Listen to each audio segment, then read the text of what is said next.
Basketballers and ballers, I hope you've been tuning in. This is eFIBA Season 4. We have so much in store for you today because it is the Europe Finals. The final 2 tickets to Qatar are going to be issued right now. I'm your man, Chang, aka The Energy, and I got my man, Zunaid, Suleman, also known as India. Are you ready, bro?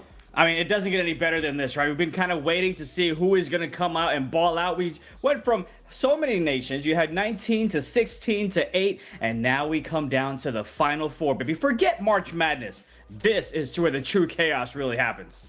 Chaos has been ensued throughout this entire tournament from the time we started around all the regions, but now we're going to find who is the true champ of the EU region. Now, granted, it is going to be 2 tickets, so it's just bragging rights for the one who comes in first place, but 2 of these countries will be able to go to Qatar for that $50,000 prize pool. I mean, it's going to be incredible to see who is going to be able to partake in that. Of course, we're going to have so many different nations that are going to compete there. It's always great. The energy is different when you are remote versus when you are in person, and that's what we get to find out is who those 2 nations are going to be from the European side. And if you're tuning live in the chat, thank you so much for the support. Again, our numbers have been increasing with eFIBA. We appreciate every single one of you. But don't forget, if you haven't already, press that like button, press that subscribe button, press that follow button on Instagram, on Twitch, on YouTube, all over social media, eFIBA_official, and go to eFIBA.basketball if you want more information about this amazing tournament that we've been putting on. Everyone in Latvia has been working like crazy. People in Switzerland looking like crazy. My man India down south been working like crazy. I'm in New York working like crazy. We're not going to stop until we find these champs. And again, it's going to be incredible to see who, the players that we always talk about, right? The underdogs who are able to go ahead and make an impact. You've seen individuals step up in this tournament that we may have never even heard of coming into it. So those are the types of things that we go ahead and try to figure out. But there's still so much basketball left. We'll get to call at least 6 games total, right? 3 series, 6 games at least to see who those hidden gems are going to be. Yep, semifinals go into the finals, but before we get started, let's talk about all the countries that participated to get us here. 58 around the globe, 6 regions. North America had 8. 5 from South America, Africa 15, Middle East 5 as well, and then 6 from Asia. But the juggernaut, the behemoth of eFIBA every year had 19, and as you said, went down to 16 Elite 8 Final 4, and then we're going to find who are the champions soon. And again, all you see from these nations are individuals that have already competed. We had so much. I mean, look at the dates here. And we started, what was it? We started all the way back in February, and we're now all the way into March as well. We've gone through so many different nations, and now we finally get down to the last one. Man, I'm excited. It's incredible, and I cannot wait to see these games going. Cannot wait indeed. And again, thank you so much, people, participating in the chat. We have a man, Reverend from Greece. Thank you so much for coming through, always being loyal. Everyone from France, Spain, Germany, and also Türkiye are here to support. But as I said before, it's a $50,000 prize pool live in Qatar, and also the right to say you are the best in NBA 2K. These countries have been putting in so much work. We've been getting also DMs from other countries want to be a part of it now. Season 5 have already been signed on the dotted line. I'm looking for 6, 7, 8, 9 as well, and it's just going to get bigger, better, and I mean badder in the best way. It's going to be incredible to kind of see how we continue to improve themselves, the gameplay, the strategies, the techniques, and everything else that comes along with it. It's going to be great to just see them ball out the way that they want, and I can't wait for it. Can't wait and do it. Let's just talk about another thing too, is that, as you said, new players have been arising. Now, we all know the defending champs when it comes to Türkiye. We knew players from Portugal like Henry Jones, and then players from France. We talk about Warnock and also Bear the Beast, but a lot of these countries have been changing their roster. Also, we've been seeing people change the roster basically mid-game, meaning some people used to play the power forward are now the center, or the shooting guard now the guard. They're really taking this series, finding the little intricacies so they can come out on top. And it's going to be about exploiting those things as well. How are you able to go ahead and fix those things and have those adjustments made and kind of make those critiques and things like you need to do? How many times have we seen a team start off going on a nice little run and then they have to adjust on the fly, right? Whether it's to call a timeout, re-strategize things. You had people in the chat being like, hey, why is Cadeau playing on power forward and not big man? Why is this happening? Why is that happening? There's so much that happens behind the scenes that we may not be privy to, but what we are privy to is some great basketball that we're going to see coming up.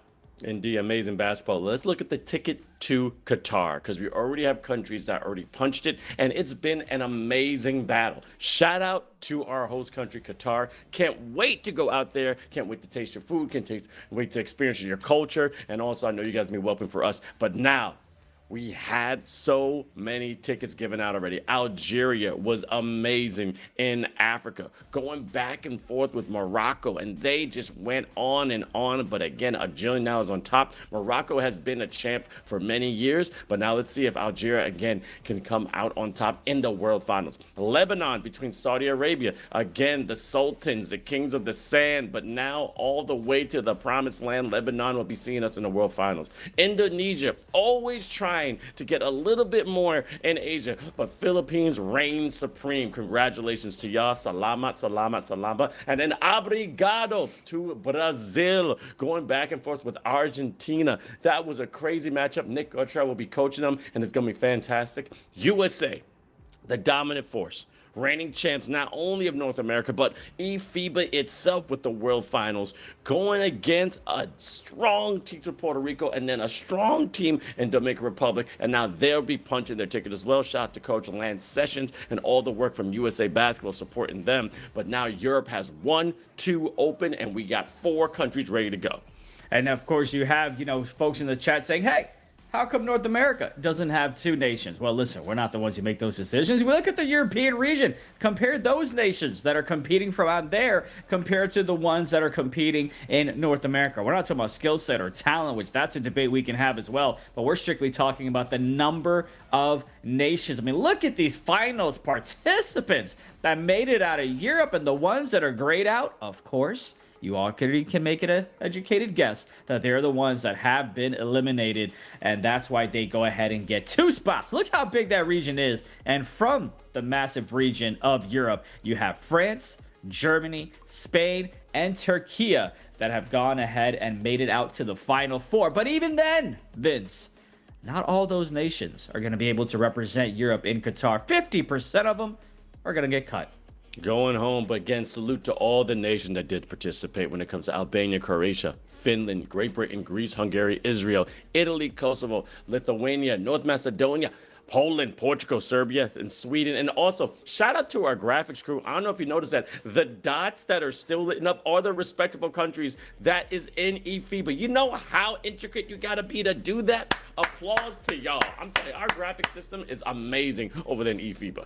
It's always great when you have such... Look, we get to, sit pretty, and I'm sure they're not a little happy with me at the moment. A lot of chaos in the morning, but we wouldn't be able to do what we do if it weren't for the individuals in Latvia and anywhere else that is involved to putting on this show, man. It's always a privilege to just do what we do because they set us up for success. I'm sucking up to them a lot right now. You know what I mean? Hopefully they're smiling back in Latvia. Yep. Latvia is ready. I'm telling you, I'll be the referee. You're the professor. I thought professor was spelled wrong for a second. I'm not going to lie. I thought they were going to call me something worse. I'm not going to lie to you. So I'll take the professor, whatever I'll be the TA if you want me to be the TA. Yep, as long as you don't put me in detention. So anyway, we're going to get to the bracket really quick because this Swiss system was amazing. And again, we're just going to look at it. This is the entire week's worth of gameplay. Round 1, 2, 3, 4, 5, 6, 7, 8, 9. We're going to be concentrating on the teams that made it because we were down with the Final Four. Because as you can see, some of them had longer roads than other, but then some had a little simpler one, but the competition still reared up when you get to the end. And if it was a longer road or a shorter road was all dependent on them, because with the Swiss, basically it's triple elimination. You lose 3, you're out. You win 3, and you go ahead and advance. So as we kind of take a look at a couple of nations, the ones that stand out to me is the upset that Finland had over Great Britain. That was massive to me, which eventually had Finland qualify. And then, of course, on the right-hand side, you also had Israel that stepped up and played amazingly well. And they were able to go ahead and do a couple of great things. And, Italy, of course, surprised us as well.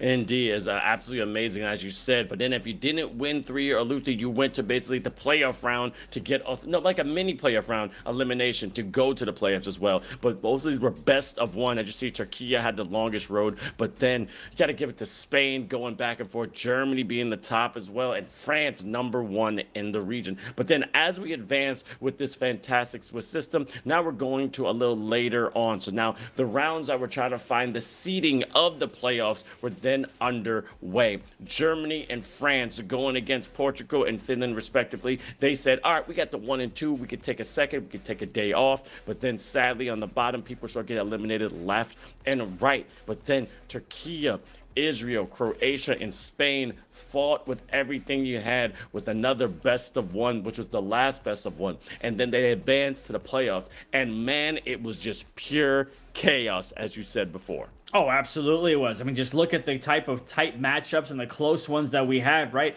You had Israel that went ahead and beat Türkiye. What an upset that was. 1 or 2 individuals in the chat may have called for it, but I think 99% of the world thought Türkiye was going to go ahead and take that one. And then as we go to the lower side of round 8, you had Great Britain that went ahead and beat Sweden to eliminate them. And of course, at the right side, when it comes to round 9, still the sum of 2, by the way, folks. You had Türkiye that beat Italy. Italy played it close the first time they played, but not this time around as they go ahead and get eliminated. And Great Britain, the nation that was upset by Finland in the first matchup, goes ahead and sneaks on by to grab the last spot in the playoffs for the European region. The Royal Guard was ready, but as you can see, these last couple of squads, when added, all 8, they were elite indeed. Israel, Spain, France, Germany, Türkiye, Croatia, Finland, Great Britain. As you can see, the matchup that was absolutely impactful and probably the most memorable was Israel versus Türkiye.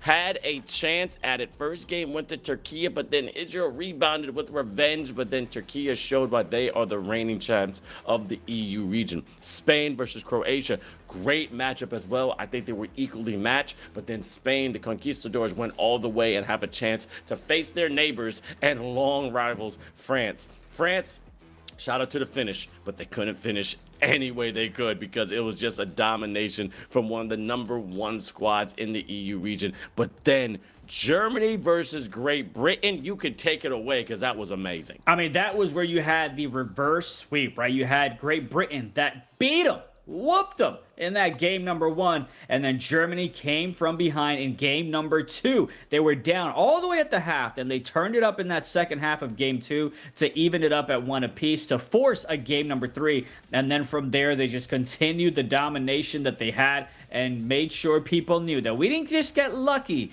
to win game #2. We are here to stay, and they go ahead and punch the final spot in the Final Four, which of course now, as we get to playoff in round 2, we see that it is still a best of 3. So we've got the Final Four, we'll play the semis, and then of course we'll have the grand finals, which is also going to be a best of 3.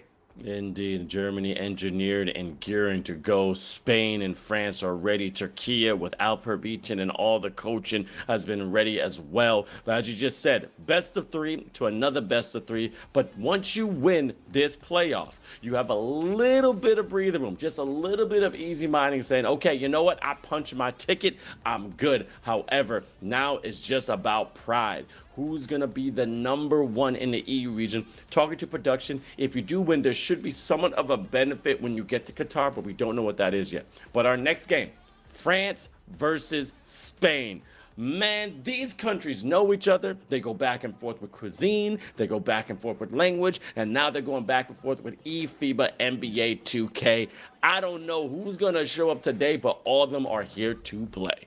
This matchup kind of reminds me of when people say, oh, since 1972, these teams have gone this and that and that and this.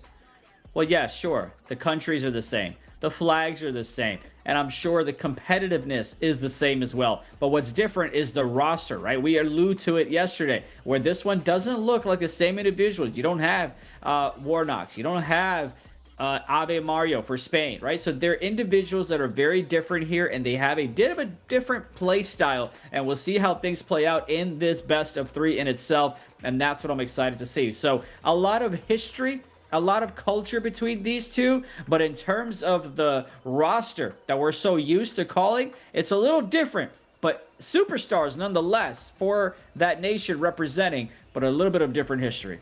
Indeed. Now, I'm very curious because production gets us every time with the power rankings. We only have 4 teams. So I'm not sure what we're going to see, but let's go right now. Starting from the bottom. Spain, like wine, somehow better every year. Oh, I like that. Türkiye almost got cooked and still ate, and you got the other 2.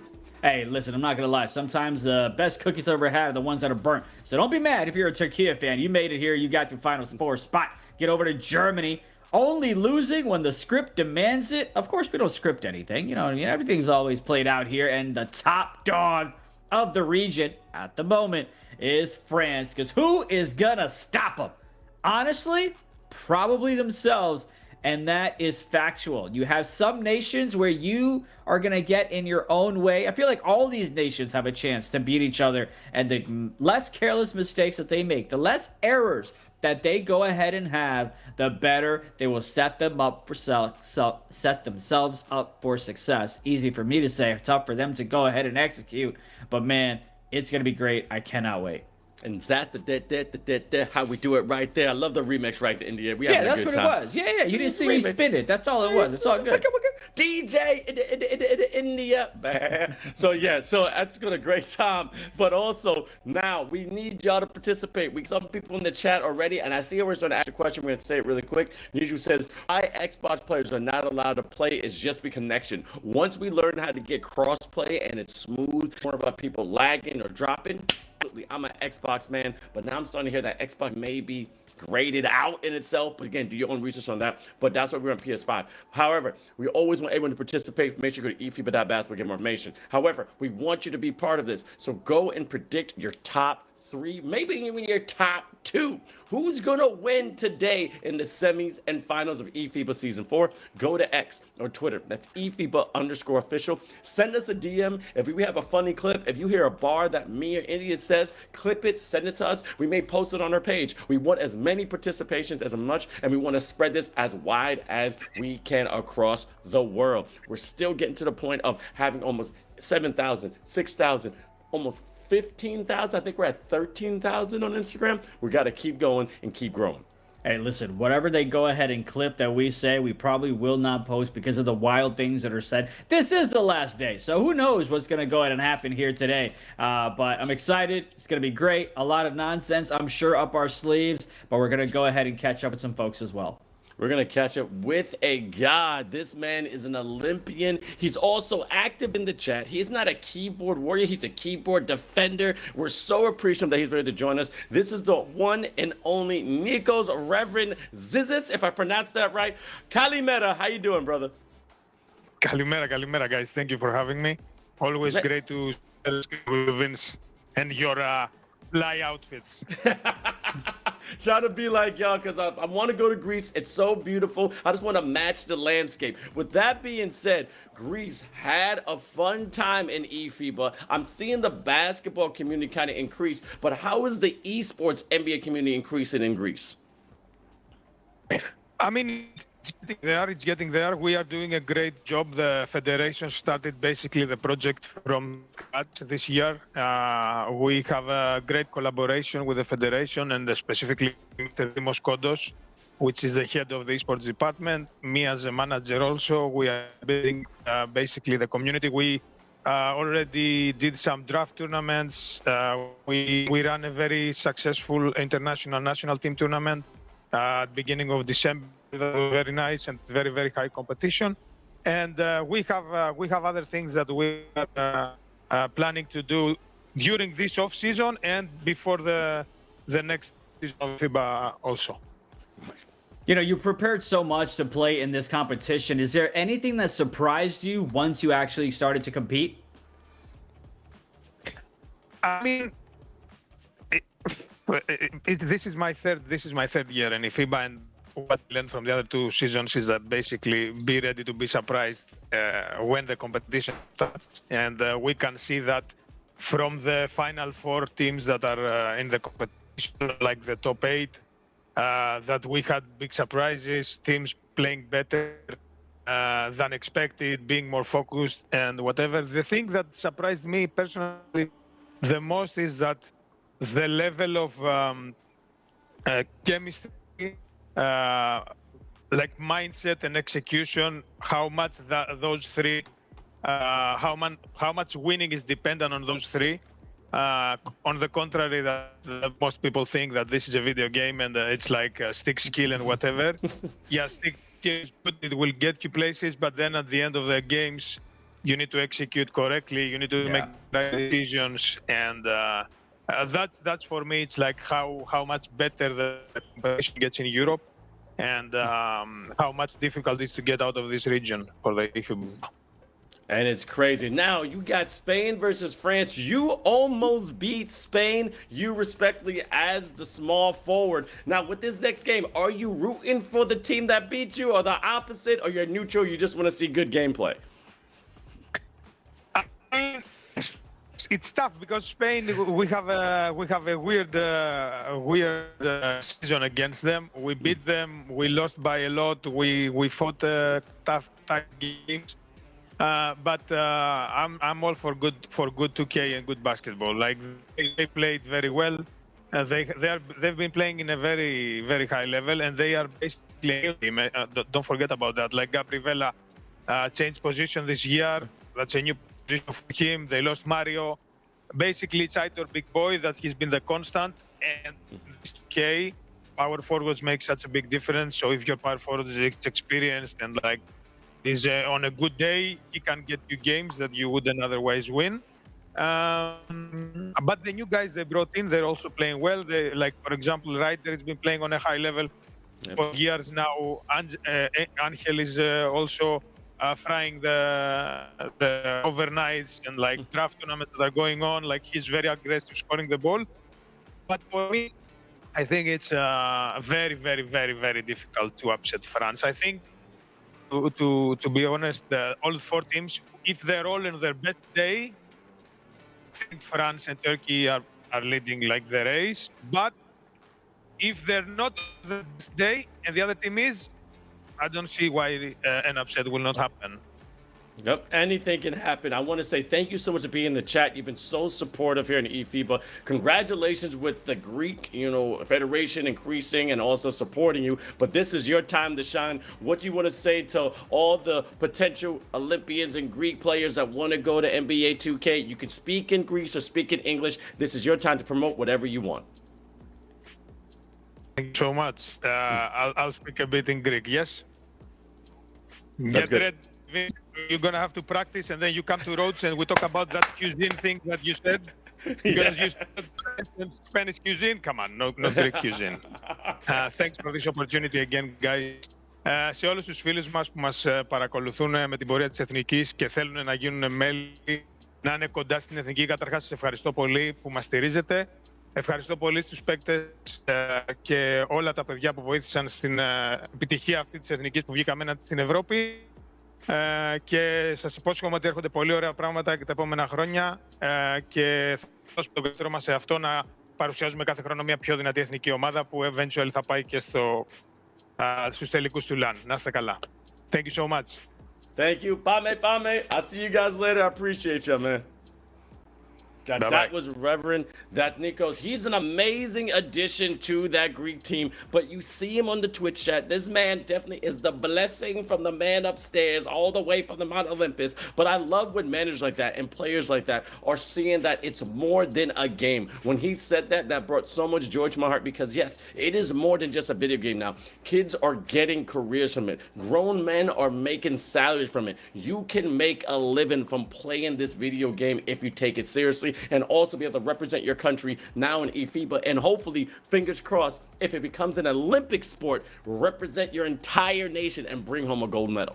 And it starts from the top. It starts from the investment from individuals to understand that this is that. And of course, for the folks watching at home, yes, the dream, I am sure, is to go ahead and play this professionally and to represent your nation and your team. But don't forget, there's a whole aspect to way of getting involved in esports as well, whether it's in terms of broadcasting, whether it's in terms of producing, directing, graphic, animations, coaching, scouting. There's a variety of different ways to be involved in the sport of esports. So if you don't make it as a pro, I promise you, you will be fine. You can still be a part of the fun. Yep, indeed. But now let's go back to the game that we're about to watch. Head-to-head between the Francois and España.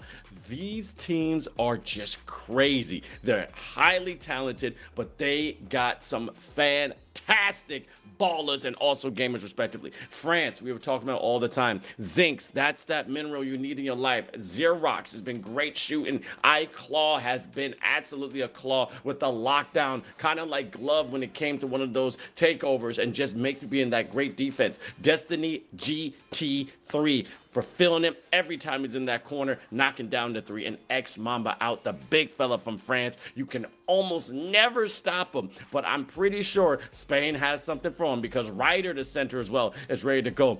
Aitor, big boy, stomping in his Air Force One, has been amazing at that power forward, shooting the lights up. Jay Burner got it on his hip and just unloading the clip. Angel has been from the heavens trying to be the savior for Spain. And then GXBR11V, Gabri, being that point guard from Spain, will try to lead them to the championship. They're just a couple of games away with their ticket to Qatar. They just need to go ahead and win 2. You win 2 and you're in the finals. You know what I mean? So like, it's not that tough to win 2, but when you're going up against France, when you're going up against Spain, it does get that much tougher, and we'll see what these nations are able to do. A lot of the players that you mentioned, we've seen them step up and ball out. A lot of the names that you mentioned, we've seen them get those big stops and create those offensive possessions for those fast break opportunities as well, especially in terms of when you've got Big Boy, you've got Gabri. They can go ahead and turn it up whenever is needed, and it's going to be so great to see the adjustments that they make throughout the games.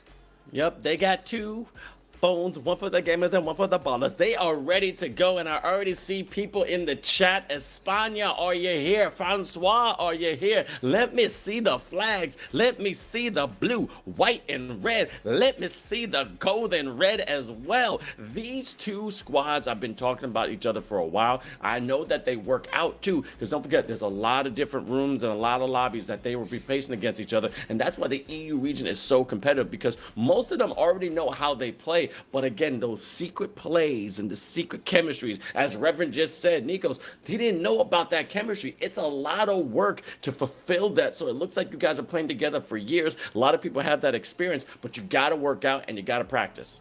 And again, as we take a look at the players to follow, so many of these individuals we've already kind of mentioned, so we'll harp on them once again as well. Gabri is the one for me in terms of Spain. The offensive things that he can do, and he can go ahead and find a little bit of nooks and cranny. You give this man a little bit of space, and he'll go ahead and make you pay. And then, of course, he's got his teammate in terms of Ryder as well to go ahead and battle down low in the boards. So get back to the fundamentals to make sure you can secure the possessions and get those second chance opportunities as well.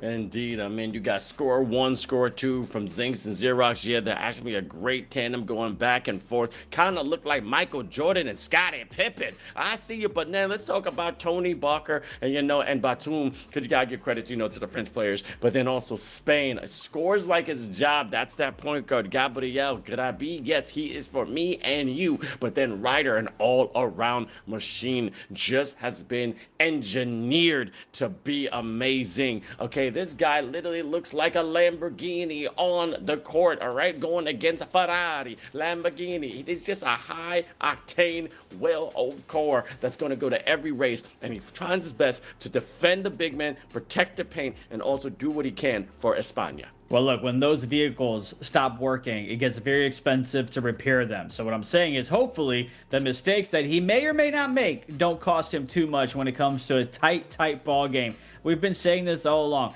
As you get further and further into the bracket, the margin of victory gets smaller and smaller. The room for error gets tighter and tighter, and you want to be mindful of the mistakes that you make and slow it down. So many times you'll have nations that go ahead and fall back 10, 15 points or whatever the case may be in the first quarter, and they try to just speed up the pace. They try to go ahead and get some crazy shots up because they want to get right back to even. You've got 20 minutes of basketball. If you fall behind in the first, it's okay. Stick to the game plan that you have, and you will go ahead and execute the way you wanted. Again, if it ain't broke, don't fix it. But just like a battle rapper Conceited said, slow it down. He's trying to diss you, but you gotta be careful because you don't want to diss yourself. And a lot of these squads have doing a lot of scouting report, a lot of film, and they know how the others play. And that's the key to who's gonna be winning today, because at the end, we have a chance to see a new top two when it comes to the EU region, or it could be the reigning chance, because we've already seen Turkey and France go back and forth. Portugal was the additional to quote unquote to the big three, but I have to get your vote. Who wins game one? Who gets that cushion that they can kind of breathe easy going into game two? But we've already seen people get revenge by losing game one. So you cannot get the foot off the pedal. You got to be gas all day. But please vote in the chat who you got winning. You know, you've got so many nations here represented. Right now, I see so many individuals in the chat that are spamming the flag of Spain. But we'll see if France has any individuals that are just kind of lurking. So we'll see what the votes come out to be. But, you know, so far, so much pride in the chat. It's always great to have y'all here to join us. And I cannot wait to go ahead and call these games and all the crazy things that we're going to see. We truly can't script it. Can't script it now. Only va for my Frenchmen out there, and arriba to my Spanish men out there. But also, I just want to shout out Happy Women's Day. Today is Women's Day. So all my ladies who are gamers and ballers as well, pick up that controller and also try to participate in your respectable federation. We want representation from all walks of earth. And I know we got some ladies out there that can truly ball. We've seen it in America with Amber. She was fantastic. But I got to find those hidden gems all around the country and all around the globe, because we got to get more ladies in eFIBA. And it's a responsibility of men as well to make sure we do what we can to go ahead and shine a little bit of brightness and a little bit of spotlight on them, help them out the same way that we would anyone else that wants to improve the game. Because again, when it comes to esports, all thumbs are the same, baby. That's what it is. It just comes down to making sure that we don't push each other and kick each other down and lift each other right back up. And I can't wait till we see some women dominate eFIBA in the coming seasons. Indeed, but then I'm just going to talk about how Spain got here. Spain had a decent road. I mean, starting off the entire week with a little bit of a high, but the thing about it is that they start going back and forth with other different countries. They're going against Sweden, 76-67. Okay, things are looking pretty, but then they go against now one of the top teams, Germany, now only losing by 5 points, 69-64. And now they're going to be against a really strong thing with France with it. They start off against Israel, 83-73. And now they're going to go against Spain. As I said, on va, arriba, let's go. eFIBA Season 4, the first semifinal has now commenced. You have this being the best of three. This is game one. Spain in white, France in blue. There's no way I was going to mess that one up. Zinx dots it over to the right side. Destiny swings it back over to the left. Xerox to Zinx. Z to Z. That's the connection they love as they go ahead and draw blood first and get the midi to drop inside the paint. Let's see how the point guard from Spain reacts, because he's the floor general. But then we also have only two from France on the left. You see X-Mamba out, and also iClaw, and a great slammer jammer from the Spaniards on the right side. Again, we got some amazing point guards. It's AR Big Boy having a great time for Spain. And also we got the guard as well. Let's see if he has Ryder. No, the big man Ryder. It's two. But let's go to the left side. Zinx, the mineral we need, going on the right side. Let's see, he's going to say Ale Blue, and yes, he does. Achu takes a sneeze and scores down a 3 with 5-2 on the scoreboard. The first three of the ball game, there are going to be plenty to come as Gabri gets a nice cut. You know, what often will happen is you'll communicate in the comms that where you'll have the point guard say, hey, as soon as I pass half court, cut. So that way it's not even like a delay of any type of comms, any type of audio or nothing like that. It's just straight up. When you see this visual, I want you to go ahead and cut. As from the left side, they go ahead and try to create some space for the guard. Nothing there. He's going to go to miss that one, but it's Mamba that goes ahead and gets that extra possession for them with the offensive board. Zinx now getting everybody jumping left and right, but what can Xerox do? That Z to Z's connection was strong early on, and it goes ahead and gets them a basket as well. A couple of dribble moves, so I don't think Xerox is going to get credit for the assist, but it doesn't matter, as France will get credit for the basket. And now it's Gabri over from the left side. trying to find a little bit of separation. Look at the way the corners pinch when they have a little bit of slip, as that one misses. France with the rebound. They're looking to run, but of course, here comes the foul to slow things down. Now, full court pass. Again, a good foul to stop that transition. Again, this is going to be best of 3 with eFIBA Season 4 semifinals. Again, you got to win 2 so you can advance and also punch your ticket to Qatar. And another 3. A good green bean from France. His touch is softer than a croissant. And I'm loving how he has so much confidence in it. But Ryder giving go to Angel. Giving up a good shot for a better shot. Big boy in his Air Force Ones. Getting that corner dot. Making it just a 3-point deficit. France is going to do what they can to come out with an early lead. Spain is always going to look to punch right back as they continue to trade buckets for buckets. But here's France's job, their turn, their obligation to quickly call a timeout, because I think he thought they were going to shoot that one, and Mambo was camping out down low to get the offensive board. But they go ahead and call a timeout to avoid the 3 in the key, and here comes the inbound. Oh, baby, we're treated to 3 webcams here today. Destiny over to Zinks at the top, swings it over to the right, back over to him. He takes the shot, can't get it to go. Another offensive rebound. Those second chance opportunities are paying off as France hits the 3 off the offensive board. That board was claimed with style, but again, finding the open man behind the arc, great communication, unable to knock that down from Spain. Let's see if, yes, bringing more pain, Eiffel Tower from deep. That's what I talk with range, 15-7, and then France getting a dominant force here in the first with 1:22 left. GX going on the right side, trying to find some space. He's taking it all himself, just like in a bullfight, just you, mano y mano with your opponent, making only a 5-point deficit. Great job to find the midi from the right side.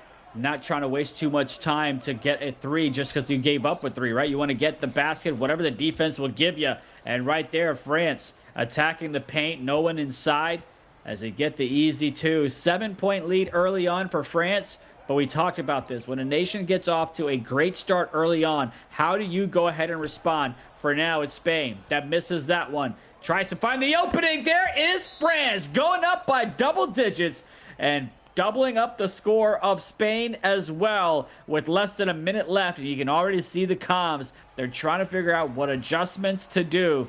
On the right side, of course, is Spain. Left is France. You can see that from the jerseys being represented. Here's Gabri. Passes half court. See, there it is again. As soon as he passes half court, you get that cut from the left side. They've done that a couple of times. That leads to the easy 2.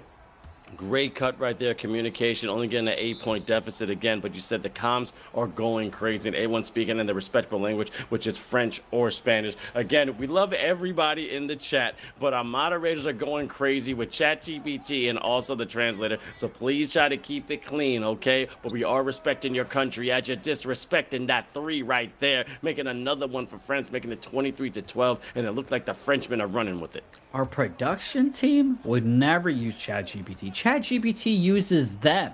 Am I laying on too thick? Am I laying on too thick? Maybe just a little bit. Stolen away! France, all right. Goes ahead and has a couple of steals by back-to-back. And a big boy with the big slam. Tried to get that one right before the quarter. It is France that has an 11-point lead to start things off in the second. And we asked you in the chat, who wins game 1? See, Vince? Look at this. I told you, there are a lot of flags for Spain that were going up in the chat. But when it comes to the vote, you've also got some believers in France where they believe 50% is going to be France that takes it, and 50% believe it's going to be an overtime thriller. Nonetheless, here's France looking to make this a close one. They were down double digits, and they're doing everything they can to make sure they cut the deficit down in the second quarter. As Gabri brings it up past half court, and they call a little bit of a movement as he tries to rim run down the paint, and not a defender in front of him. And they go ahead and cut the deficit down to 9. Great job finding a little bit of space, getting the defender on his hip, and then giving that quick speed burst so he can go all the way to the rim. And that's a great look from Spain, but still have a long mountain, hard road to climb as well. Going on the right side. Zink's going a little playing with his food. Give and go to Claw, and Claw's been absolutely silent when it comes to this squad, but he's an intricate part to it, being that defender, being that lock, but then finding those mini slits. Give and go again, going down to the corner, but a timeout. I thought it'd be a good shot there, but again, they're going to reset, trying to find out what's going to be this play next. And it was 100% smother. See, this is why you and I commentate, because you know what? When we get to Qatar, we should play one-on-one, just for the content, just to see what happens, because I think that might be the only time I get to beat you in any type of basketball whatsoever. But here's the reset back over from Spain, from the right side. Big boy to the hash. There's NCAP. Trying to find a little bit of space. Oh, my goodness. How he threaded that pass, I've got no idea. As the right corner was able to slam that one home. And now it's Zinks.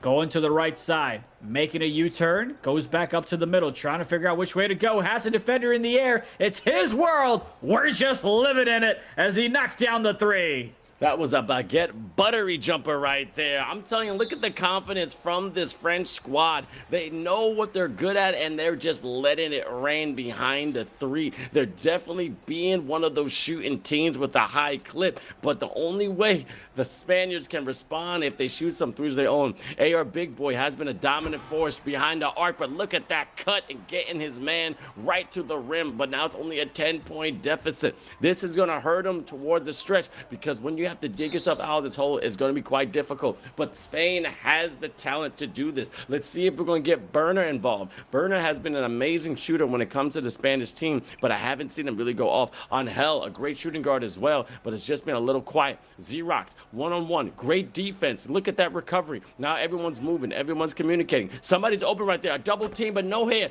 No hair, don't care. Now that was a great splash in the face from the Frenchman. Goes ahead and knocks down that midi. 2:15 left to go here in the second in this game one. Gabri from the left side. Trying to get past the defender, met with the double team, but look at that. My, oh my, what a great read. He gets past two defenders, and instead of trying to attack the rim with a dunk or layup, he just pulls up for a midi because he saw the big man waiting for him, and that's going to be a personal foul. Unfortunately, it is the one to give, as they do go ahead and call a timeout. Berna does. You've got folks in the chat saying in a 1v1, street basketball, you'd beat me. Well, yeah, duh. Can you shoot, by the way, or can you just, like, use your height? I was a shooter when I was in college, and I had one of my claim to quote-unquote fame when I get old and say, back in my day, I was a good player. I was around 40-something% from three for about 5 or 6 games in Division III collegiate. So I was a decent shooter, but a horrible free throw shooter. It was very weird. Free throws it is, folks. We'll let you know how that goes in just a few months as they go ahead and knock down the two and get it down to a 10-point ball game. France with the rock, though. How do they close out the quarter? Spain desperately needs to make something happen here and doing jumping jacks, but gets blessed by France, missing the open three. Now it's Gabri. Goes ahead and gets it to the teammate who takes a contested shot with a late release. Not what you want. Mamba goes ahead and secures a rebound. Tries to get the assist himself with a dot to the right corner as he was cutting. Mamba sets the pick. Got to set a better one.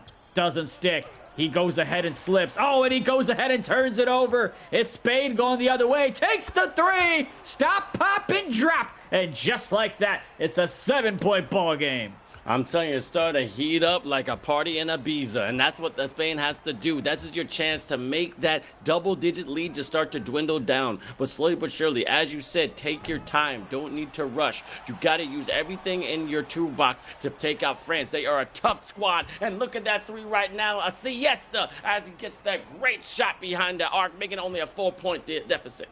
Ever since that timeout, it's been Spain that's been putting together some stops and getting some baskets. Can they get another one here? Give up the open shot. They are just getting blessed by these missed opportunities from France.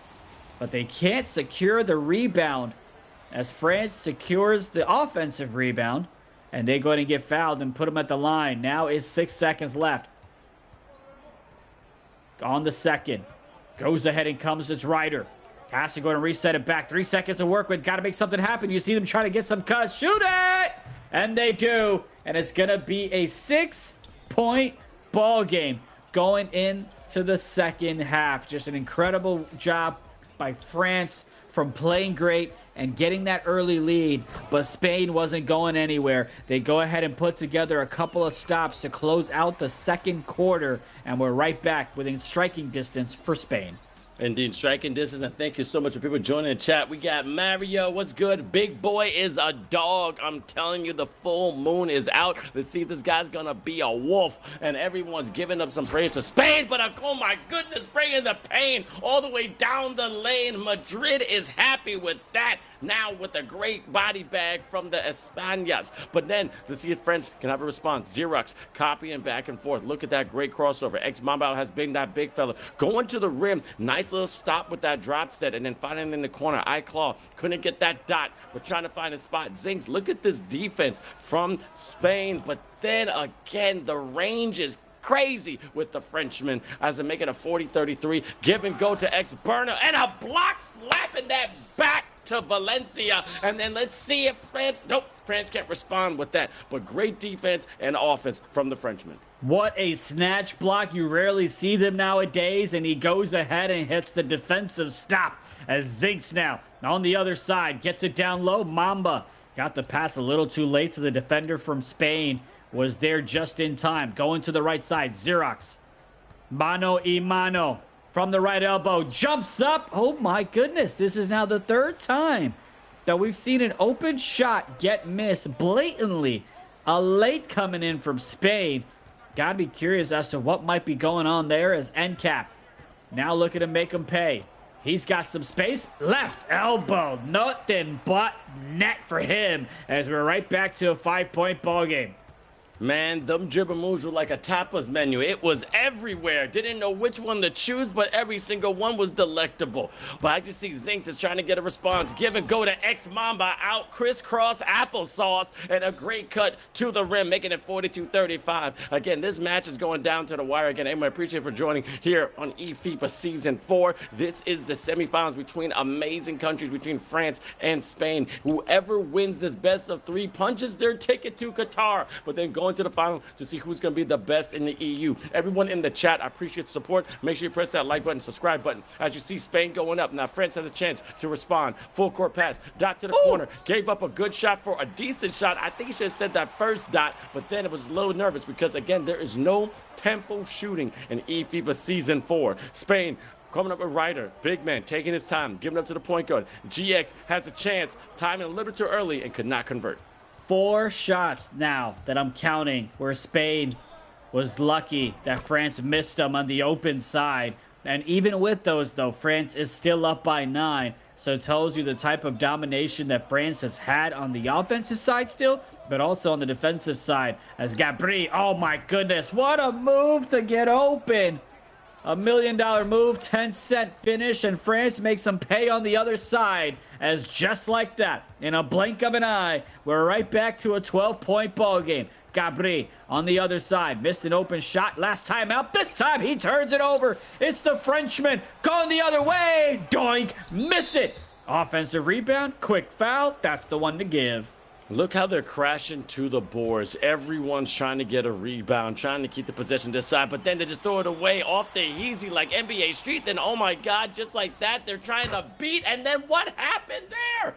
That's how you get your man in a weird position. You got to find out where they are. The passing lanes are always going to be covered. And there's elite defense from France. But you saw 2 steals back and forth, but the Frenchmen make you pay. 49-35, minute 21 left in the third. Gabri going down the left side, little cross, almost an ankle breaker, losing the defender, but look at that recovery. Everyone switch and a nice little elbow shot. The mid-range is there, and they're just slowly coming back. Goes ahead and knocks that one down. They've got to get going, and they got to get going quick. Plenty of basketball left. Oh, see, that's a loose ball. Got to dive on it. Got to get those possessions. Mamba getting bumped around. He can't dribble. He's the big fella. Xerox shoots the rock, nothing there. Mamba can go ahead and get those rebounds, and he can go ahead and punch it with the putback. France continuing to dominate from quarter 1 to quarter 3. Great pogo stick, using the big man to get that offensive rebound and going right back up with it, not hesitating, not kicking it out. Now all the way to the rim, but a great defensive block from the Frenchman. The revolution has been televised, and just like that, a beautiful dime, making it 53-37, and they're rolling with this lead, ending the third. Goes ahead and gets the final possession if they want it. About a couple of seconds separating those two, and a great job to take what the defense gives you as they get the easy two. And now you've got Zinks with a huge lead, with Badge, and some teammates with Badge as well. Boy, I miss those team takeover days, as they're going to put Mamba at the line. Goes ahead and knocks down the first one. The second one is good as well. Just like Asta, but then Spain is saying Mata, Mata, Mata, not yet. Still going to fight all the way to the last minute. As a foul there, you got one Dishmaster and two deep bombers on France. Spain has to find a way to get in the groove. They're still in this game. They're not out, not even in the slightest. Now look at this full court pressure going on this left side. Great job. But then look at the spot to the top. Trying to get there, but almost a dunk on Spain, but just missing it just before the end of the quarter. And now we only got 5 more minutes left in this first game of the semifinals. Mamba out, gets the cut. Nothing there. Zinks with the pass on the left side. Mamba sets the pick, and Zinks goes ahead and takes advantage as he knocks down the big shot to start things off here in the fourth. And the lead just expands for France to 17. Gabri goes ahead and gets it down low. Great patience to have the defender fly by, and he gets the 2 to go. And now it's France. Had a big 3 the last time out. They turn it over here. Quick 5 points for Spain in 5 seconds, as they look to cut it down to a 12-point lead. How many of those stops does Spain have in their bag, as France goes ahead and gets it past half court? Mamba! Looking to do it himself. Takes the rock, slams it home. 4 minutes left in the fourth. It may be French, but you got some Spanish feeling. As you see, when you're taking their souls, it goes in your veins. This man is dancing to the rim and then getting body bags as well. But let's see if Big Boy has a response with the afro going to right side. Angel, been quiet this game. A pump fake, a hand in his face, and then great defense from France. And as you see from the left side, they have been communicating before. Ex-Mamba was thanking the man upstairs, going, that's what you talk about, a good play. Xerox going on the right side, trying to get a screen there. Good recovery. Now he's by himself, just a little bit early on that time. And again, no tempo, just all box or square. Going on the left side, Ex-Mamba out, giving up a little handoff to the point guard, making sure you got to keep all the momentum going toward this French side. They have a comfortable lead with 3 minutes left in the fourth, but seeing a good shot for a better shot, but then great defense from the Spaniards, getting a shot clock violation. Great job to make sure they made it tough to get a good look, and France could not go ahead and get anything off. Gabri from the right side gets a nice pick, but the defender's right there. Mamba out at the corner. The rotation was great. The switches were on point, as Mamba awaits the inbound. Leaves his man open, or at least the man that he was guarding early on, as they give up that shot from the corner. Less than 3 minutes left to go. If there was ever a time for Spain to step it up and get some stops, this would be it. And they get the stop, but they don't get the rebound, as they get it over to Zinks now. Mamba setting one more pick, and look at the rotation coming in from Spain. Great job finding a man and marking him, but they just give him a little too much space on the right side. You got to stick on him like white on rice, but instead they give him a little bit of breathing room, and they give up the 3.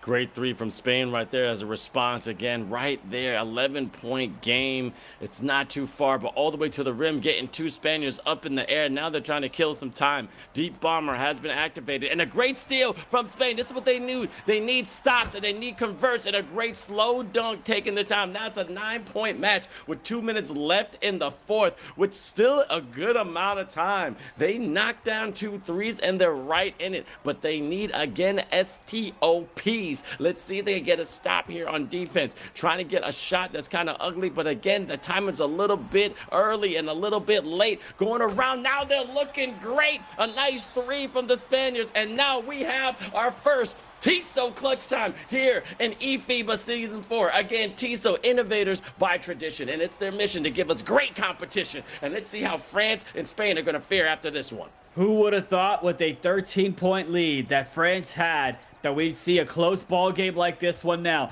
They've had a couple of clutch stops. Can they go ahead and continue that as France drives in from the left and they complete the basket?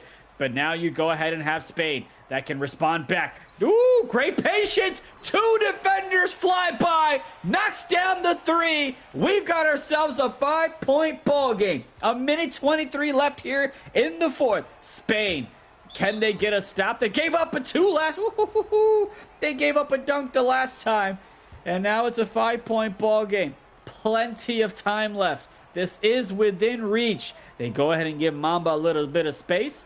They would love for the big fella to take the shot from beyond the arc. Zinks zips over to the right side. He can't get it to go. Spain, can they make it a 1-possession ball game? A quick foul, the one to give, and a timeout on top. A 9-point deficit for France here in the fourth, which allows Spain to get back in this one. The Conquistadors are not giving up at all. They have the grit, they have the soul, and they got more 3 right there. Hotter than Ibiza in July. And now they're riding down to the sunset. 52 seconds left in the fourth. It's only a 2-point game. They need a stop right here. But can the Frenchman hold the line? Going on his left side, as you see a little bit of space, you can't give. That's a great dot to the corner, and the Destiny is fulfilling it as he steps up in the moments that you need for the Frenchman. 68-63, about a 2-possession game now. They still got a little bit of time, but then a smart foul, I think, is a violation. Oh, wait a minute. Did it go to French ball? No way. What happened there? Way. Did they call it a charge? I don't know. Obviously, I can't see it. But that's crazy.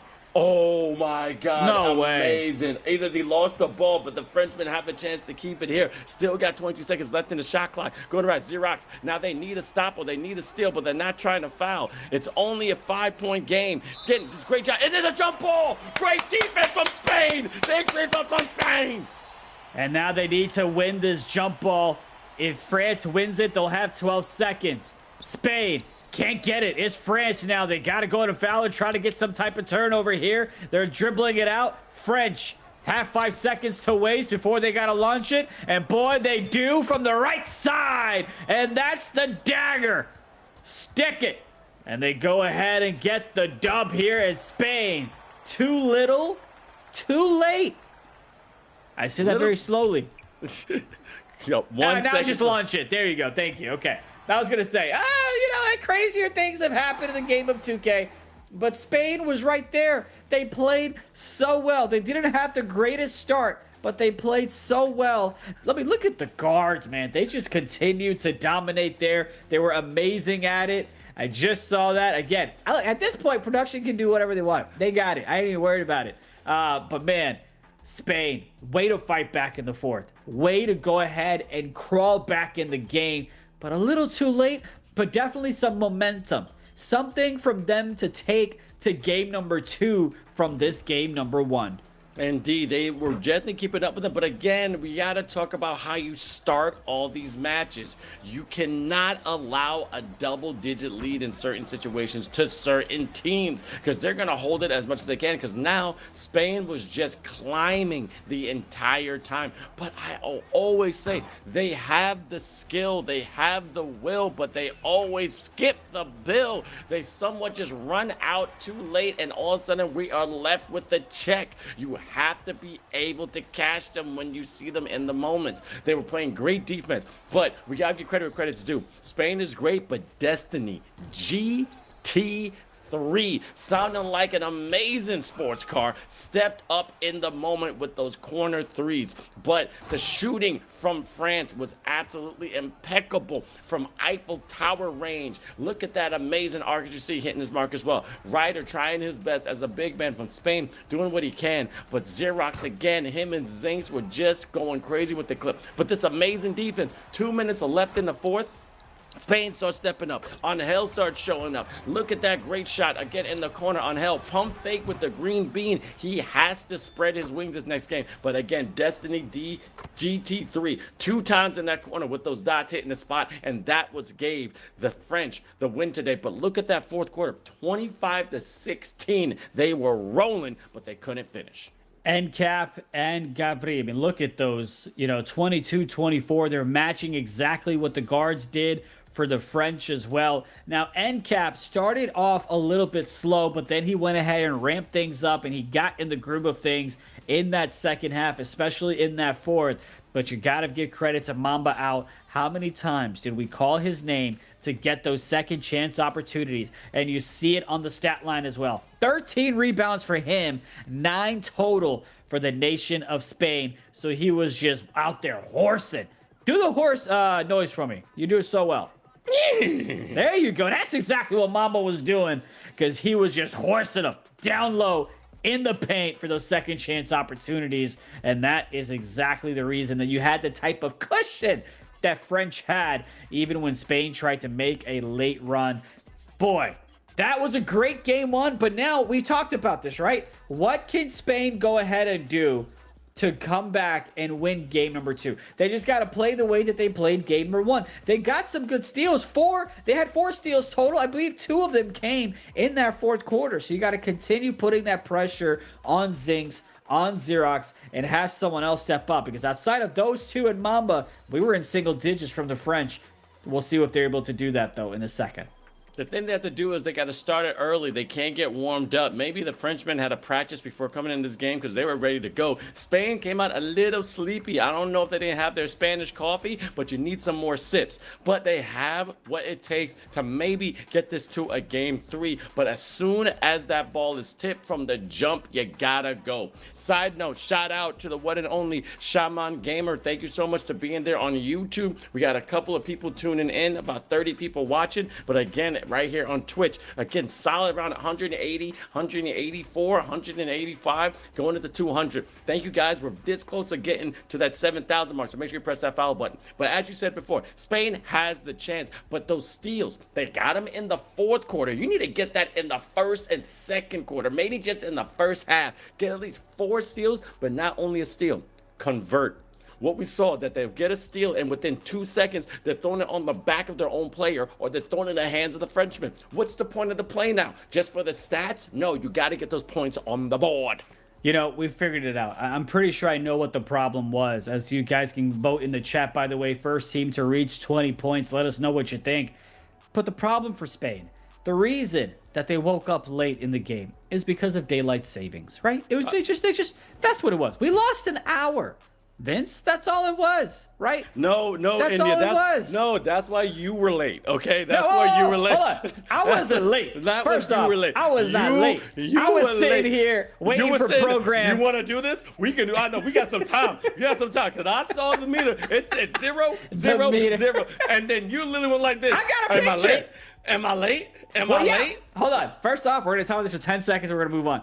It's because I didn't have my program that I typically do, where I see the countdown. Nonetheless, we have game. Production wants me to stop talking. Wants you to stop talking. We're just gonna get back to the game. No, I'm gonna keep talking. I'm getting paid to talk. Why are you talking? I'm the monster. Wait. You're getting paid for this? Oh man, and like baguettes and also paella. A bag of chips, baby. Game 2. You've got Spain in red. You've got France in white.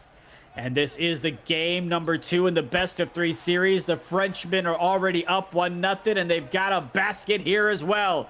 It's win or go home for Spain.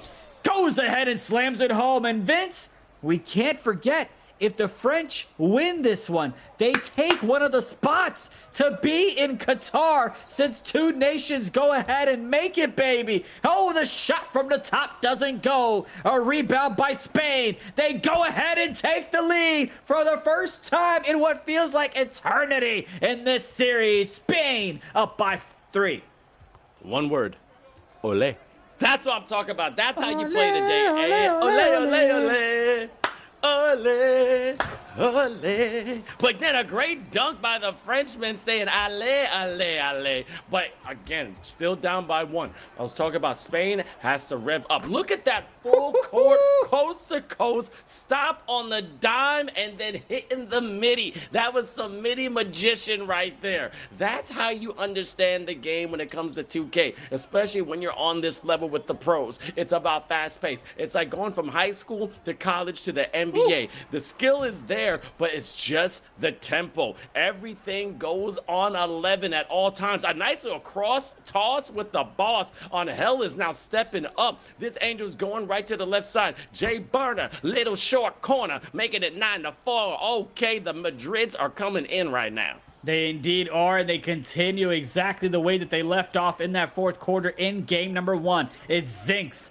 Goes ahead and gets it down. Mamba! Blocked by Big Boy with the big block. What can he do now on the offensive side? Gets it past half court. Over now to Gabri. NCAP trying to work it out from the left side. Has a teammate open in the paint, but he goes ahead and gets out. And the French are going to go ahead and tip that one out of bounds. But it'll stay here with Spade. 7 seconds to work with. What do they draw up out of the inbound? Goes ahead and gets it over to NCAP. NCAP back outside. The give and go. Goes ahead and knocks down the big 3 from the right corner. The French are trailing by 8. A little taste of their own medicine. Courtesy of the Spaniards. Zinks. From the right side. Gets the cut. Gets the slam. And the deficit is cut in half. But boy, oh boy, Vince. Spain coming out hot in this game too.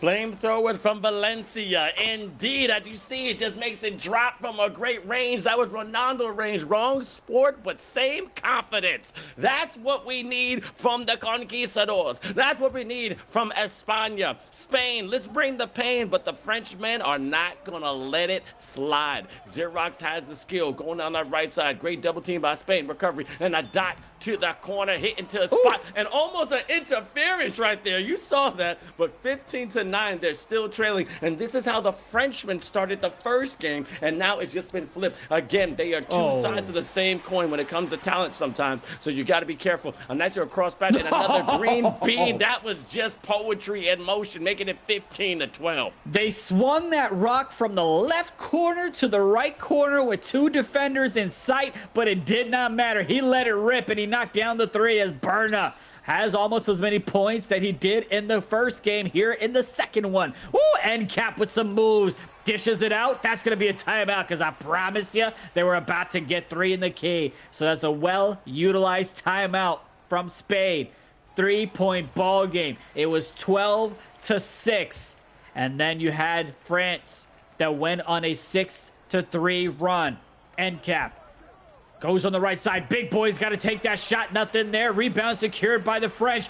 Pop! Drop! Gets the 3, and we're tied up just like that at 15 apiece. Voila, that was absolutely beautiful from the Frenchmen. As you can see, they are not ready to go, tying up the game. Shout out to everyone in the chat. Give it up for Boki911. Yes, vamos, vamos, arriba, arriba. Let's go, let's go. But then only va and I laid to my Frenchmen. I ain't playing favorites. I'm going for both of these spots. But then Jay Bird getting smacked right underneath the rim. The block heard around the world, and now still 27 seconds left in the first.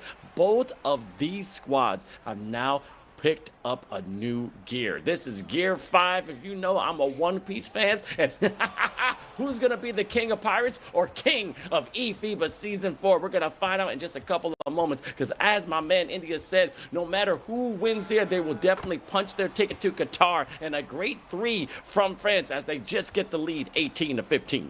The French were down but not out. They go ahead and come back in this one. What's the confidence level like for Spain as they knock down the midi and cut the deficit to 1? 3 seconds left for Spain to get the stop, and they do. And it's France that was down as much as 7 points in the first quarter, and they crawl back to take a 1-point lead. As your day 5 scoring leaders, you've got Xerox with 42 points. Hopa, Kujman, and Aaron.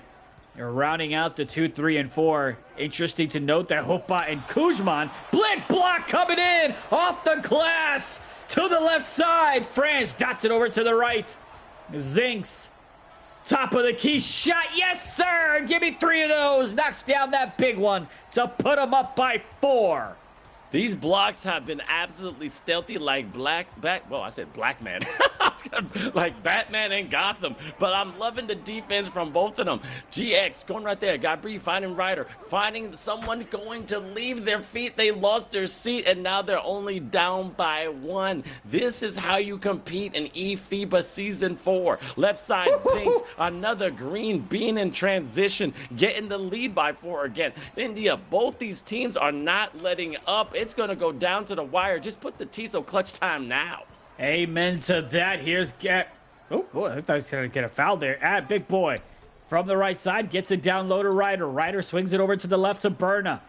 Top of the key now. End cap with the shot contested. Late release and the putback. Great little tip in from Spain to make it a 1-possession ball game. Here is Zinks from the left. Gets it down low, but that's taken away. Big boy had a big block early on, and he gets a big steal here.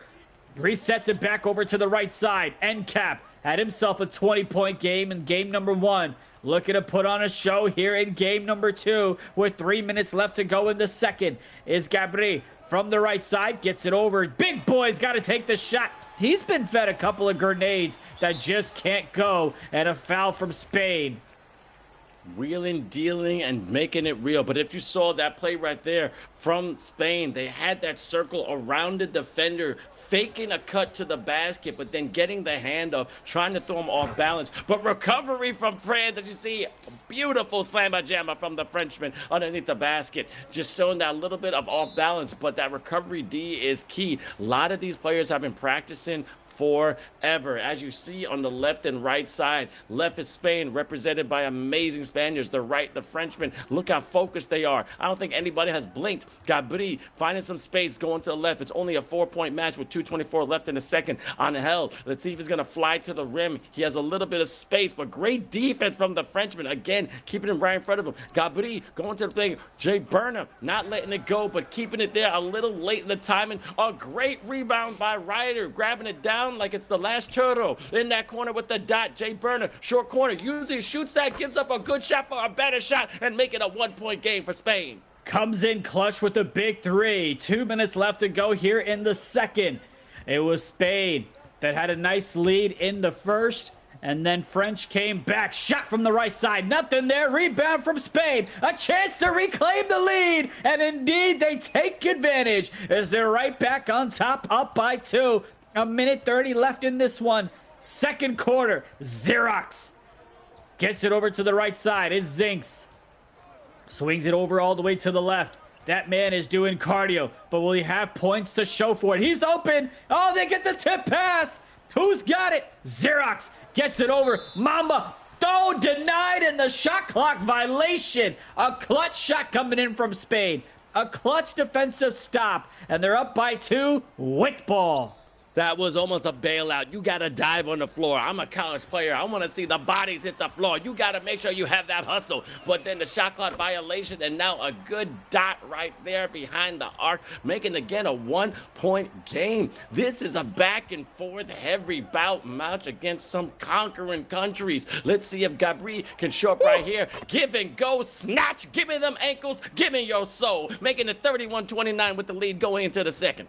The center there thought he was going to rim run, so instead of sticking up and stepping up, he goes ahead and drops back in the paint, but he gives up the open 3. Mamba can't finish at the rim.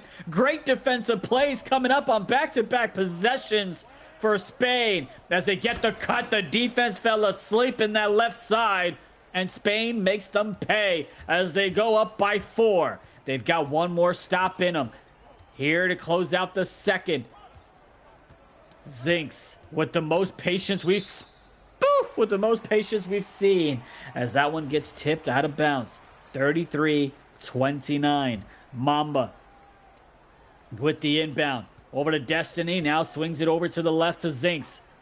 Back and forth they go. Zinks trying to find a little bit of space. Gets it over to Claw. Haven't called his name, but in the moment he deserves it. Big 3 puts them right back up by 1.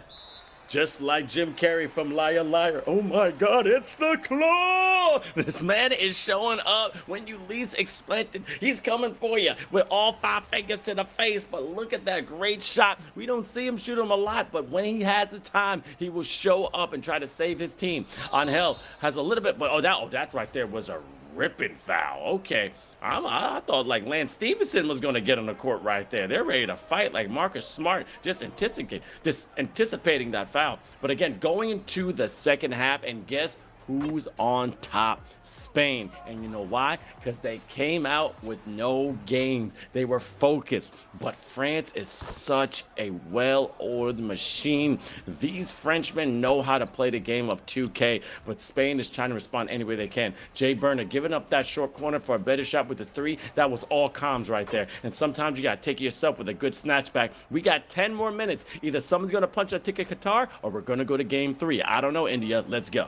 Here we go. Big boy and Berna stepping up huge for Spain, as that's a loose ball. Who's got it? Quick foul coming in. It's on Mamba out, which means it's possession in favor of Spain. As here comes the inbound. Oh, that's taken away. Just pretty much sat there, and it was an easy one for Mamba. It landed on his lap. Goes ahead and tips that one out of bounds. Got you see the response there from Spain, getting mad, trying to go for the steal, but then just hitting off the player. Going to the left side again. This is eFIBA Season 4 semifinals between France and Spain. And then we got a great matchup between Germany and Türkiye after, and a great shot by the Frenchman again, making a 1-point lead right here in the third. Full court pass. Jay Burner making it burn behind the arc. Great for hitting his mark. Now getting a 2-point lead for the Spaniards. A big shot coming in there. How will France respond? Mamba, nice little pick there.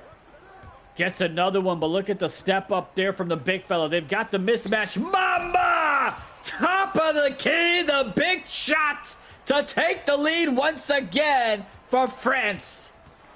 Rest in peace to a GOAT of basketball, which is Kobe Bryant. If you're going to have Mamba in your name, you better make sure you represent it well. Shout out to Ali Got Range from Great Britain. It's in the chat. I appreciate you, Mike. We're rooting for you. But, hey, you couldn't do it. You cheeky man. You got to do it. But again, on the other side, Destiny GT3 making his own 3 right there. That was interesting. You don't let him see them transitions. But then Xerox, just a copier. This man, like he's made from Kuroko basketball, finding the best moves from everybody and making it perfect, getting a 4-point lead from the Frenchman. And can Spain take it to game 3? Vote in the chat, because it's still tight right now. Angel on the top of the key from the foul line, resetting the offense. A little behind the back, almost lost the ball. A little cut to the basket. AR Big Boy took a second, taking a break, taking a rest, but then a green dot to the corner, and now making it a 1-point game. Here we go. We've been here before. Spain has been here before.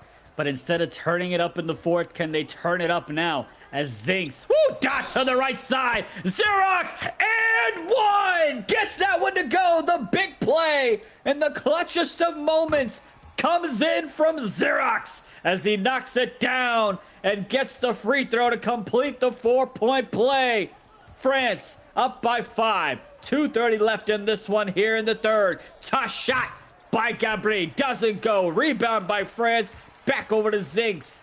Gets the cut. Not a defender in sight as he slams that one home. And Spain calls a timeout before things get out of hand.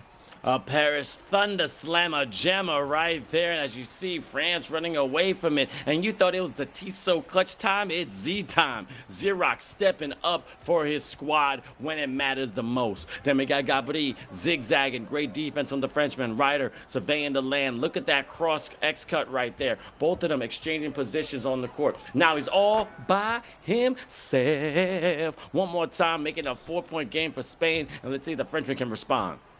2 minutes left in the third. Zinks got clipped. Over to the right side now. It's Destiny. Haven't called his name too many times, but for now it's Xerox. Oh my goodness, he takes a shot. He wanted to take it when the defender was behind him, but he took a little bit too long. And Spain, the patience, the defender flies by as they go ahead and fly into 3. Lead has been cut to 1. A minute 30. Zinks from the right side. Mamba with the big hit Ooh, great job getting right back in it, though. The rotations have been on point on this possession as they go ahead and get it down to Mamba. They fell asleep for a second, and France made them pay. 1:10 left in the third. Berna, he's been great this game. Gets it to Ryder, who had positioning for a moment. And Cap now from the right side. 1 minute left in the third. 10 seconds left in this possession. And Cap from the right to the left. Getting bumped. Kicks it out. Gabri takes the shot. Nothing there. French, left side. Wee for three. Knocks that one down.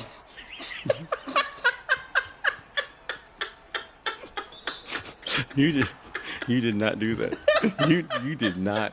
You did not do that. I also just wanted to add like the tone and the inflection points as well, you know? No, it was like a no. choo-choo train, but it was for France. I did not hear a grown man do that on a broadcast. I say some.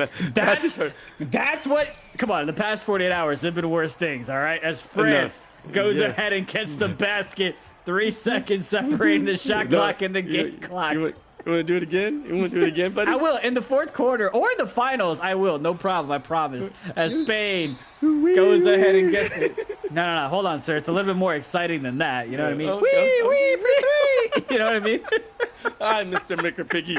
All right, 45-53. France right now is starting to be dominant here. But let's see if we can get a little bit of response from the Spaniards. Everybody in the chat, vamos en D and oni va to my Frenchman. This has been crazy. This is also a chance for the Frenchmen to punch a ticket to Qatar. 47-53, but Spain is in the bonus going into the fourth. They still got a lot of time, and they've came back from deeper holes in this. This is actually more comfortable than ever from the game one because it was double digits going into the fourth. Now they have a chance with, oh my goodness, right at the buzzer, knocking it down. 55-47, only a 9-point game. Zinks going over to the left side. Oh, sorry, 8-point game. Going to the left side, going upside. Can't court right there. Now everybody's losing it.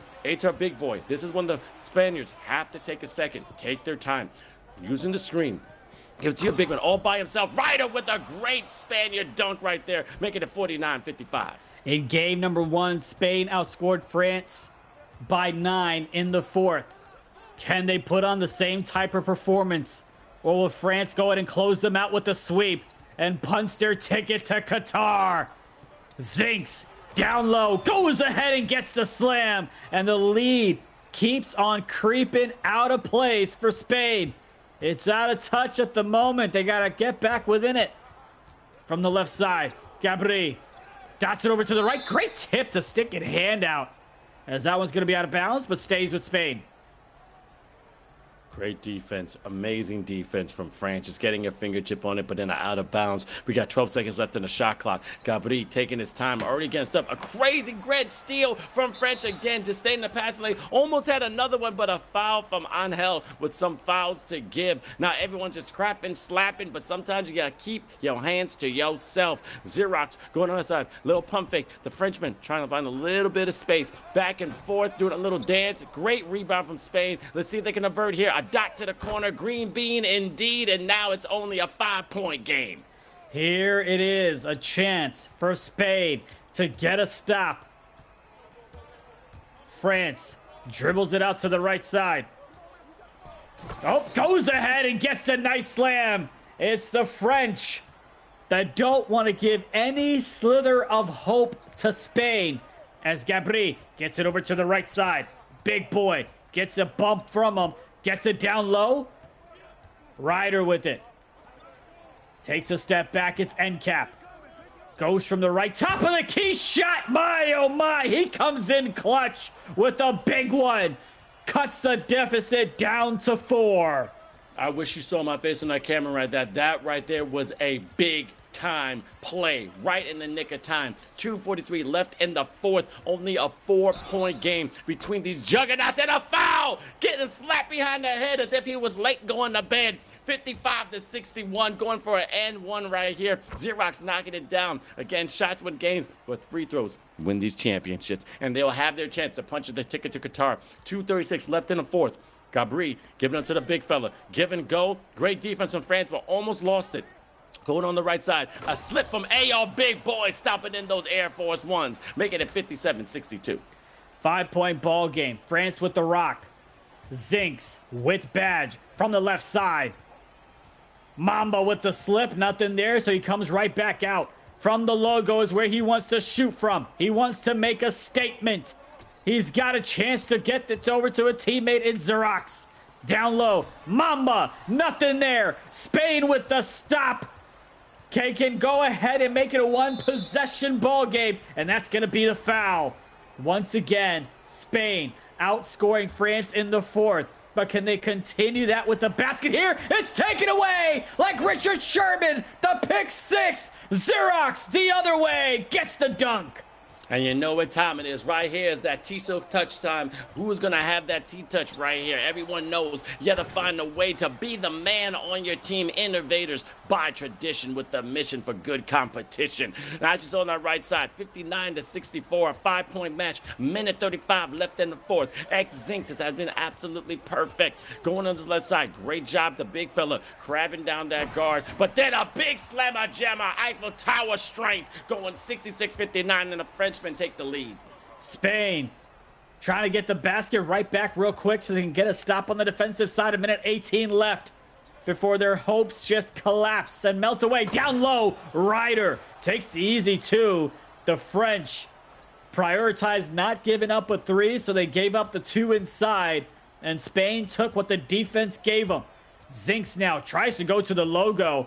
He's able to knock it down, especially with that badge. Swings it over to the left. The deep shot from them. They go ahead and knock it down. 8-point lead for France. A minute left. What does Spain have to do here? End cap.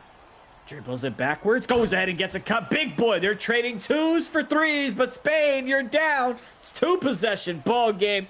46.4 left in the fourth. They can get a steal right here, but now do not foul. You still got 20 seconds difference between the shot clock and game clock, but they still foul, and they're stopping the transition. Now 24 seconds are back on the shot clock. Let's see who's going to get in this inside. Finding a little bit of space. Destiny has been fulfilling his destiny since the jump. Zinks, nice little crossover. Good defense of Spain. Now again, I just see it's 5 out now. They're doing full court pressure in the half court. Everyone has a chance. Man to man. No switching. Going on the left side. Xerox taking his time. Zinks now, big fella. Good job, big boy. So again, look, no switching. Staying on your man. Jumping a little bit too soon. That's great defense, but now you have to convert with 13 seconds. You need a three, and he drains it. 11.5. It's a 3-point game between the Frenchmen and the Spaniards. Let's see if anyone got timeouts. Spain has no more timeouts. It's just the French. Now you have to need a steal. Oh, man. Foul. Got to knock down these free throws, okay? Is hands sweaty? Nope. Stroking the green from that line. Amazing match, but it's not over just yet. You need Spain to knock down a big three, and they don't have a time. Going down the left side. Extend. Little bit going here. G-Big going right. Up in there, little cut, but then a smart foul, not making sure they get a three, making sure they get a foul shot. Only 2 points on the board. That is really smart. That is how you use your brain in NBA 2K to stop that play. Here we go out of the timeout, 5.6 left. Do we see some type of miracle? Spain makes it a 4-possession ball game. Pretty much, they need to get a steal, kick it back out for a three, get foul, have the N1, and make the free throw as well. Check Polymarket. The odds of that might be 2%, but there's still a chance. Here's the inbound, though, from France. They got to go to get the steal real quick. They try to do it, and they go ahead and reach in. They're okay, all right, scary eyes. Ref calls a foul as they go ahead and knock that one down. Zinks knocks them both. Spain, how fast can you get a three? They get it turned over, and it's France that gets the big dub, that gets the sweep, and stamps their ticket to Qatar as they are the first nation to qualify from the European region. The Paris lights are shining bright right now. France is ready to go Qatar and show what they're really about with another chance of being crowned eFIBA, the #1 team in the world. But they still got another game between Türkiye and Germany. However, shout out to the Spaniards. You played so well, though. Both those games going down to the wire. Not even a whiff of a blowout, but the competition just gets better. French has been prepared for this. They've been doing a lot of practice, and they showed all their skills today in eFIBA Season 4 first semifinals. Congratulations to the Frenchmen, but you still got one more hurdle, so you could be crowned the best in the EU. As you see with these replays, Spain came out fuego, flamenco. It was amazing. However, Frenchman went nowhere. Just like that ex-girlfriend that won't let you get the Netflix password because all you want to do is watch a show. And going to the left side, look, 20-24. But then the Spaniards kept fighting. Short corner, burner. Again, giving up for the good shot for a better shot. However,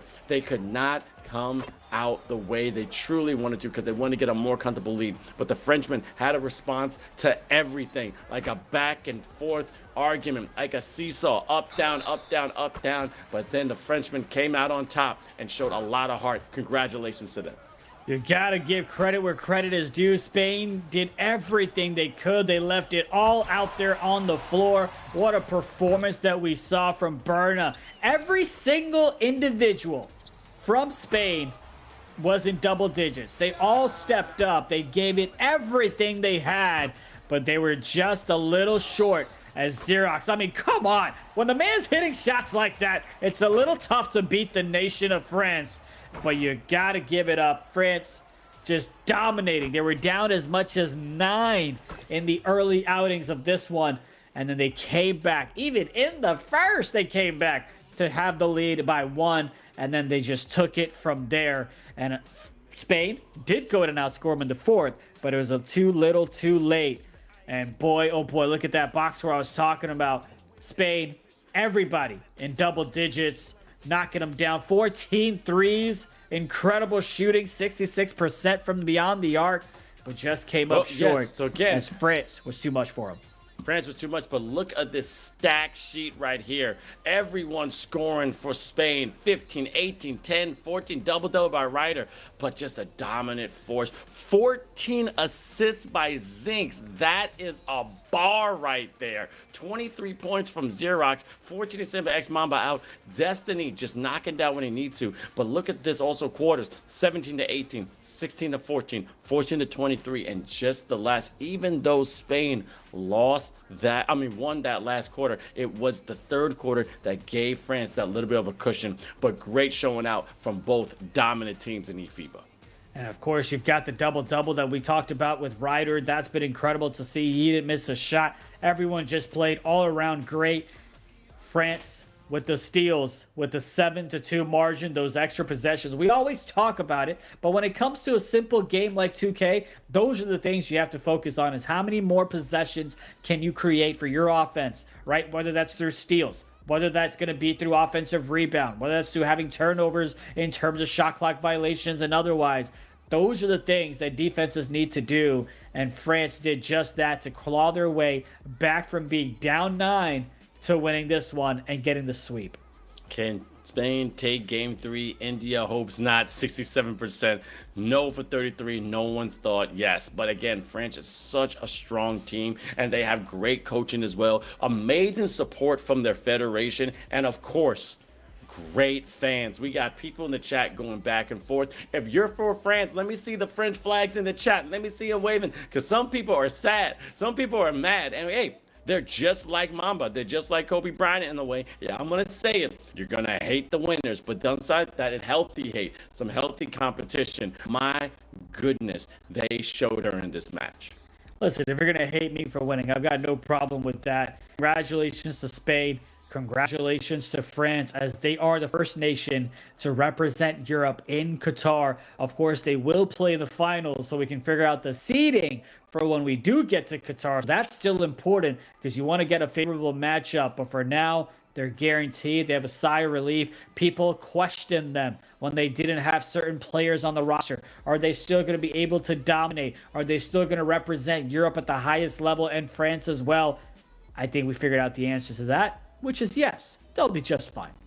Yep, and we got everyone in the chat. I thank so much for listening. We are crazy. We are the best. We are going great. But we got the Germans in the chat because you know they're watching this game because they could be playing against France as well. We got Turkey in the chat. I know they're watching this game because, again, could be playing by France in a couple of moments. But, again, the love is real and everybody's going back and forth. We're seeing different players from all over the country. I think I see a player from Algeria in there. Okay, Africa representing. But, again, you have to make sure you know who you're playing against. And this next game is a game that may go down the wire. Defending EU champ with the rising stars in Germany. It's gonna be spicy. Both of these nations have had to be gritty to this spot. The first game that we saw with France and Spain, I think it's safe to say when the Frenchmen had a little bit of an edge. They had a little bit of advantage in terms of stick skills. Now with this one though, think about it, right? You had Turkey that had to puff what some would say they were super favorites, but they just squeaked on by.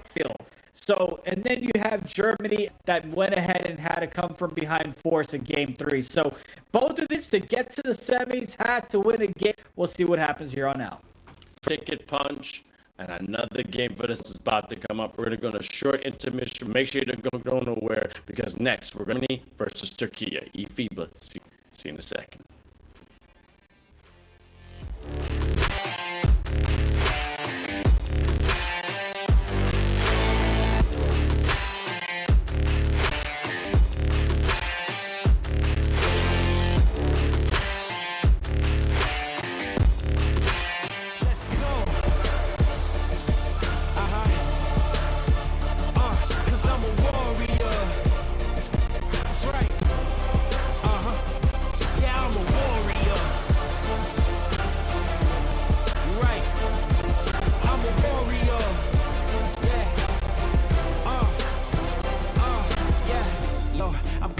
You like an avalanche, part machine. I've never lost a battle.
they got that shit no there. When I'm right, I'm like money there.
Parlez-vous français, my gamers and ballers? I'm telling you, as you see, I'm cool as a cucumber, and we already punched our first ticket to Qatar. It is France. Get out of here. Are you serious? That's what I'm talking about. We are back for eFIBA Season 4. We got another semifinal for everyone at home. I'm your man, Vince Chang, also known as The Energy, and the one and only Zunaid, a.k.a. Snack Reserve Suleman, India.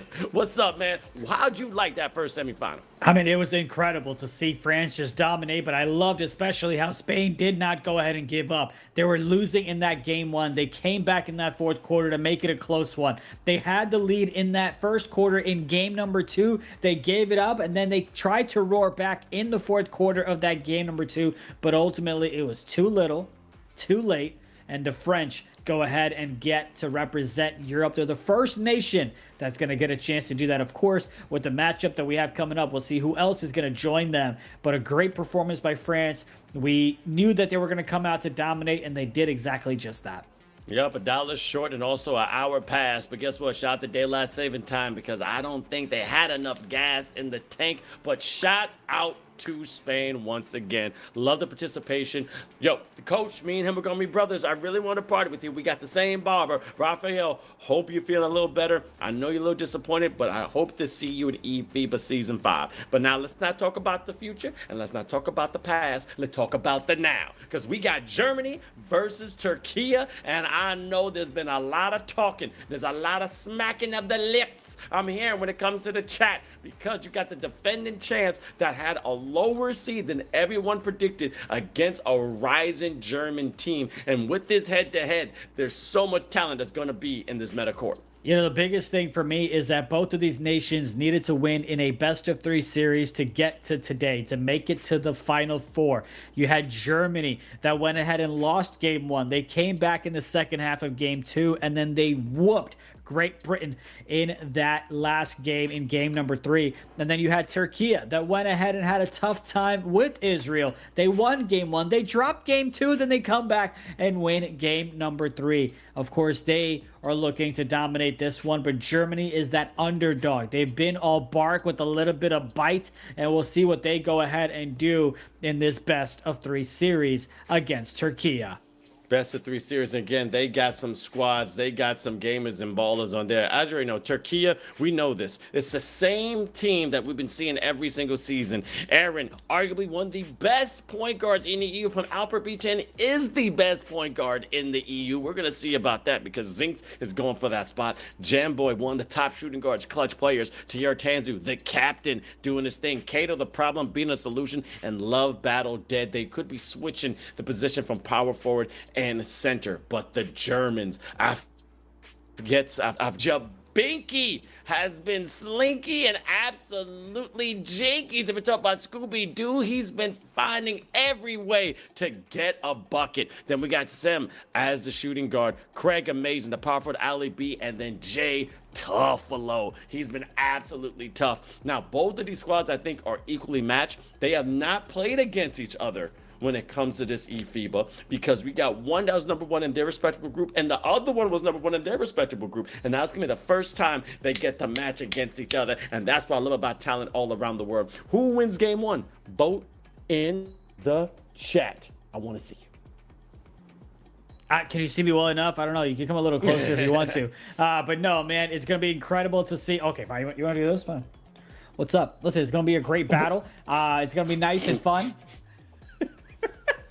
Yeah, listen, you got the glasses. I've got my own tricks up my sleeve, baby. Listen. I got glasses. I put something on. I didn't become a mutant in real life. I didn't see a superpower that I didn't know you had. There's a lot of things I don't know about you, Mr. Suleman. Like, are you an X-Men? Do you know I'm Professor just saying, Xavier? listen, I'm just bringing out the bag of tricks, baby. It's the last day, and now we got the last best of 3 in the semifinals. It's Germany taking on Turkey in this best of 3 matchup. The winner of this series punches their ticket to Qatar. You've got Turkey in white, Germany in black, and it's Jabinky with the rock going up against Kato, the problem, who gets the stop. Turkey with the rebound goes ahead, and ensues a quick foul from Germany.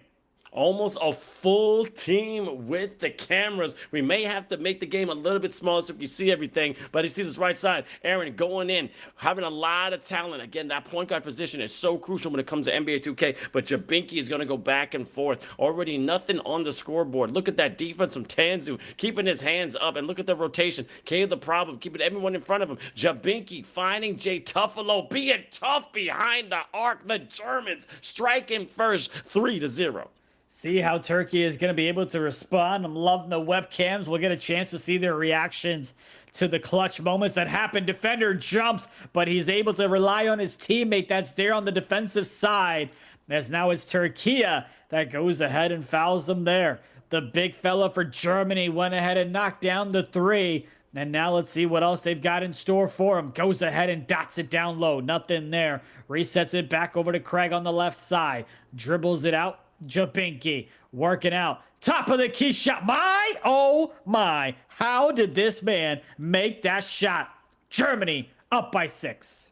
Germany absolutely in rhythm like Beethoven, getting some great starting to this game against Turkey, defending champs. But Jamboy, you got to be careful. If he has the rock, he can hit it from his spot anywhere. Good rotation, but look at that great defense. Love Battle Dead going back and forth. That was a play drawn up. Good offensive board from Love Battle Dead once again, giving the Kato the problem in the corner. Jamboy keeping the position as well. I'm loving this play. A give and go with the big man and then just cut into the rim. But again, hand in his face, so what? Made sure he knocked it down. He's going to the line for an and one. Aaron, known to be able to score from anywhere on the court. He can rim run if he wants to. He can knock down the big three. He can find the open teammate. They rely on him and his experience. This Turkey squad is one of the most experienced ones that we have here in eFIBA, especially in the nations that remain, going up against a squad that isn't as experienced. As a big shot from Jabinki, looking to have Germany make it to Qatar. Great job from the Germans. And again, they haven't had much of a challenge in the sense of they've been riding to this the second seed. But again, they've been playing some good teams, but they think that there are hot stuff. But again, against Turkey, it's going to be a battle. As I said before, they started off facing against a decent squad when it comes to Greece. Shout out to our man Reverend that was joining us. And as they kept continuing, Spain was their probably biggest challenge, 69-64. That was amazing. But then going against a Portuguese team, I take it all back. They actually been battling left and right. I'm looking at the pre-qualifiers. I gotta look at the qualifiers. Qualifiers, they are actually been dominant, which is crazy. Pre-qualifiers, I mean. But then the qualifiers, they were just basically getting back and forth with a whole bunch of amazing squads. I mean, they're facing against Sweden, which was nice. Serbia was decent, but here they're facing against real competition, and actually they are holding their own. Ali B, a dot to the corner, on them and knock it down. Let's see if Turkey has a response. A missed shot and an open one.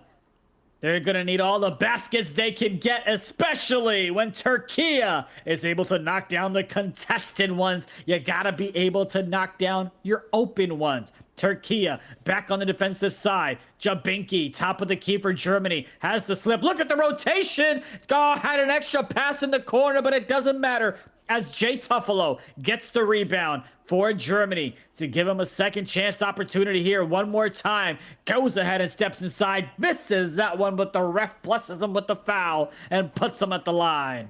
This is going to be a tight one indeed, and everyone who watches for the first time, this is eFIBA Season 4. 19 countries came through with the EU region, went down to 16, Elite 8, and now we're at the technically Final 4. But 2 teams will be able to punch their ticket to Qatar. One has already, because we're taking 2 squads, and that will be France going against Spain. As you see, Turkey going down the lane, bringing some pain and tying it up. But then they have a chance. Again, whoever wins this best of 3 punches the ticket to Qatar, and a great reverse slammer jammer from the German engineer. Great dunk, making it 15-13. A minute left to go. Turkey started off slow, but they're looking to end the quarter strong. Aaron, top of the key shot. That one doesn't go. Rebound secured by Germany and taken away. Kato the problem on the defensive side. And he was in the paint looking for the pass. But Germans knew that. and they go ahead and foul Türkiye to have him take it from the inbound on the left side. Working out is Aaron. Gets the clip. He had a little bit of space, but a great job by Germany to play some amazing defense as they get the stop. It's Jabinki now. No shot clock. 17 seconds of magic for him to do whatever he wants. And he extends the lead now 17-13. It's Türkiye. Aaron with the final shot if he wants it, and the Germans rip it away. Get the steal, get the basket. They go up by 6. Janboy dots it to the left. Tanzu with the 3, and the deficit is cut to 3 as it's 1.2. The Germans turn it over, but they turn it up here in the first to get the 19-16 lead going into the second. Great play from Germany, going back and forth, going back and here. Then Cato the problem, showing that he's a solution with the clicking on the pen in the back. I hope you're writing notes, my brother. And all of a sudden, 4:45 right in there going to second. Jabinki, everyone said this is a GOAT. The Targaryen from Germany. No Drakkar is there, just got doused out. But then a nice tip, making it 21-18 and trying to flip it. Aaron going down the right side.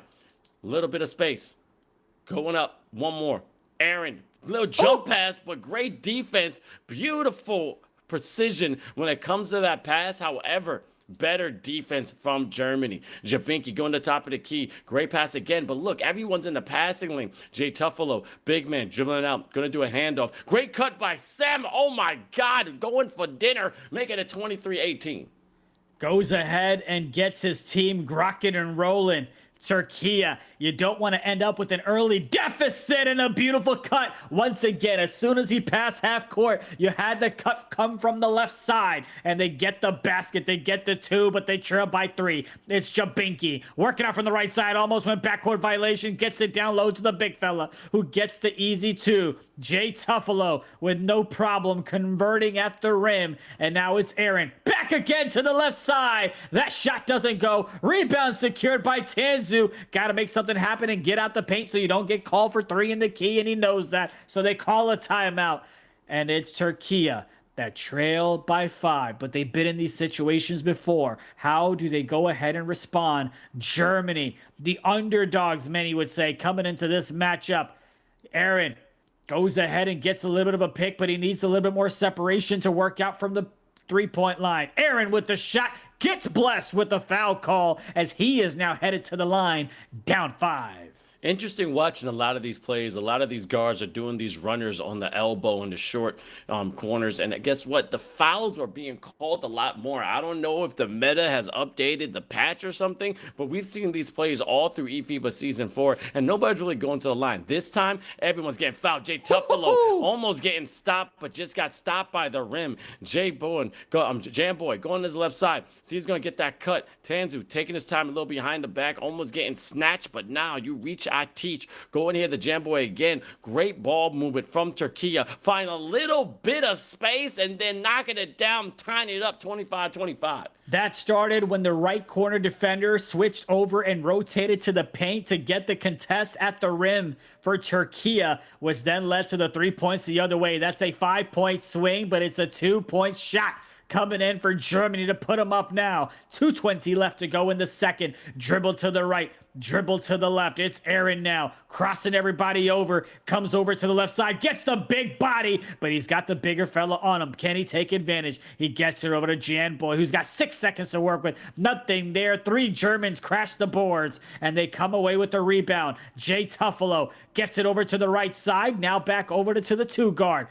Getting a little bit of separation on the top of the key. Drives inside from the right. Great rotation from the corner defender. Over to the left now.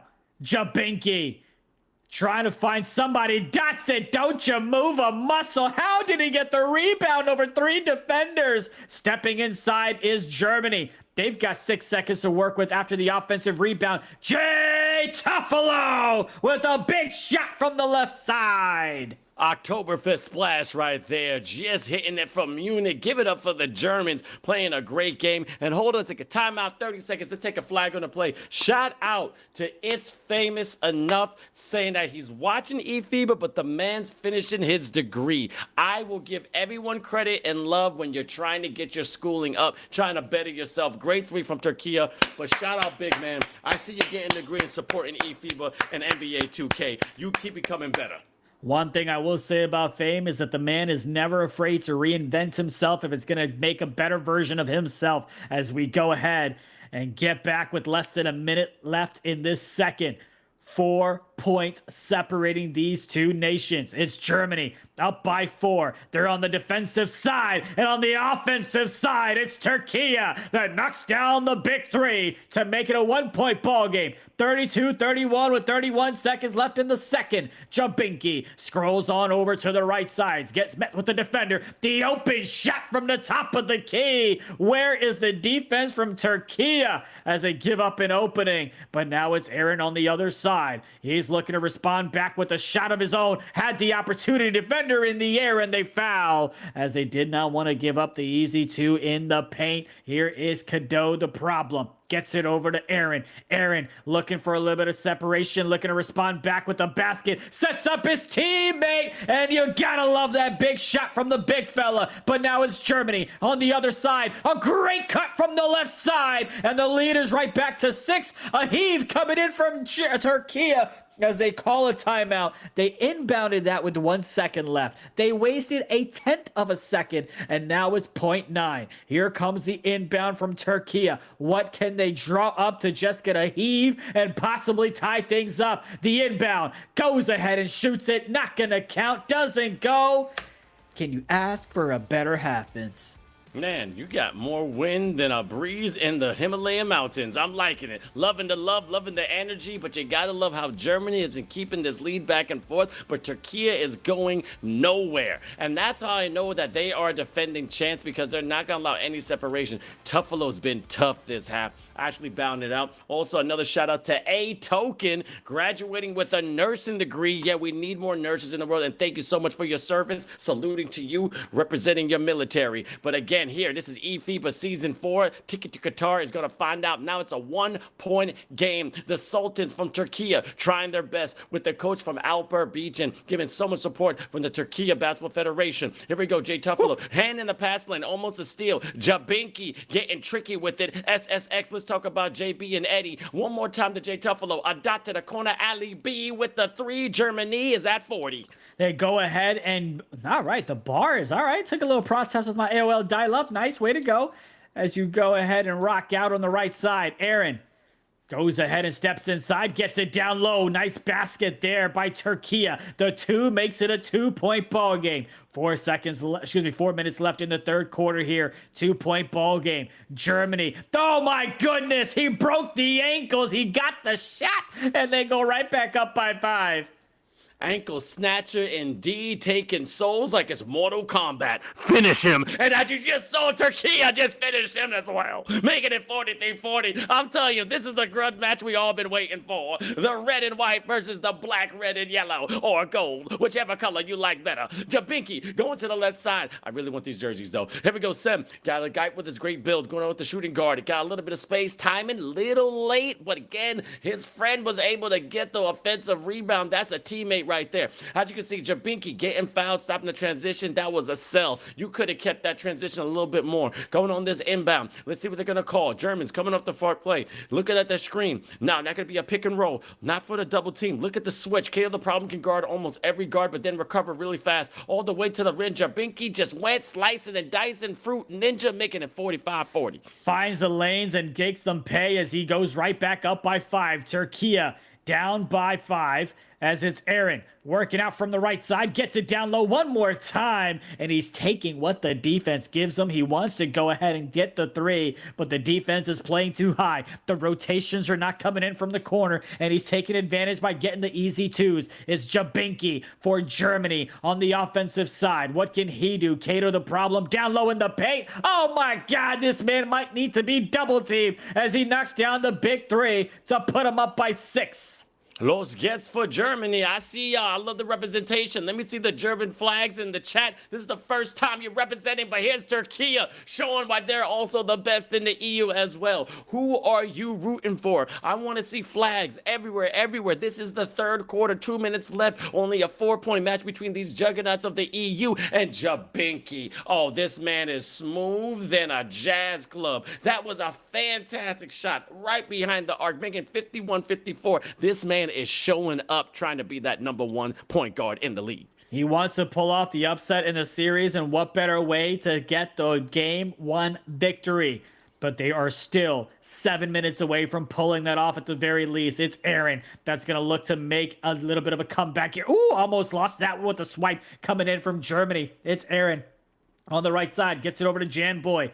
Looking for a little bit of separation, gets the pick, but nothing too crazy. And they are just feeding the big fella down low in the paint. He is their safety net. He's their blankie that goes ahead and gets the 2 on those slips as a Jabinki playing a dangerous game. Almost went out of bounds. Goes from the right all the way to the left. And he dots it one more time. Who's got that corner, baby?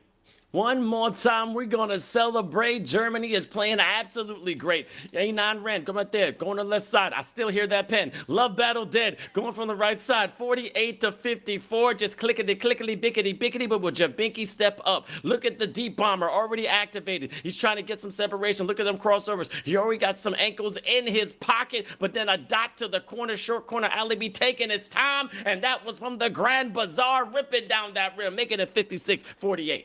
Yeah, the pen you hear is me taking notes for Türkiye to stop giving up the corner threes, and maybe they'll listen. It's 43 seconds left. Look at that domination. Jabinki with 28 points, 11 for 14. And that's the type of game you need if you're going to beat the juggernauts of Türkiye. But this one is not over. There's still at least 40 seconds left in the third and then a whole 5 in the fourth. Here's Aaron. Goes ahead and dribbles. Go to the right side. Gets it down low. Get the big fella his food. He continues to dominate, but at some point, Türkiye is going to need to get some stops on the defensive side. It can start with right here, right now. Jabinki already having himself a great game. He's looking for a 30 burger before this one's over with. Jabinki from the right to the left. Oh my goodness, loses the defender and takes the shot, but he blows it by having a late release. And they get it over to Jan Boy now for Türkiye. A jump pass over to Aaron. He's got no shot clock, but he's got 6 seconds to cut the deficit down to a 1-possession ball game if he wants to. Jan Boy at the buzzer knocks down the big 3 to make it a 3-point ball game as we head to the fourth. As I said, Jam Boy, one of the clutch shooters of eFIBA season 2, 3, and trying to be season 4. Let's see if he can keep this door opening for Türkiye. But amazing job from Germany, keeping the possession aside. Who wins game 1? 100% said Türkiye. No one said Germany. No one said overtime. You gotta vote. I don't know if this is crazy, but it's not what I'm seeing on the screen right now. And again, Jabinki stepping up, the skill to take the shot, the will to make the shot. I love it. I need it. I want more of it. The big 3 from Jan Boy to end the third is responded back by Germany to start the fourth with a 3 of their own. Jabinki with 31 points. Cadeau the problem.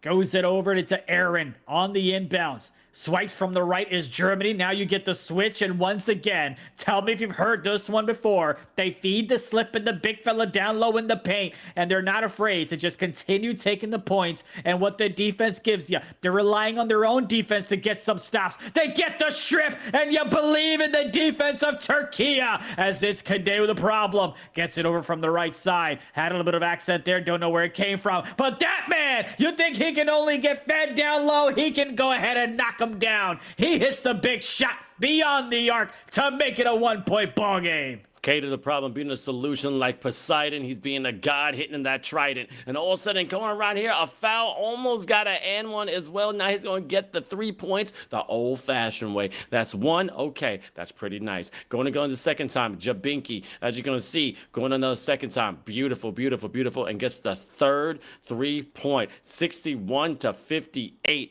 Now, we're going down to the wire. 3:41 left in the fourth. 62-58. This game is tight indeed. On the left side, Aaron find a little bit of space. Almost had a cut to the basket, but couldn't find his man. Aaron, one of the number 1 point guards when it comes to the EO. To cure it. Going up. Whoa. Got. Can't get it. 22 left to go in the fourth. Had to calm myself for the joke I was going to say. Jabinki tight ropes the backcourt violation to Jay Tuffalo. Jabinki trying to get the 40 burger. More importantly, he's trying to feed his teammates so they can get the dub. They're up by 6. 3 minutes left to go here in the fourth. Aaron bringing it up the court from the left side. Has a little bit of space on the left hash just to get the pick, and he's looking for a little bit of slip as well as they go ahead and try to bump him around the free throw line. Gets hit, but not out. Oh, and they lose it. Jan Boy tried to pass it back, but it got stripped. And now a quick foul coming in from Türkiye, well outside the 2-minute mark. That's the fourth one on Tanzu. Here is Germany looking for the safe inbound. They get it over to Jabinki, working out from the right hash. Nice little dribble move, looking for a snatch back for the 3, but the defense won't give it to him that easily. Cadeau the problem. Gets on the left side of the left hash, trying to guard the big fella. Oh, yo! Put a hand up, baby! You're right there! They give up a big 3. Going up is Germany by 9.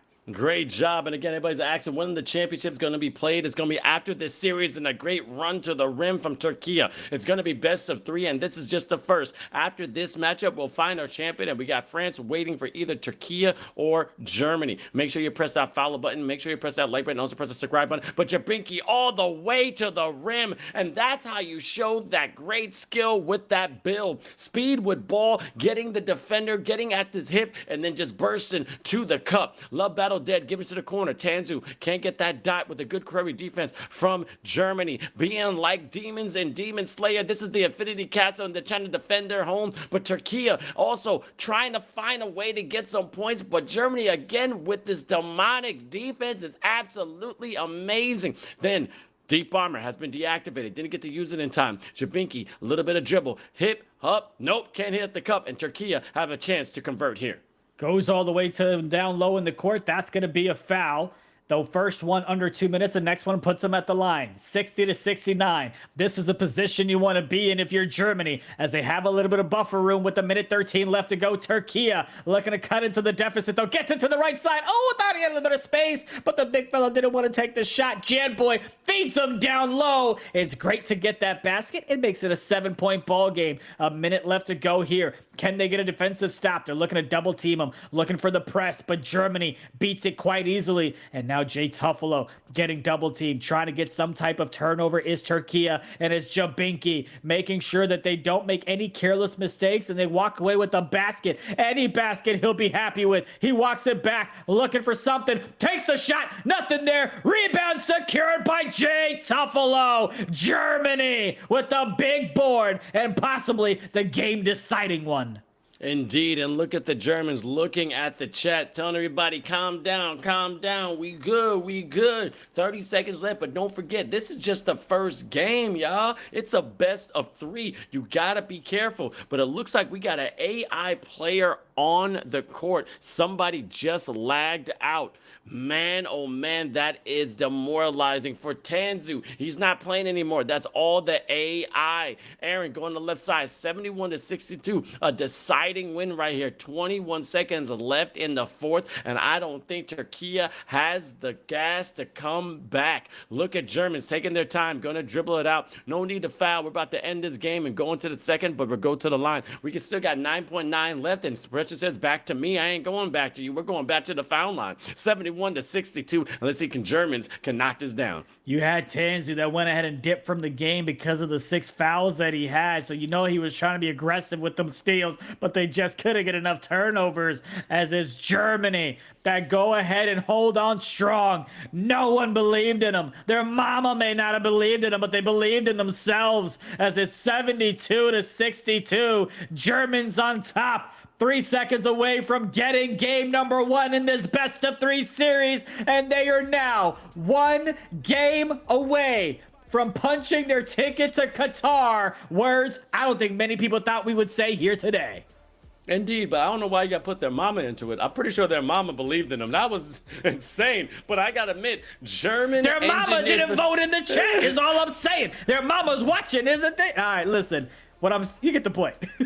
Their mama's in church right now. It is Sunday, and we're at eFIBA Season 4. But I got to give it to the Germans. I shout out to you. Give it up to Berlin, my men in Munich, and also my cousin Jonathan. I'll send this clip for you, baby. But here's the thing. The Germans are doing amazing. This is how you show out in eFIBA Season 4. When the lights are on, sometimes things shine brighter, but things are going to the dark, come to the light, and with them black jerseys, now we see them. We know they're here. Going against Türkiye and a deciding win, getting to double digits. But look at this great footwork, great passing, great teamwork from the Germans, but Türkiye tried their best. Love Battle Dead, still one of the top big men in this front court, which is amazing. Aaron being in that back court has to be a little bit more deciding, but Jamboy has to step up as well. He is a shooter, and shooters got to shoot, beat like Hoosiers, 1, 2, 3, and let it fly. However, Love Battle Dead was now fighting threes with twos. As you see, Ali B was doing a lot, stroking it green, hitting that corner three. But with those big fellas just battling out like two titans, fighting against to get out of Tartarus, you got to be careful because you're going to put the shackles on you. And that's what the Germans did. That steal was strong, and they kept Türkiye at bay. As you look at this scoreboard, 19-16, 18-18, 19-19, but that was the deciding factor in the fourth quarter. 16-9, keeping Türkiye in single digits was amazing. It was incredible to watch this German team just step up on all ends of the court, but you're not going to win a game when your big man has 27 points, almost doubling up what your point guard has? Come on, man. I get that he knocked down 3 big shots, but you're exchanging threes for twos. And I get it. You take what the defense gives you, but at some point you got to take what's yours and you got to take the 3. And that is just the point of this offense that you're seeing. 16-9. Türkiye couldn't even crack 10 when it came over to the fourth quarter. You gotta watch the bounce back game. We saw Aaron score maybe 5 or 7 points, I think it was, when they played Israel in that game 2 and they dropped it. Then the man came back and dropped 30 and he got the dub in game 3. Can he go ahead and step up one more time to the plate and deliver a dub by having a great performance in game number 2? That is to be seen, but you gotta give credit to Jabinki. 36 points, 13 for 19, 7 for 13 from the three-point line. That's incredible. 5 steals for Craig on the defensive side. Those extra possessions. You had Germany that shot 8 more times than Türkiye did. I'm telling you, those steals, those turnovers, those second chance opportunities is exactly what you need to give your team a little bit of an edge. But what's done is done. Now we focus on game number 2. Indeed. Again, we got so many people in the chat. I think Dula is in the chat as well. This guy is Ali B. What you doing in the chat, man? You got to be in the game. But Türkiye has a chance. And if you're a Jujutsu Kaisen fan just like me, it's time for domain expansion. This is going to be Istanbul bulldoze. You have to find a way to get people within your own zone and get all your people in the zone for that constant and definite attack. You cannot let up now. You know the Germans are here to stay. You know they're here to play, and they're trying to punch their ticket today. Did goat noises? Yes, I did. 6-7 mean I got to do it one time. But yes, here's the thing is that Germany has a chance to punch their ticket for the first time ever in eFIBA. And again, we still got 4 seasons underneath our belt technically, which is a couple of games that's going to stamp it. And eFIBA Season 5 is coming back. Who is going to be the best in the EU? We still got the championship round for France that's after this. Best of 2. Now, we're going to talk about this, India. Germany has a second. They could take a breath. They got a little bit of cushion. But we've seen Türkiye really respond. Do you think they're going to go crazy, or will the Germans come out on top? I just know this thing. You can't have your big fella knock down 3 3-point shots and then have your point guard only knock down 2 of them. Tanzu and everybody else, they were able to knock down 1. That could have been really crazy there. But what I'm saying is your big man can't have the most amount of points by doubling up what your point guard has. Your big man can't have more threes than your point guard does. You need to step up at the 1 and 2 spot, and that's what I expect Türkiye to do. Also, I'm seeing all these flags in the chat. Where was this support? The bandwagoners are crazy. Where was the support when we asked you who was going to take game number 1? Nobody voted for Germany. And Vince, I'm telling you, their mama is not in church. It's 4 p.m. out in Germany. You know what I mean? Is that happening? That's amazing, because actually I got some mamas in production as well. Hello, Ma. How you doing? Also, yes, Yeah, Zunaid is being very daring. Yeah, I can see right now. That's gonna be. I Really can't tough to- tell you. I was really hoping my brain would comprehend what I was trying to do. I was like, please put this one down. Please put this one down. Wait, hold on. Are we deciding if we're gonna have him back? Okay, I don't know. What? Yep. Okay. All right. We're not delusional in this situation. But here's the thing. You're right. Make sure your brain connects. But just as these players, their brains got to connect with these things right here. These fingers. Okay. These are gaming fingers, and these are gold. You got to be able to make sure that you can play this game and also with that mental capacity, because also the fatigue, this is the later game, so you've been resting. At the same time, you're probably doing scouting of the previous match between Spain and France, but now you're against some top players. And as you see, the top players from Germany already, Jay Tuffalo, we've been interviewing him, and look, he's been real calm. He just does a little smirk, kind of like a villain from a Rocky movie, just and then all of a sudden just comes out of nowhere and punches you. But Germany has a chance to go. But we got to go to the players to follow, because a lot of these squads have some stars. And as you can see, Jay Tuffalo has been a star. Ali B with those corny threes, amazing. But I wish they had Jabinki out there, because he's showing out as well.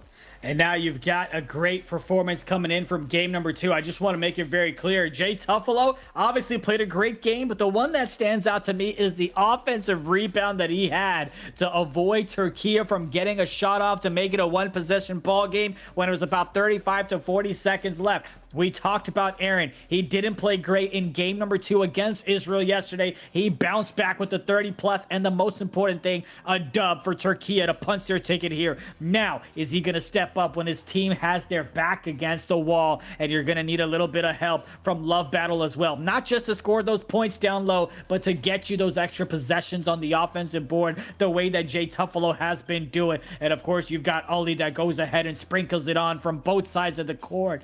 This is a type of, everybody's got to step up 1 through 5 the same way that we've seen them do it in the past. Türkiye is going to need that. By the way, we often talk about adjustments, whether it's switching positions, whether it's switching anything else in terms of, hey, are you going to switch builds? Are you going to switch this? Are you going to do that? Let's see if Türkiye does go ahead and make those adjustments as well, because now whatever they may have tried against Israel, against other nations, may not work best in terms of the gameplay and the matchup and the skill set that you're seeing from Germany, because now you also don't want Vince to go ahead and overcorrect. You don't want to make too many adjustments to where you are now saying, okay, we haven't been in this situation before. We haven't played with these builds. We haven't done this or that. How do we go ahead and compete with this? But regardless, in 20 minutes of virtual basketball, we may figure out if Germany is going to pull off the upset. And someone can fact check me on this, but if Germany wins game number 2, it might be the first time that they're representing Europe in an eFIBA World Finals. Yep, indeed. I'm telling you, Awesome Breeze, love you too. But everybody's about to load up. They're going to take a quick break. But we have an amazing interview from the captain Türkiye, Tansu McCoy, from our one and only Jasmine McCoy. Let's check that out really quick. Well, that's I never thought about that question. What's up, eFIBA? Jasmine McCoy here, and I am with Tansu. Thanks so much for joining us. Thank you too, Jasmine. How are you? I'm good. Thanks for asking. Well, I really want to talk to you about last year. Team Turkey finished at number 2 in the season 3 standings. How will you be turning that into fuel here in season 4? Last year it was the 2nd place for us. Previous year it was the 3rd place. So I mean, in the Europe region we are fine. We won 5 straight, but in the World Championship we need to beat the top team. That's the Team USA. And how does it feel to represent your team on the national level playing against the best? Yeah, it has been a pretty good experience. I cannot even lie, because the first year I rethinking the past that I started playing in the national team, I was really nervous, really like excited playing the game that I play and also representing my home country. But I get used to it, and my team also get used to it. We had so many accomplishments that we managed this in this previous year. So I think this year also going to be another one that we need to be better and maybe even win the World Finals. How do you manage to prepare for these big matches and playing against top players all around the world? NBA 2K is a game that you need to be concentrate every single second, because whenever you are getting some arrogance in your team, some not focusing the game right, you will get penalized for sure. And I feel like that's an experience that you've been able to take from playing professional basketball, I saw. How Yeah. has that prepared you for these moments? Yeah, it has been a pretty good, like, how can I say, transfer from professional career to esport career. I had so many tough matchups in my professional career that I need to do guard. In the same game on the 2K also, I have my first responsibility is to take care about the opposing best scorer. So If you had to pick one current NBA player to join your eFIBA team, who are you choosing and why? I will say Nikola Jokic. Jokic. I like Jokic. Yeah, makes everyone better, I guess. And my next question, if you have Deep Bomber Takeover activated, are you looking to score or pass more? Well, as a defensive player, I am fouling and calling a timeout to get that bomber away. This is my first, I guess, season with eFIBA, and I'm hearing a lot of defense from you. Is that your identity? Is that your identity with this? Yeah, definitely. Like, think about prime Kawhi Leonard, or I will say my favorite player of all time on the defense, Tony Allen. That's my job on 2K, that I need to be locked in on defense, and take care about the PG, take care of some stops, call my team some defensive schemes and rotations to get some easy stops and fast breaks, points maybe. And so I'm going to take you back to one tweet that I was able to find. December 12th, 2024. You said, always a pleasure to play against y'all. Hopefully we will see each other many more times. This is the picture. Nice one. Can you Nice take one. me back to this moment? What was going on? Yeah, that's Team Portugal's PG, PT Creative. One of my best friends on 2K that I met online and also offline after some years. I know them from their since beginning, that we were winning things and winning European region, winning tournaments. But I saw them on the Division 2 when they were 5, playing every single night, putting work every day and every night. After some point, they really started to get some good wins. They changed their tier to tier 1 and played against the top tier teams. And eventually they made it up to the eFIBA. So I think that's a really good example for the teams that's after this year's gonna take seeing for Team Portugal's did. So. And then I have one random last question. This year, I read, I believe, is double elimination. It's a little bit different compared to previous. What do you like most about it? Double elimination has a chance also to, if you have a bad series, you can have the second chance to again do your best to get eliminated. So it's a good thing. So, and secondly, I hope this whole eFIBA season 4 gonna be impressive. This Qatar finals gonna be huge, and everyone gonna see that 2K esport has a chance also to revive again. So hope for the best. Yes, thanks so much, Tansy, for your time.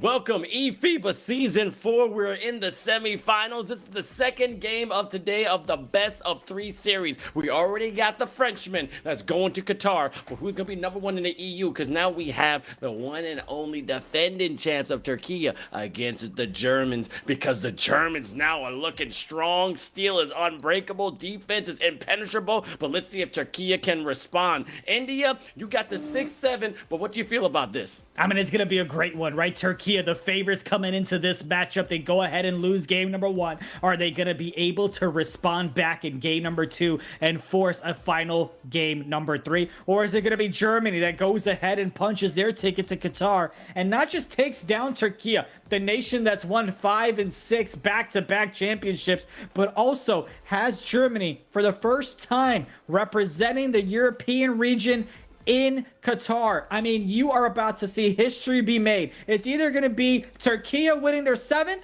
or it's going to be Germany representing for the first time ever. And Vince, if you thought you were annoyed at me now, I got you, baby. I got you. I am going to send something to your house, and I'm gonna give you some. I'm gonna send you some, rims. Okay, we're gonna put some D's on them. Okay, that's what I'm gonna say. But the thing about it is that also we have people in the chat saying what's taking so long. Again, the players are loading. As you already know, when it comes to internet, when it comes to connection, it may take some time. So now we're just waiting for all the ballers to get in the lobby. However, as you just said, we might see history in the making until once. Is there going to be a 6-peat, which is already hard? Are they going to be like Jordan and get those 6 rings? Or on the flip side, or we're going to see a first time ever German sweep? But here's what we know. We have game eFIBA Season 4, Türkiye versus Germany. Does Germany punch it to Qatar, or Türkiye defend and go to game 3? We're going to find out in just a moment. And as you see, Ali B's in the white. That means Germany's in the white, Türkiye in the red.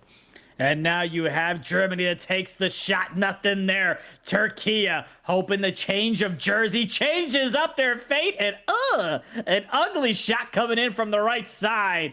And that's a quick transition take, as the first points are going to come at the hands of a free throw from Germany. As they get the first one to drop, it's Jabinki with the rock. He went ahead and had 30 points in game number 1. Can he continue the domination here? Goes ahead and put the patience. The first read was the paint. The second read was the corner, but he was smart enough to wait for the hash to open up as he gets the assist and the 3 gets knocked down. Aaron, he's looking to go ahead and have himself a big game. The rotations are coming in. A nice extra pass, and the corner shot this time is good. And Türkiye is on the board.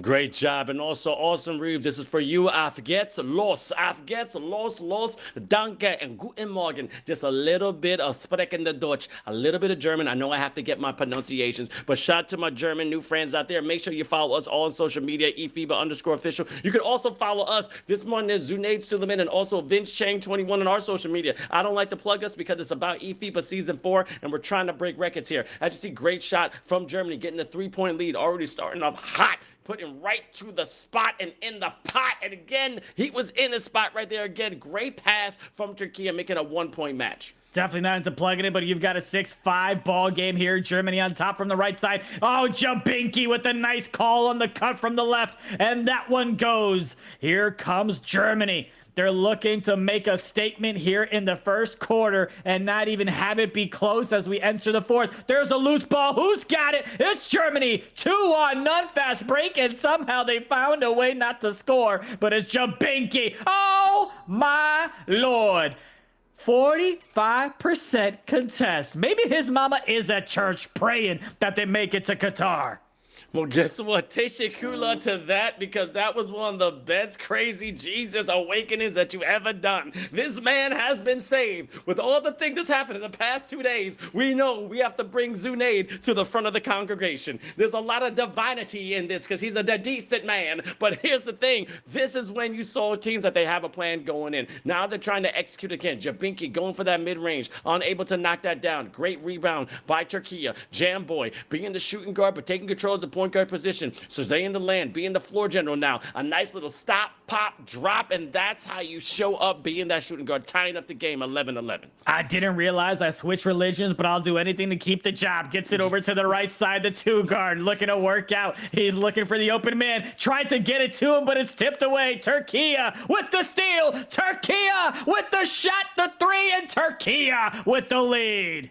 Look at the focus. Left, right. To the left, you have the whole Turkish squad, -1. To the right, you have the German squad. They got representation, but they're keeping it very calm and collective. They're not even going to celebrate no more until we get to the last couple of minutes. Sem getting all around the rim, trying to get some kind of shot off, but giving it to Pinky. This man is amazing with a plan, and man shooting it from no man's land. 14-14, and these squads are going at it, India. Punch for punch, bucket for bucket. We're tied up at 14 apiece, and it's Aaron. It's Türkiye that go ahead and regain the lead with 1:20 left in the first. Jabinki gets it past half court to his man Jay Tuffalo, who gets it right back to Jabinki. The big three from the right side, and we continue to exchange leads, and it's Germany that's right back on top, but it's only a 1-point lead, which means Türkiye has a chance to regain it. Kado the problem. I think I finally said it properly with the right pronunciation. It only took me 9 games, but it only takes 1 game from Germany to head to Qatar. Do they have a defensive stop in them here in the first? It's less than a minute. That shot doesn't go. The boards are crashing. It's Germany with the rebound now. Jay Tuffalo brings it up the court. He's got a pass fake there. Gets over to Jabinki. The last time out, he knocked down a big 3 from the right side, and he knocked down 1 with the 45% contest. No contest there, but he still finds the bottom of the net as it's Germany that's up by 4. All right, let's see if Poland's going to show up right now. 16-20. Heidi Bakalem. Let's see if the Turkish Federation is going to support them, but also let's see them in the flags. I got to see them in the chat. Where are my Turkish fans? Ooh! Great block from the Germans, though. What did the 5 fingers say to the ball? Smack! And smacked it right back. Oh, that was actually perfect. Oh, come on. You gotta keep going. That was amazing.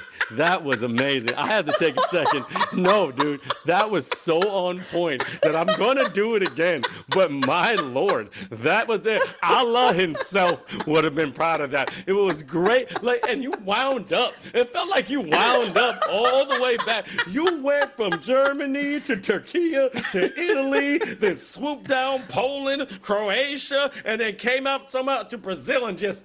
I was like, damn, homie, where did you find that one? 23-18, the Germans still leading going into the first. This is what we do at eFIBA Season 4. We have fun, but we're all about 2K. Had to go ahead and get the smack in the way that Germany's doing it from the right side to end the first quarter. What is this commentary? It's the only type of commentary you can get in eFIBA. If you don't like it, there's a mute button. There's a 3-point deficit now that Türkiye is looking to make up here in the second quarter. Jabinki from the right side. Here comes the slip, but nothing there. Rotations on point, but he goes a little too aggressive, flies by the defender, and they had to call a timeout to avoid a 3 in the key as Germany is up by 3 here in the early seconds of the second quarter. If you're just joining us, welcome. A reminder, this is a best-of-3 series. Germany pulled off the upset in game 1. They're looking to pull off the upset in the series and punch their ticket to Qatar with a nice shot there. They get the midi. They go up by 5.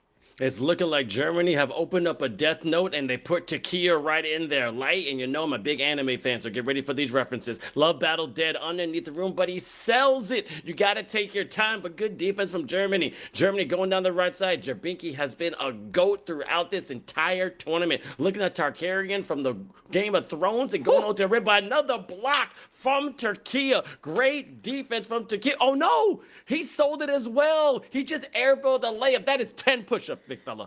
You had the man go ahead and have the defender meet him inside the paint, and he just wasn't able to convert. Tried to go for the dunk. The animation tried to give him a rebound, but he wasn't able to get either of them. It's Aaron now. Down 2 possessions. Gets it to Jan Boy. A cut from the right side, and they cut it down to a 3-point ball game. 4 minutes left in this second quarter. Can Türkiye get a defensive stop? They've been letting Jabinki do whatever he wants, and Jabinki gets it over to the left side. Nothing there. Rebound secured by Türkiye. A chance to tie things up or get the deficit down to 1. They'll go ahead and say, I'll take the 3, please. And we're tied up at 25 apiece. 3:14 left in this one. Do they have another stop so they can try to get the lead right back? They were down as much as 5 in the early minutes of the second quarter. Jabinki gets the switch. He's looking for an opening. Nothing there. Early shot. Defensive stop number 2 comes in from Türkiye. Can they now go ahead and take the lead? It was Jamboy that got the 3 from the left side. Who's it going to be now for Türkiye? Aaron goes ahead and dribbles to the left, looking for some separation. Nothing there, but it's Love Battle that gets the offensive board, and it's Germany that gives me a break and gets the foul. You could always take a break, but you want to talk, which is great. Kato, Love Battle dead Hey, on you made top that of the right. Yeah, I know.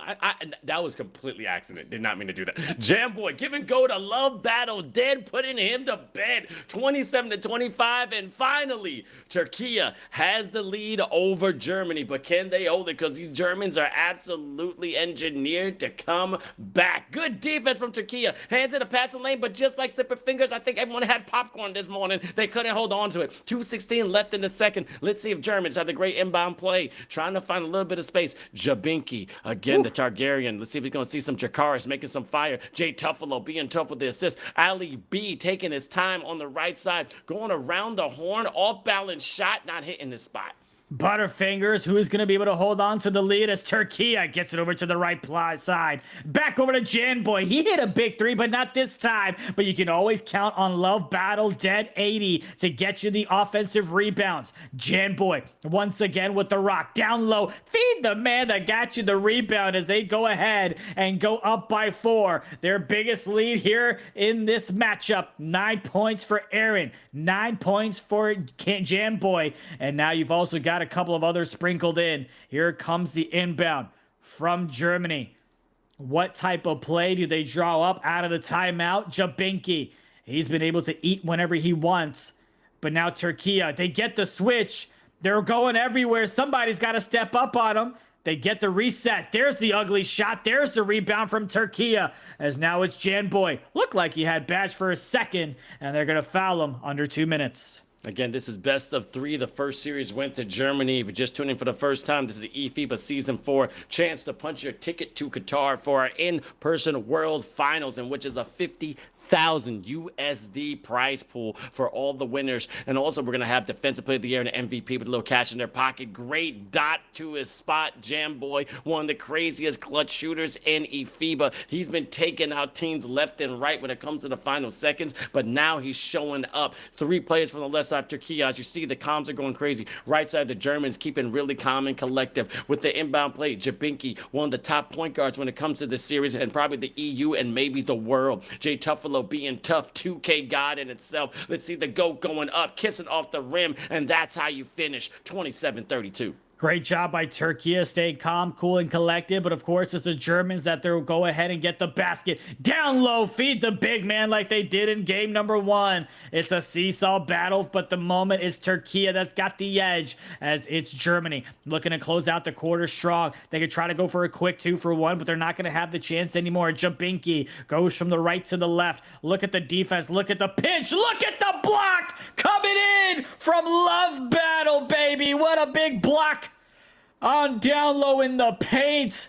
And here comes Jabinki trying to redeem himself. Gets it to the open man who knocks down the 2. 14 seconds. Türkiye with the rock.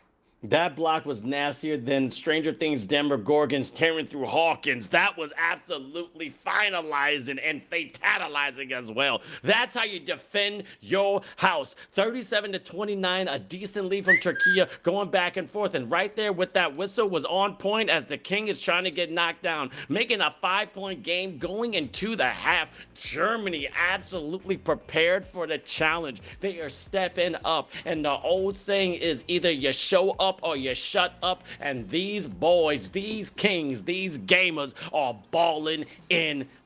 Türkiye trying to defend their crown, but we all said the throne has been a little wobbly. It may come from a different ring, and if you know anything when it comes to One Piece, we'll see who's going to be king of the pirates and king of eFIBA in just a couple of moments, because we got to punch our first ticket to Qatar to France, but then another ticket is going to go to one of these 2 regions. A big shot coming in from Germany to end the half, and now it's Türkiye with the 2 to start the third.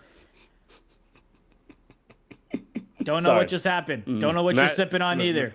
Magical said something that's, again, it's an inside joke. And pause. Going to the left side, 34-39, 4:30. If you were there for the first stream, I highly recommend that you tune And here into it is, yesterday's 39, stream. 34, Yesterday's stream, 424. The first 3 minutes are hilarious. Definitely go to YouTube and watch it again, or here on Twitch. eFIBA_official. eFIBA.basketball. YouTube and Twitch. Your man Vince Chang, and also Zunaid Decent Suleman. My name is Jar of Jam. We appreciate y'all for tuning in. It's Jabinki that goes ahead and gets fouled. A 7-point ball game. Türkiye looking to push a game number 3. Jabinki, top of the key. He's dancing around to the left and to the right. Kado the problem. He's doing jumping jacks on the defensive side. Gets it over to the left. Here's the cut. That is successful. He had a step on him. He had a beat on him. And they let into this deficit by 5.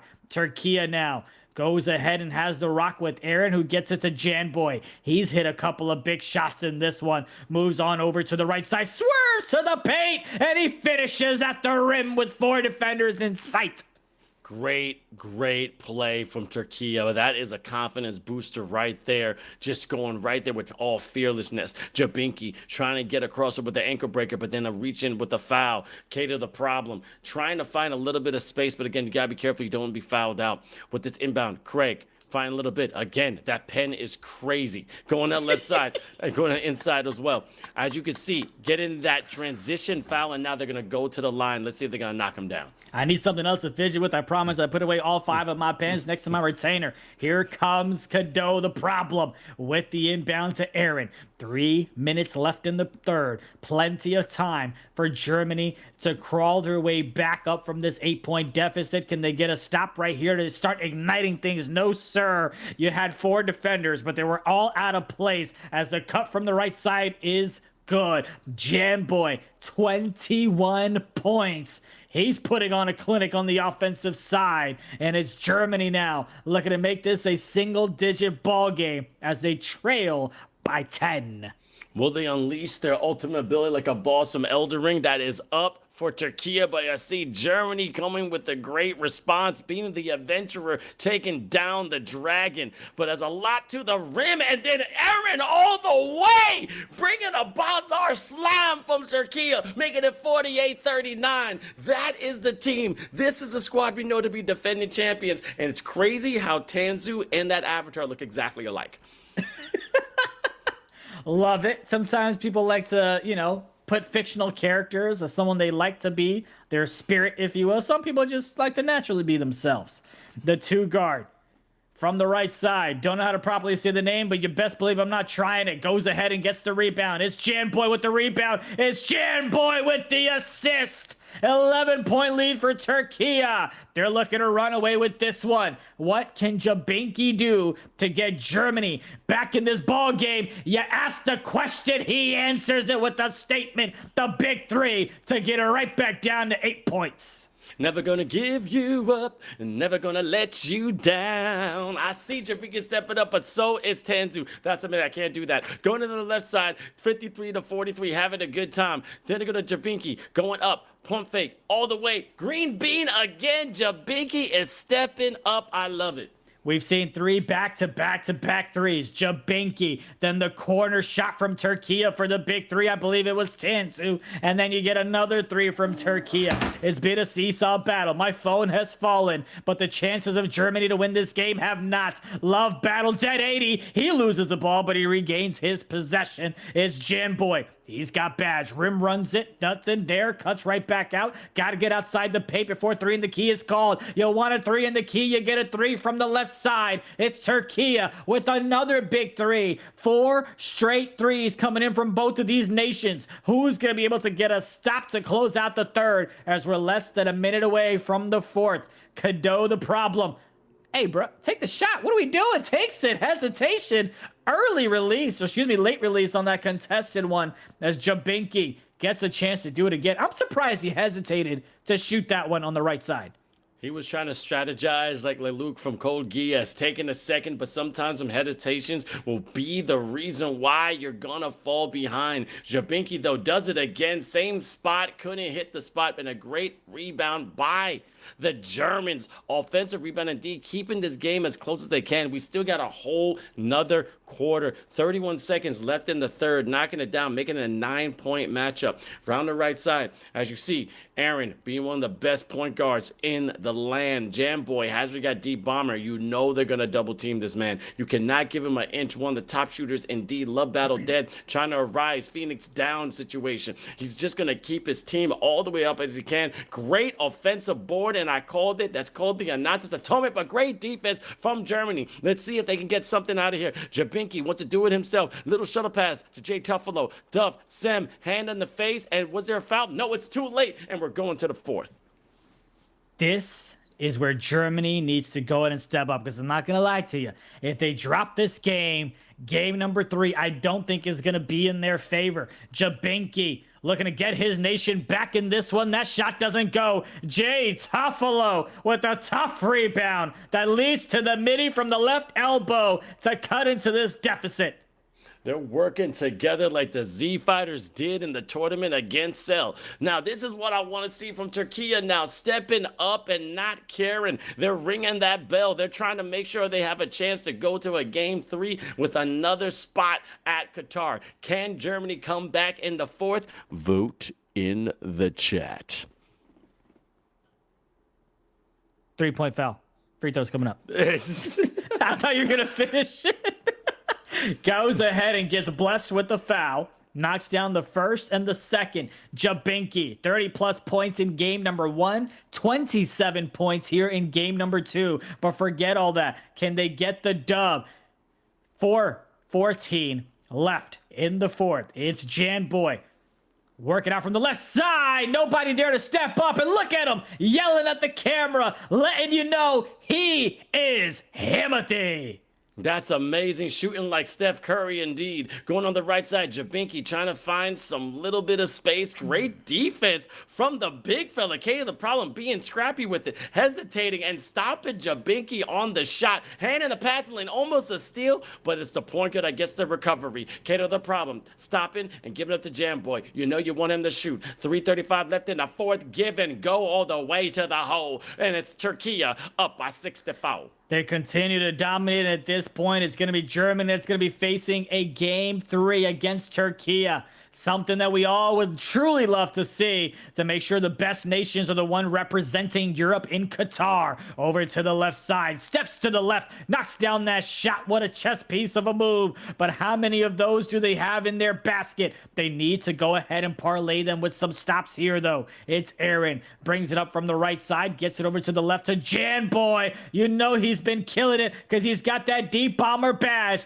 They don't just give that to anybody. Cadeau the problem. Back over to the left side. Takes the shot. Badge can't even help him make that one. 2 for $1. Yes, please. Yes, please, indeed. 67-54, a comfortable lead for Türkiye, trying to force this game 3, but Jay Tuffalo is not going to give up. They still got a lot of time on their clock. Going to right side, Jabinki trying to find that 3. Cross pass, crazy, off shoulder, trying to be crafty with it and like a magician, but unable to finish that assist. Now we get the inbound play coming in from Germany. 67-54. Takes the shot. Oh my goodness. No, sir. Goes ahead and gets rejected. A rare block coming in from the outside, but the inbound play here now. Craig over to Jabinki. Gets the pick. There's the slip, but he doesn't want it. Kicks it right back outside. That shot is good. A contested one. He did that earlier, and he shot it from the left elbow. He flipped it, and he went to the right side, and he knocked it down. Same result, same shot. 2 minutes left. Türkiye on top by 11. And it's looking like a little bit of Anthony Edwards with that confidence fading away. Maybe Halliburton indeed. But let's see if Jamboy can step up. Love battle dead. He doesn't see red. He only sees green. And man, the boy is mean. 70-56 Germany. You got to set up, baby. See what type of setup they've got coming into game 3, because this one is looking like it's going to be all Türkiye. There's no way they blow this one. Right? Well, what? Hey, commentators curse. You better chill out, man. They're gonna come after you about that. They're gonna find some implants. Even though your hairline's to the side, they'll make it straight. But 59 to 70, 130 left in the fourth. I think it's comfortable. As you see, they're looking at the camera going, hey, man, we got this. But you still got a whole nother match to go. And then you have the championship. So you cannot take 1 second of rest. Keep it focused. 133 going for this inbound. Jamboy, again, jab step to the right side. Let's see if that build got good speed with ball. And then a foul. Smart foul. Keeping it under 129 with some fouls to give. Cater the problem. Calling out computer blue. Going to the left side. Jamboy, I'm just making a place. Then having a good time. Find a real good screen. Let's get a little bit of separation.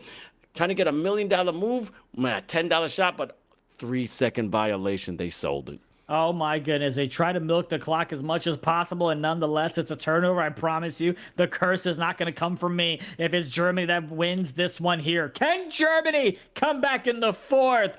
Easy. 50% of y'all. No. 25%. And I don't want it to go to a game 3. I promise I'm not the one who voted that one as Kado the problem. The cut from the right side slices him up for the easy 2. And now there is a minute left for Germany to complete the sweep, or they looked at what is realistically a game 3. Jabinki gets it over to his teammate at the top of the key. Here comes from the left side. Ooh, can't get that one to go. It's funny. He makes those as you get the big 3 from the left side. He makes those when there are defenders all around him, but he doesn't make it when the opening is there with nobody there. Some people make hard shots look easy and easy shots look hard. And know what? Some people just need that pressure. But now I'm noticing this is Turkey's MO. Every year, they don't really get sweeps. They always get to a game 3 eventually. They already got it with Israel, and now they got it with Germany. It's just that one game they take a day off. And now we're going to go to a game 3. Hopefully, everybody loads up on time. 74 to 65. Kind of impossible for them to come back with this much time left on the clock. All they got to do is just play it out. Make sure you knock down your foul shots, because you see the fouls are going to start raining down. But however, shout out to Turkey. A great response with this revenge. But Germany still has a chance. And we got a third game coming up in just a few moments. It's incredible to watch them play. We asked for Aaron to step up. He did play better this time around, but it's Janboy with the double-double, 30-plus points, 12 assists. What a way to step up when your nation needed you the most. And right on cue, he says, I got some moros, and he knocks down another 3. Shout out to my brother James. Hey, man, he wants some of them things. He got some of them things. He got some of them things. Great job from Turkey once again. Let's see if they're going to close it out. Just another shot up there. Just trying to get some points again. 79 to 65. The rebound, the response, the revenge is best served cold. And that's what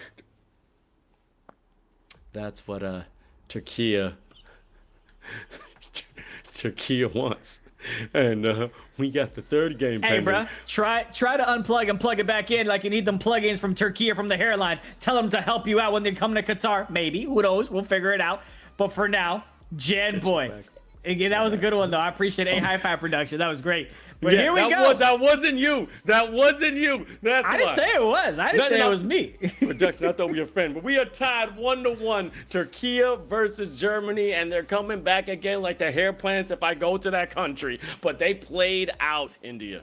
They indeed did, and what a way to go ahead and step up. And this is why we love the best of 3. It's not just about that one game that you might not play well. It's about consistently which nation is going to show up. In the game 1, it was Germany. In game 2, you had Turkey that went ahead and stepped up and dominated, might I add. And now it comes back to a game 3. I'd be curious, no matter which nation we interview after this series is over, about the adjustments they made, whether it was Turkey after game 1, whether it's Germany after game 2, when they load back up for game 3, man, it's going to be interesting who gets off to a hot start, but not enough can be said about Janboy. Just about every highlight you're going to see from Turkey is him knocking it down as he had himself 30-plus points and also got involved with some dimes with 12 of them. Incredible gameplay coming in from him.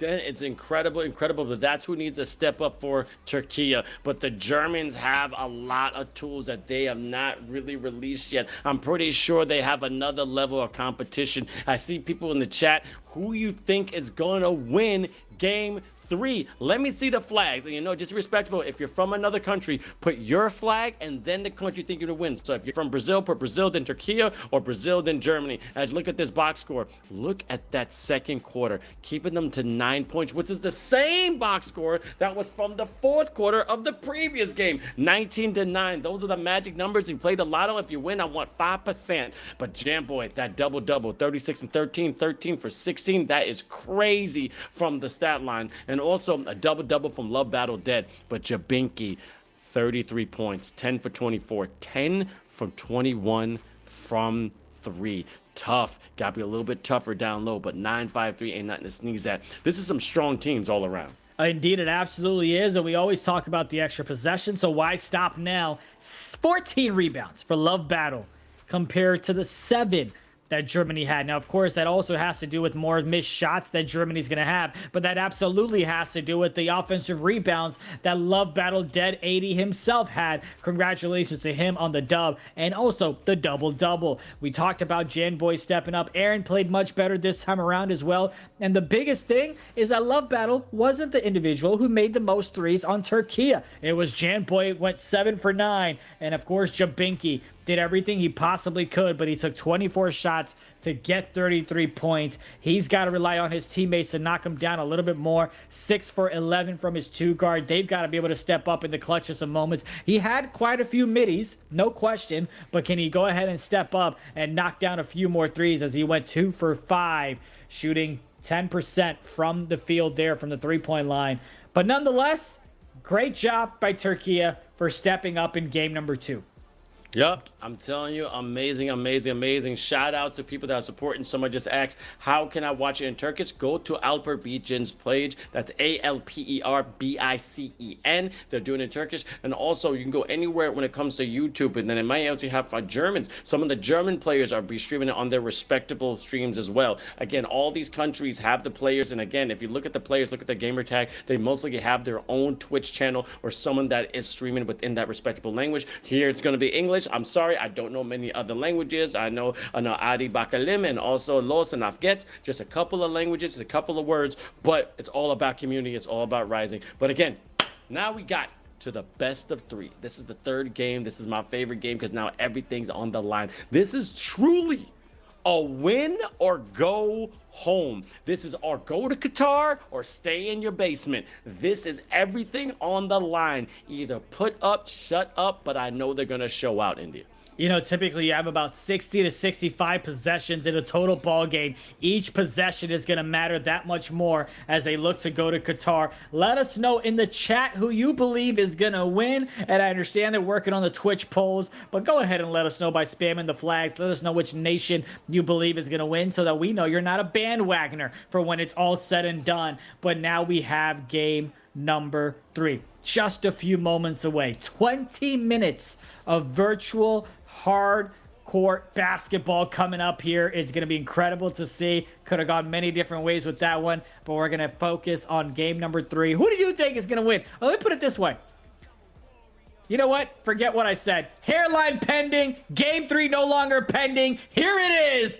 Germany taking on Türkiye. Who is going to win and go to Qatar? It was Germany in game 1. It was Türkiye in game number 2. And the cut comes in from Germany wearing all black as they get the 2. It's Türkiye in white.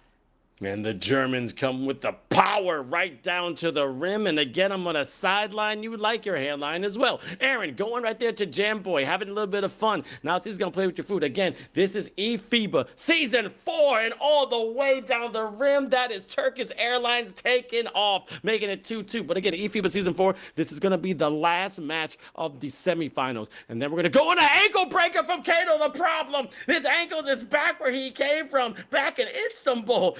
Germany now putting on a show, making it 4-2. They're coming to play right now, India. They indeed are. We'll see what type of stops and plays and tendencies and techniques and strategies they throw at the kitchen sink. And it's a steal. Germany goes ahead and gets that one. Ooh, close one there by Janboy.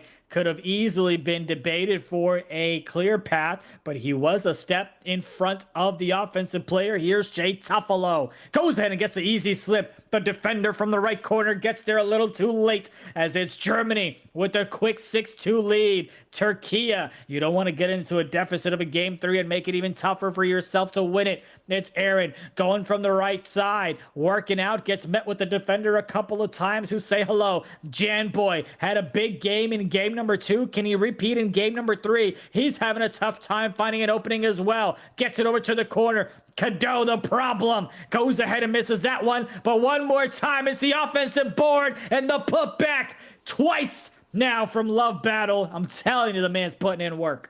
He has blisters on thy fingers. Look at that, amazing. Just from the tip, was able to get that tip back in the rim. But Jabinki getting stopped from this amazing Turkish defense. And it's a loose ball. No one dives on it. Jabinki gets a recovery on the right side. Sees the lane, grabbing all the way down. Cross past the 7. Kind of beat his defender, but took a second. Jump past to the corner. Losing his feet. And a smock right all the way to the stands. And I couldn't get it out. Continue.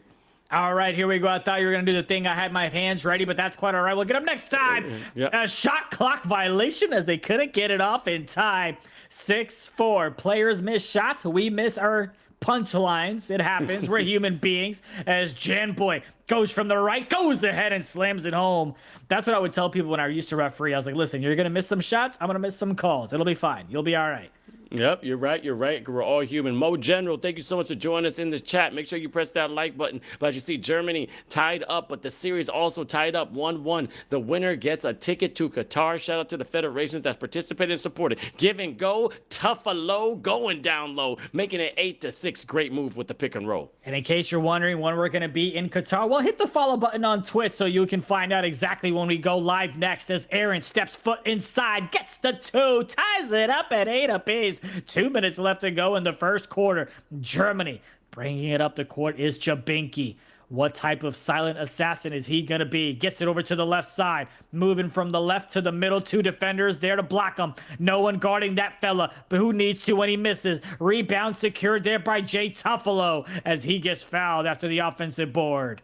That was a tough rebound by the Germans. Snatched it literally in the middle of the air. And that's how you have to find with those bigs. You got to be careful because when you get these positions and keep it on the side from the Germans or Türkiye, they're going to take advantage, especially when a tight lane like this. And all the way to the rim, showing power like Vince Carter from the Toronto Raptors and just dunking it on them, making it 10-8.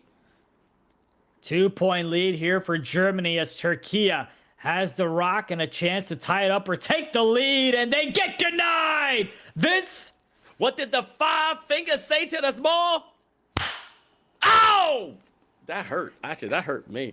That hurt me. I don't know who trained you. What? I don't know where do you go in Miami, but you have a lot more fun than I think. Kato the problem, knocking the 3 down, making 11-10, and the power from India with his forearms. This man does a lot of push-ups. Indeed, I do. I pretend like I work out. I got a whoop to tell myself I'll be healthy. Here's Jabinki from the right side. Gets it over to the guard. Top of the key shot. Doesn't go for him, but Jay Tuffalo. Another big rebound on the offensive side. He is giving his team every opportunity possible to get it past the basket. They missed the second shot as well. It's Jan. Oh, my goodness. A defender there right in front of him, but it did not matter as he knocks down another 3. That's back-to-back 3s for Türkiye as they go up by 4.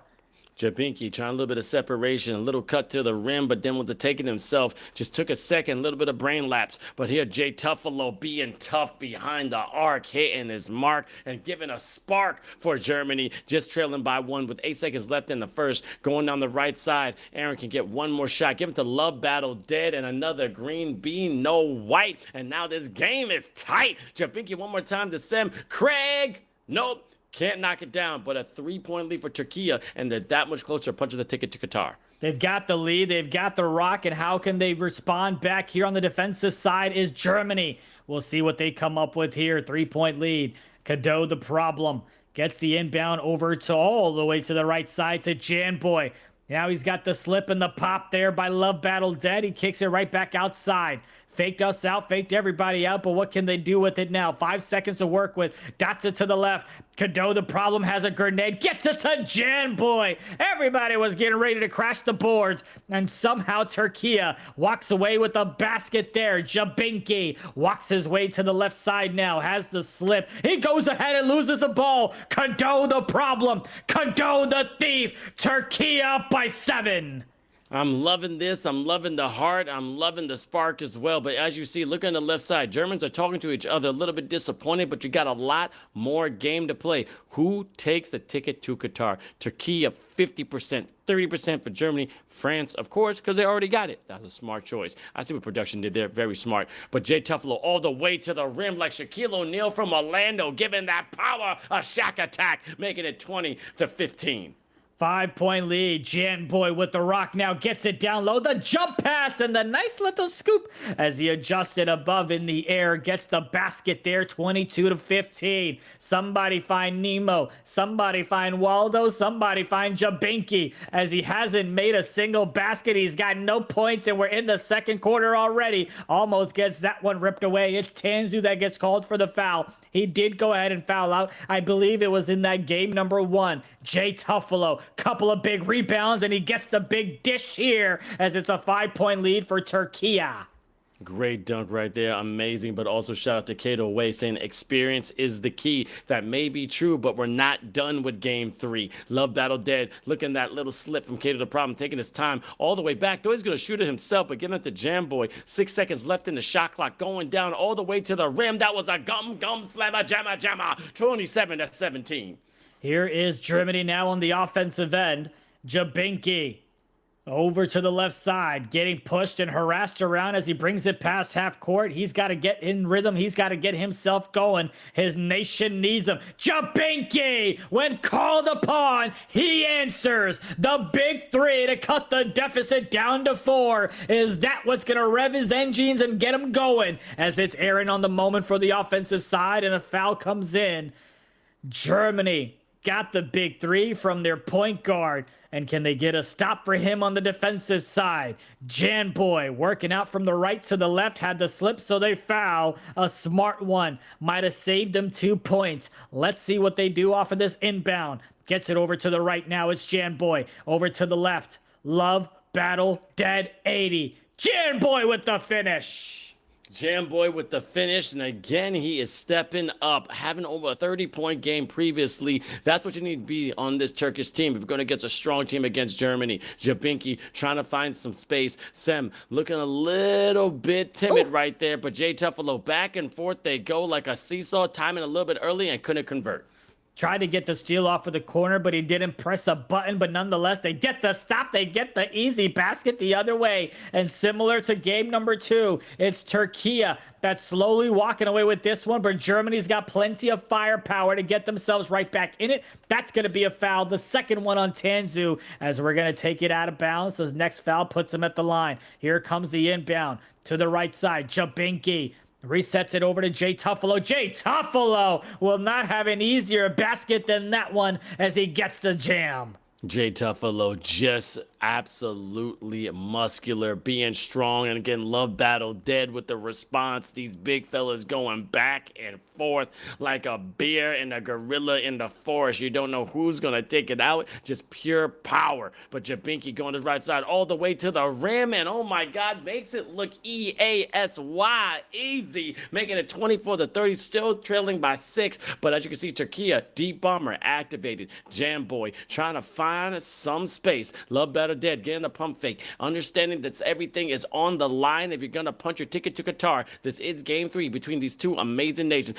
Ran left his man like a bad relationship. Kyle Montgomery, thank you for that line. Less than a minute left in the second. Everyone's focused on Jan Boy, not just because of the way he's dominated, but because he's had badge as well. But it's Aaron that takes advantage with the mismatch and knocks down the open midi. On the other side, it's Germany that misses it. But who else is going to get the offensive rebound? It's Jay Tuffalo that gives Jabinki a chance to rim run and get himself another basket.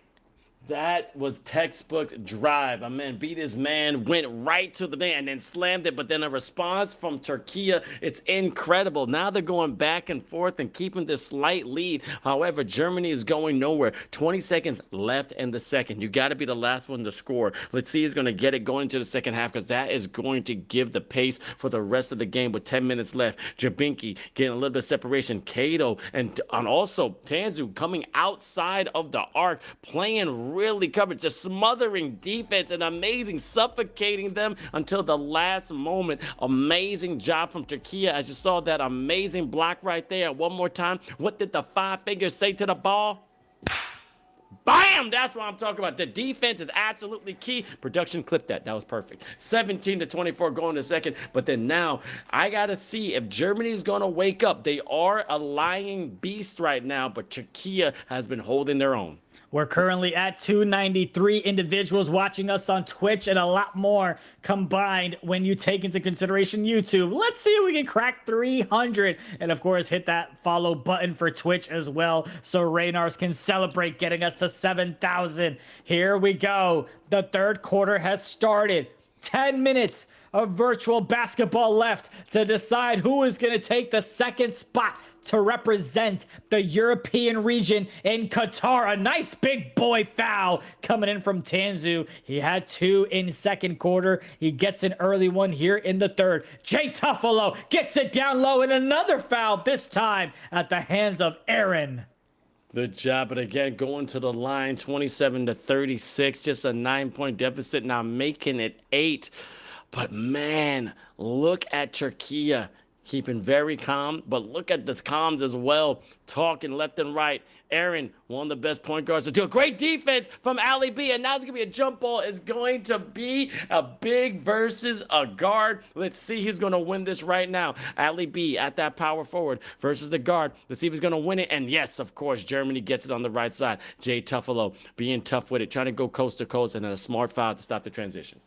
Gotta love what we're seeing from both of these nations here. It's Türkiye that's got the lead, but we all know Germany can go ahead and turn it up a notch, and it stands at the helm of Jabinki. Can he get a big shot off here or feed his teammates on the offensive side? Give and go. The shot is early. It doesn't drop, as that is now going to lead to Jan Boy bringing it up the court, clearing out the left half so he can have a little bit of space to work out. Love battle rim runs himself from the three-point line to the house to put Türkiye up by 10.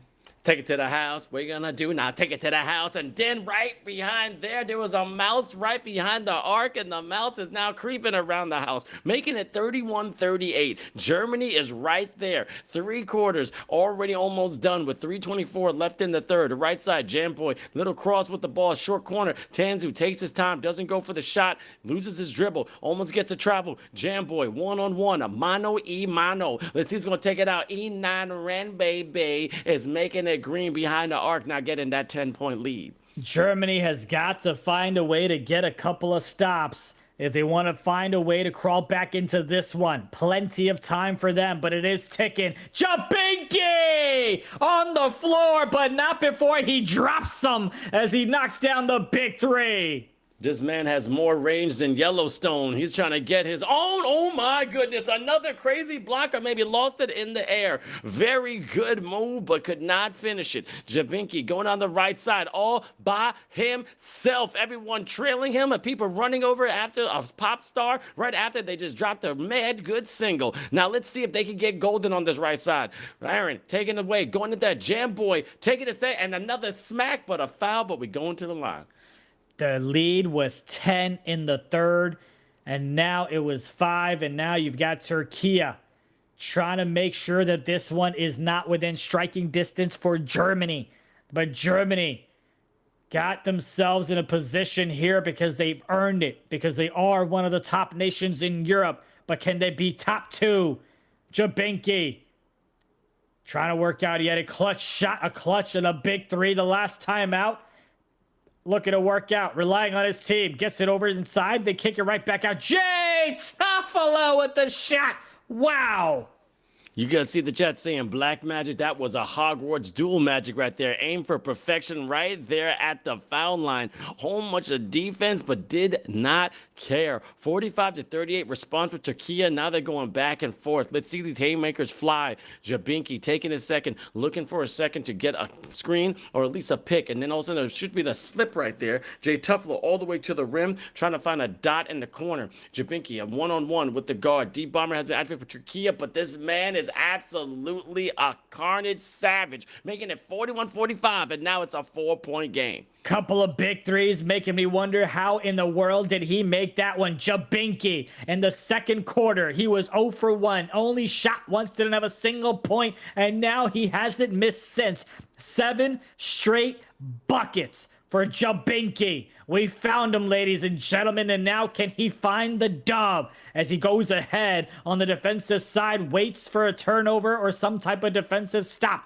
Aaron working out from the left side. 4-point lead for them with the rockin' Aaron. My, oh my, what a dirty shot. Dirty, but it was cleaner than a rainbow on a rainy day. And shout out to the coach of USA, Lance Sessions, has joined the chat. Appreciate you. Congratulations, USA. You'll be advancing to Qatar, but we're going to find out who's going to do it right now. As you see, Germany go straight to the rim, making a 4-point match once again with 35 seconds left in the third. Aaron now bringing it up the court. Had a big shot earlier. Oh, last time out, rather, goes ahead and gets right back out. That one's tipped away, but he's able to maintain the possession. Over to the left side. Jan Boy, the 1-2 punch of Türkiye have been deadly in this series, especially in game 2, especially here in game number 3, as it's 12 points for Aaron, 19 coming in for Jan Boy, and they're up by 7 with 18.6 left here in the third. This marriage is crazy between these amazing, crazy teams because they are trying to find out who's going to get the house because they're looking for a divorce. Finding the way a little bit there. Jabinki finding separation as well. They're going to the court. They got to sign the papers. Sam going up, and yes, a chess piece move. The Queen's Gambit is here. Shout out to Women's Day to everybody. But 46-50, make it a 4-point match, 2.3, and we still got 5 minutes left in this game, brother. We will see who is able to come out victorious. 5 minutes and 2.3 seconds to decide who gets the last spot. Here's the inbound. Do they get the shot off? Yes, but they can't get it to drop. 1 quarter remaining. Germany down by 4. Here in the fourth quarter, they've got possession and a chance to have the comeback that they want, they need, if they want to head to Qatar. Jabinki looking to clear out the right side of the court. The right hash is empty, and he shoots it from the top of the key. A 72% contested early shot. And now everyone's going to hesitate a little bit. They want to make sure they get the best shot. And the inbound coming in from Türkiye. Cadeau, the problem, swings it over to Jan Boy. Has the opening. He hesitated and realized it a little bit too late, and he goes ahead and misses that one. This game is more intense than the fight between Guy Sensei and Madara, and I can see the jiu-jitsu is going crazy. Let's see who's going to fight all the way to the wire. Who's going to have enough chakra to cross that finish line? Will Jinjurikis be a part of it, or just pure skill? Aaron going back and forth, looking like Aaron Yeager, just dominating at that point guard spot, but Jam Boy a little bit too late, and his teammates sold him. Going on this right side. Let's see if Ali B can keep the possession, crossing to the left, looking for a handoff so they don't get a turnover. Jabinki has been the one. Just like Jet Li, and another 5 fingers to the ball. What does it do?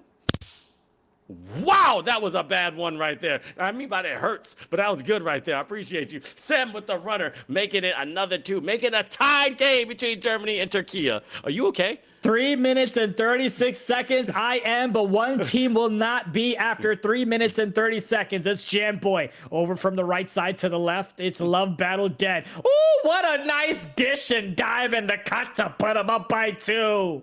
And again, that dish was absolutely delicious. You have to finish. Now 52-50, 3 minutes left in the fourth. This is some good ball. Shout out to my man Span 101. Coming through with another smack to the face as Shaquille O'Neal did on the Orlando Magic. Just a straight wall of China here. And we're playing between Turkey and Germany. I'm just meshing cultures. And now we're going to this left side. Craig trying to find some space. Just a 2-minute game right here. 2-point game with 3 minutes left. Look at this left side. We almost got the Tiso time. Sam giving it to Jay Tuffalo. Being tough. Ali B. He doesn't hit and doesn't go green. Germany tied it up at 50 apiece. Someone in the chat said there is not going to be a comeback, bro. Well, they might be right, especially if this man keeps knocking them down like that. Just like that. In a blink of an eye, it's a 5-point lead for Turkey. Like you see, Jabinki getting fouled with some fouls to give. And again, this is intense. I'm sweating right now. I'm telling you, there's a pool of water underneath my feet. I am crazy. My eyes cannot blink. But Jabinki trying to find some space, looking for that three. Give and go to Tuffalo as he goes to the hole, making another 3-point match. Jacob might have a heart attack by the time this game is over. It's Janboy bringing it up the court on the left side. They've got the 3-point lead. It's 2:15 left in this one, and he knocks down the 2 to extend the lead right back to 5. 2 minutes left in this one.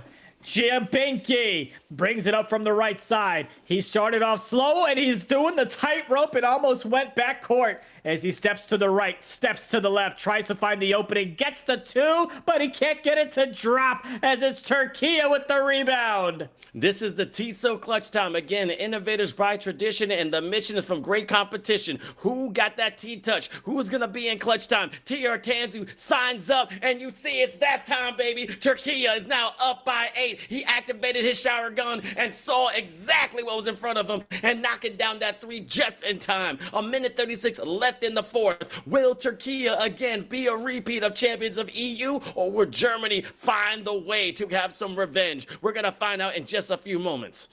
10-2 run in favor of Turkey.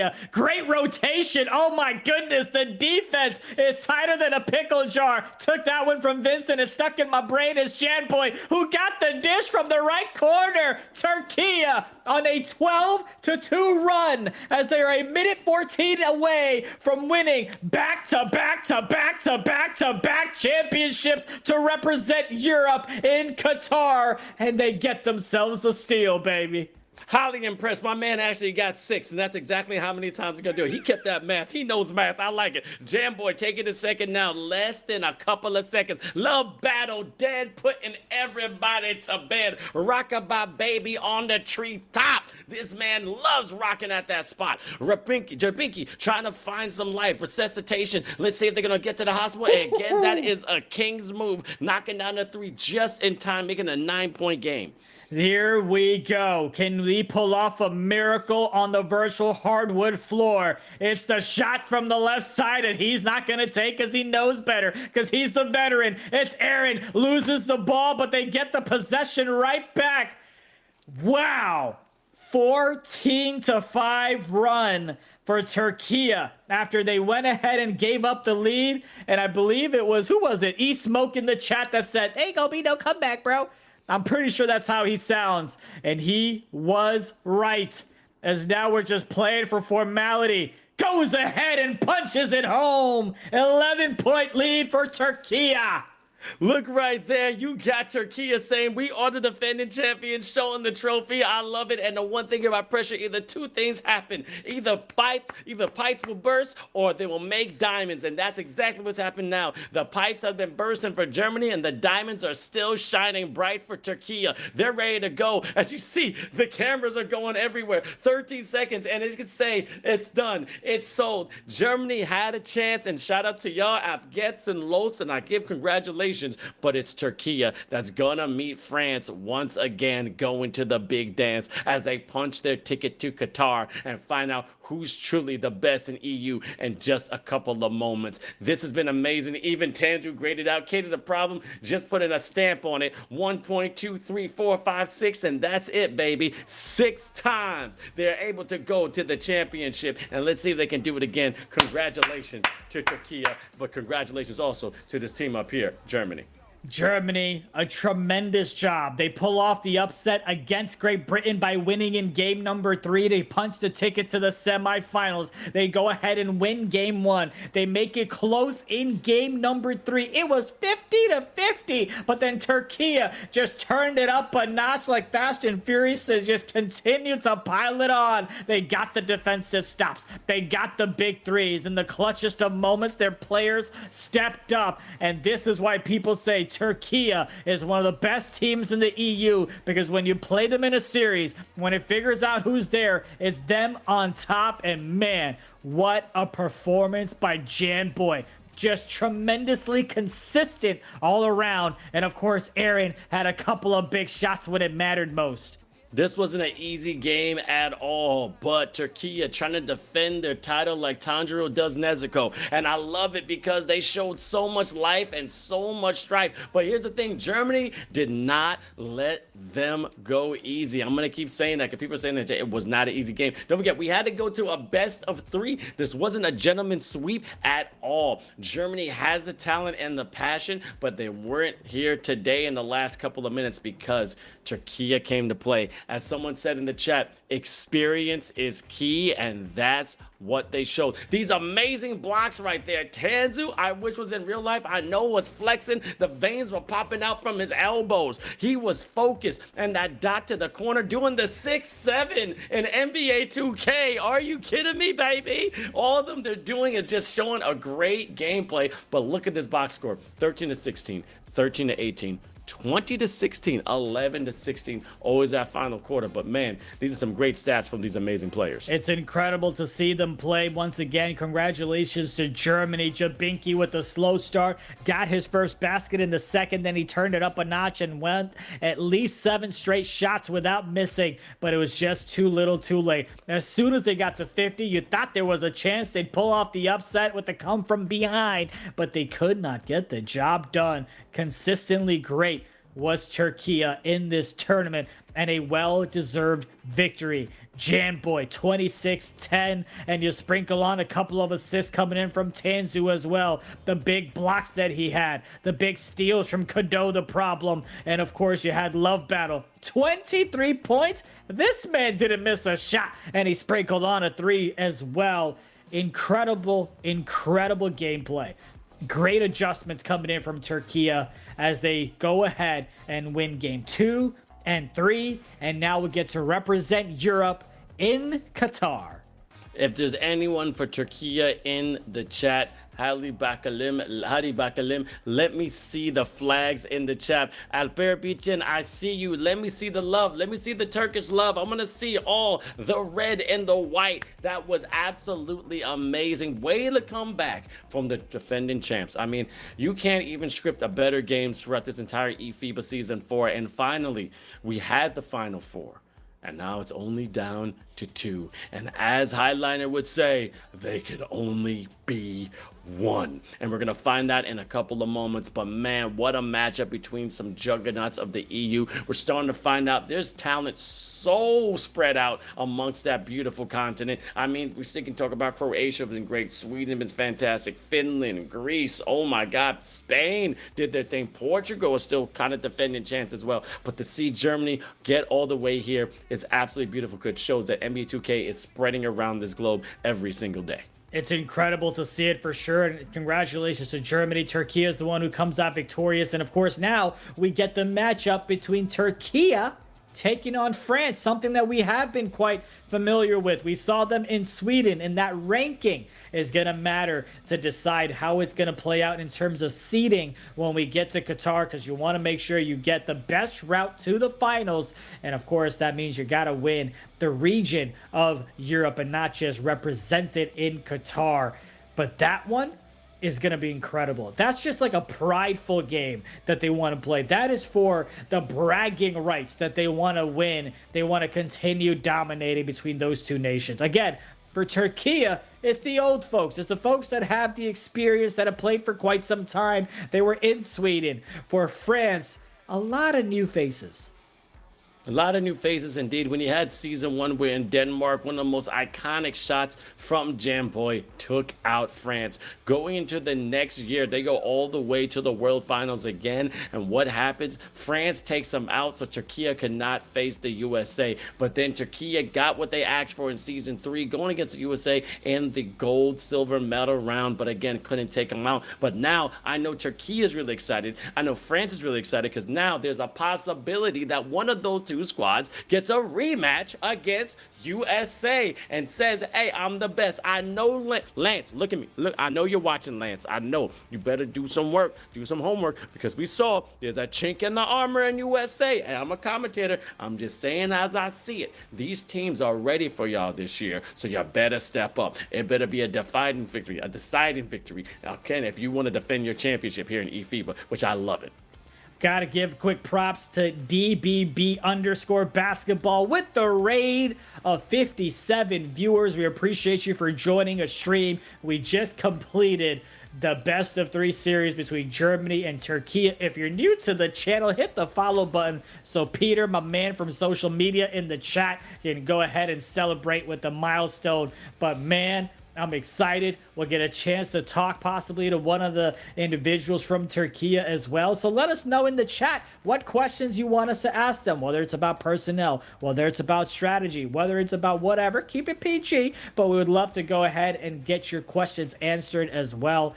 And Vince, a lot of people said Turkey. I had someone in the chat, even after they won, said Turkey is not washed. Well, I mean, listen, if this is what washed looks like, sign me up, because the washed I am is not looking like this. Look, I'll keep it buck, all right? I've been watching the pre-qualifiers. Going against Italy, they lost. Their road right now when it came to the qualifiers was a little different. Going against Hungary, 83-61. That was nice. But also, they lost against France going into that second round. So now they have a little bit of a mark on their shoulder. But then almost losing again to Italy, 62-55. And now, since they have that one-on-one, they got to go into play-in. And they go back and forth with Italy once again, 62-50. But then a dominated force, 77-64.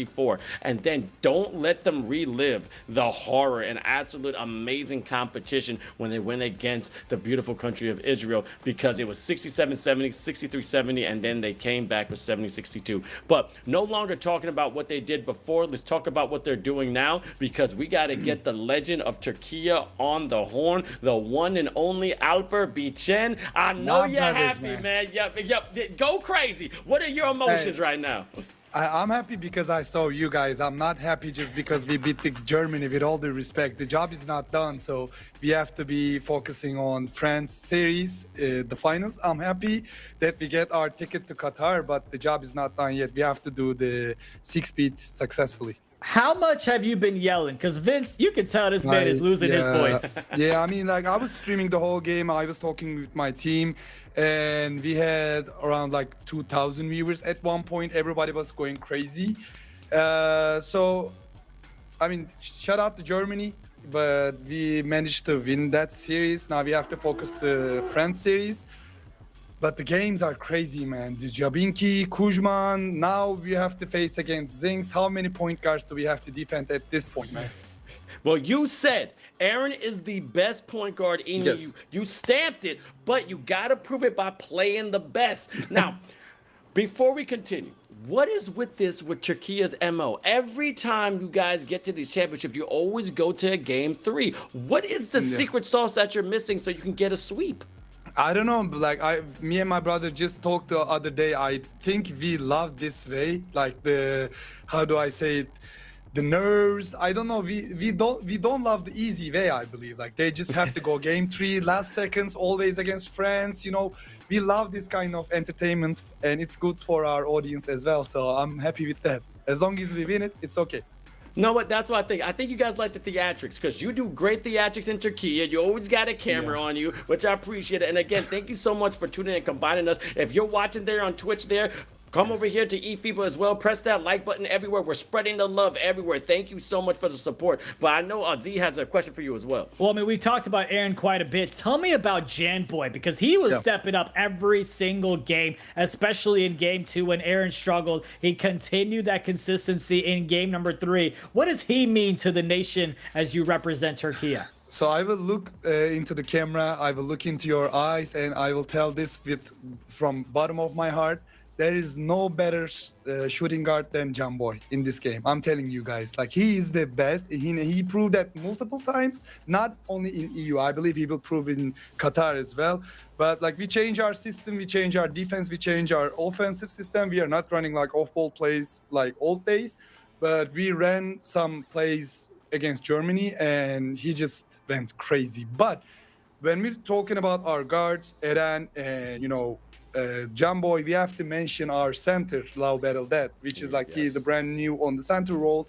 He did not miss any three-pointer in the series, and Kado and Tansu doing great defense, even though Jabinki was like getting some ankle breakers.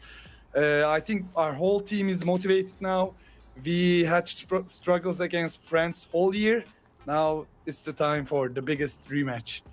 I mean, I've been watching the defense, and like you said, Love Battle Dead, we got to give him more credit. He doesn't even look like a center, though. He's like a tweener. He's basically a two-way player between a power forward and center. He's scoring, going to the basket. But that defense is key. Tanzu had some key blocks in that game. What was their reaction when he was swatting them basketballs? I was screaming, but you know what's funny? He fouled out in 2 games. So he fouled 12 times in 2 games. That's funny. But Tansu is Tansu, man. He's old head, just like 3 of us. We are uncles. He's one of us, but he can play defense. We are old guys. We have to accept that, guys. Come on.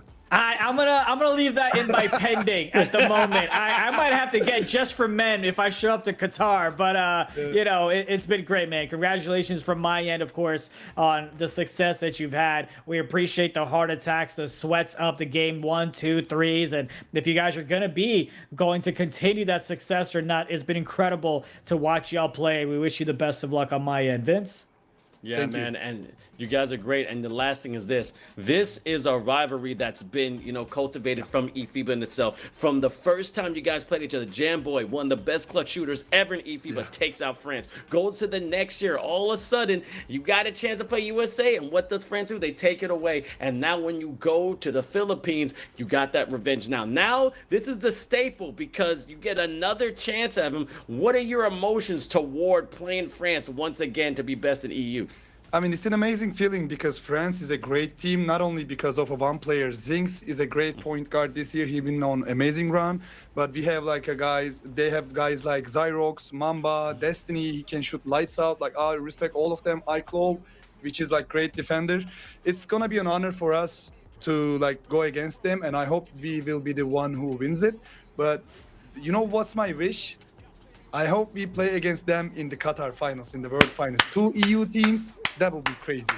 You know what? Put it out there. Clip it, stamp it. Yeah. Alper, it's always good to see you. Hopefully, we'll see you again because you may have another interview because you have another game. But rest up and congratulations again. Your ticket Qatar, but let's get that championship. See you guys. Bye-bye. See you later. Gotcha. Oh, man. That man, professional. Clean. I'm telling you. But he has so much confidence in his team. Yes, Jamboy, best shooting guard. Saying Aaron, best point guard. But then look at the humility too. Understanding this is a competition of the best and the best. Giving Zinks the proxy.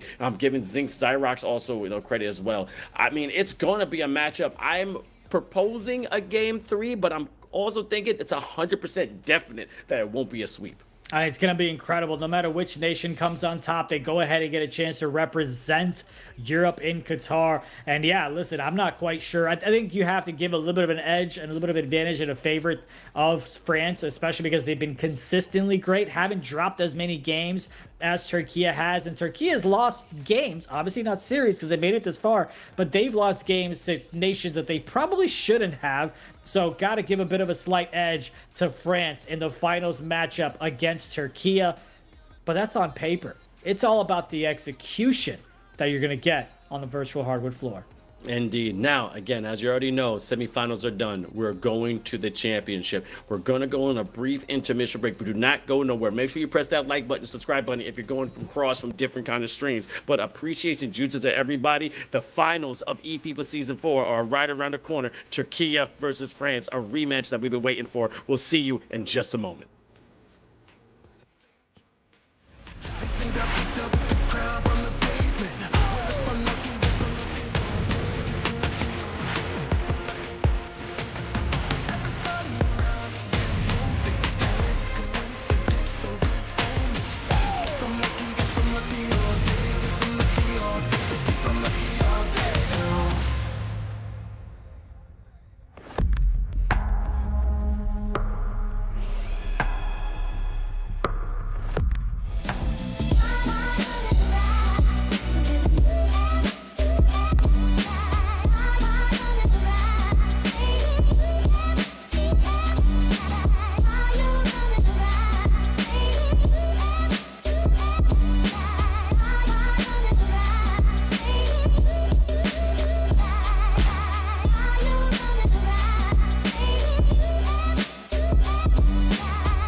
I'm coming at you like an avalanche. Part machine, I've never lost a battle that I've had. Body armor like a soldier, I'm a champion. I'm the greatest thing to step out since the earth begun. Raise my fist to show my haters that I'm never going. Just as long as I keep breathing and my blood is flowing. The fire in my belly ain't a women's destiny. The time is now to take my chances, so come on and follow me. Yeah, I'm a warrior. That's right. 'Cause I'm a warrior. I can't be nothing less. Yeah, I'm a warrior. Let's go. Look, keep me steady on my feet, 'cause I will never drop. All this sweat and all this pain will never make me stop. I got my dreams in my palm, I gotta hold them tight. I know my future's in good hands, I know my future's bright. I climb the ladder with my strength, I'm growing tall. Words will never hurt me when they try to make me fall. It's impossible to fail when you're already invincible. So come on, test me, I'm the greatest of them all. Come on. This the anthem for everybody who knows that they was born to be a fighter. 100%, nothing less. Let's go. I'm a warrior. I'm a warrior. 'Cause I'm a warrior. I'm a warrior. I'm a warrior. That's who I am. I'm a warrior. I'm a warrior. 'Cause I'm a warrior. I'm a warrior. I'm a warrior.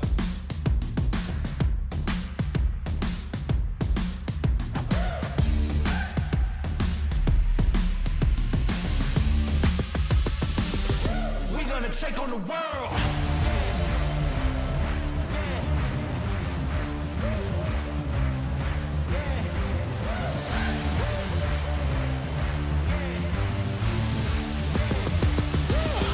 We're gonna take on the world. Standing up tall. We gotta make it our own. No waiting around. Winners would never look down. No one can stop us, we got it.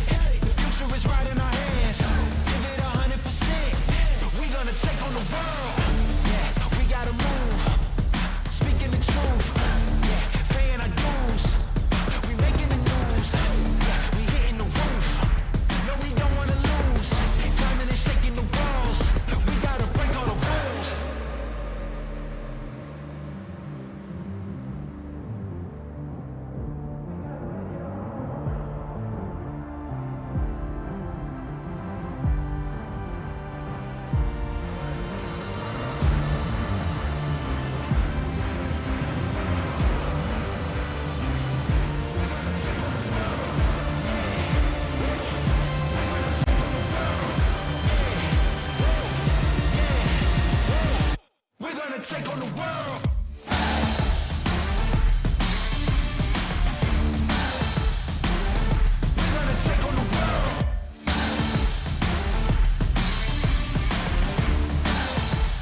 Gamers and ballers, the moment we all been waiting for is finally here. From 19 countries, from the EU to the 16 to the Elite 8, Final 4, we are down to 2 and there can only be 1. It's a rematch that's been beginning since the dawn of time of eFIBA. France versus Türkiye. I'm your man, Vince Chang, aka the one and only Energy, and I got my brother Zunaid Suleman, the one and only India. What is going through your mind right now? I mean, the math wasn't mathing if you weren't going to have France and Türkiye represent the, region of Europe. Now, what's great is we got all that done with. We already know who the two nations are going to be. What we need to figure out is who's going to take the 1 spot and who's going to take this 2 spot. This, of course, matters in terms of ranking and all that seeding and all that good stuff as well. But it's also about bragging rights. It's also about being back-to-back champions if you're Türkiye, because they want to continue dominating this region. So there's still so much to play for, but I just love how different nations have stepped up. You had Germany that stepped up. You had Israel that stepped up, right? And then you had some nations that went ahead and took a bit of a back seat. So there's always a bit of a shuffle in power, and it's great to see all the matches we've been doing. I think we've called, 9 of the past 10 days have been eFIBA days, so it's just incredible to call. And you know what? The one thing I love, though, is that including different nations. In season 1, Türkiye took out France, but a country was not a part of it. And ever since they joined, they have been back-to-back champs. That is the USA, the red, white, and blue. And we have been blessed for a legend in the 2K community. The one and only Lance Sessions has joined us, USA Basketball's own. What's going on, Coach? Doing good. I mean, it's been exciting to see, the EU region. Of course, some of our biggest competition has come out of that region, but in general, this eFIBA season has been exciting to see, especially kind of the climate of 2K. And I really like this game. I know there's some people that don't like it, but just seeing what all 5 positions that can score the ball, it's just seeing how everyone's using it in the EU and across the world is really cool to see. I don't need to zoom in. I see the accolades right behind you. I see you with that nice little coach of the year. So what are you as a coach seeing from this region, especially when it comes to the 2 nations that you're quite familiar with? Yeah, I mean, not to give too much on stream. I know there's probably a lot of people listening, but one of the things that I think that really stands out is a lot of these top teams in the EU, their point guard's ability to speed boost. If everyone sees some of those moves that they're doing where it's insanely fast, I think it's something that everybody needs to watch out for, especially those guards that consistently get it, because it's not easy. So that really stands out. And then the no dipping, the entire EU seems like they got that 100% down. So you can definitely see a little bit tiny differences from North American teams to them. But in general, we always know, when it comes to the World Finals and going to Qatar, everybody's going to bring their kind of own styles and just seeing, kind of what style can come out on top. Now, let's just let you know, you're the coach of the year. And you've been amazing when it comes to USA Esports team. But just like the top coaches in the world, the Popoviches and also the Bill Selfs, I got to ask the uncomfortable questions. You guys had a impeccable record, just everything perfect. But then you went down 1. What was that in that situation? Was it a wake-up call? Did you expect it? Tell me the walkthrough to your team when you found out you lost at least 1 game in the qualifiers here in eFIBA. Man, Vince, I would say we'd never expect to lose, and I think any team out there you have to come into your mentality has to be that the fact that you think that you can lose a game. I think you're already defeated in my opinion. But I think as a coaching staff, as the players, internally, we knew the day would come. It's a video game, and especially in this 2K, and I think a lot of players would agree. This one, the runs you can go on in this game, and you guys have seen it live. It is absolutely insane. What you can do in a short span of time, and so. At the end of the day, I will say this, losing to a team that we lost to, being probably the 2nd best team in the North American region, was okay, we can handle that. But you come out and lose to a team that you shouldn't lose to, it kind of defeats the room. And I think having that day, to be honest, going from that, if we had to play immediately after it fell, man, you're sweating a little bit, to be honest, because as a room, we as a team had a lot of team meetings that night. And then ultimately, myself had a lot of conversation with the coaching staff, and we had to come out with a whole new kind of look, and we knew we had to throw something different at them. And kind of internally as a team, your mentality of going into that day 2 with a new lineup and a new kind of players out there, it just gives a fresh breath. And so we knew something had to change, and better that it happened then than in Qatar, if that makes sense. You know, it's always great to talk to you because I know how analytical you are. I know how much you love to watch film, and I understand the position you're in, but help me out with a little bit of vagueness. When you're talking to your coaching staff, right? What's the conversation? Is it about, hey, are we going to switch builds, switch positions? Because you also made the substitution of bringing in Johnny Red. You brought Dietrich in, and obviously they made a huge difference on the court as well. And so what is the conversation? Because we know the stick skills. That's on the hands of the players. But how can people and the folks watching prepare themselves up for success before the game even starts? Yeah, I think you got to know your team. Like, of course, like we're allowed 7 players, and like I intend to use all 7 in the ways. And like the way that we've kind of tried to construct rosters is like, yes, the stick skill is there, the mental capacity is there, like how the players see the game. And when it came to that adjustment, like, I mean, we have 2 of the best shooting guards in the world, both MVPs in eFIBA, and they both have like similar but slightly different play styles. And we knew like putting a Johnny out there, he's going to demand the entire defense to like watch him more than anybody else. Whereas, you know, Mom That Man and CB13 are kind of, I wouldn't say pass first, but like their minds look at the game a little bit differently. So we knew like, okay, we can throw Johnny out there. He's going to demand the absolute, you know, dominant force on the court. And then to be honest, just to give you a little insight, like the Dominican Republic and Puerto Rico both ran the point guard on the wing, the 6'4". I think they're both 165, 164. And Johnny, he's foaming at the mouth when he sees that, you know what I'm saying? So we knew like, his confidence, like attacking that lineup, it just made sense for us to do. And then the Dietrich substitution for us, like we have 7 incredible players, but even then, like you see it every single day in practice, how they see the game. Like he has a definite like defensive mind in his head. Like he was an elite power forward in the NBA 2K League. We're having him at center. And so putting against somebody out there that just sees the game a little bit differently. And everybody knows like a little bit like when you put new players out there, it brings, like I said, the room like a fresh breath air. We kind of needed that. But at the end of the day, we felt like we could have got the job done, but as a staff, we knew what Johnny and Dietrich could bring to the court and like how dynamically they could change the game for us.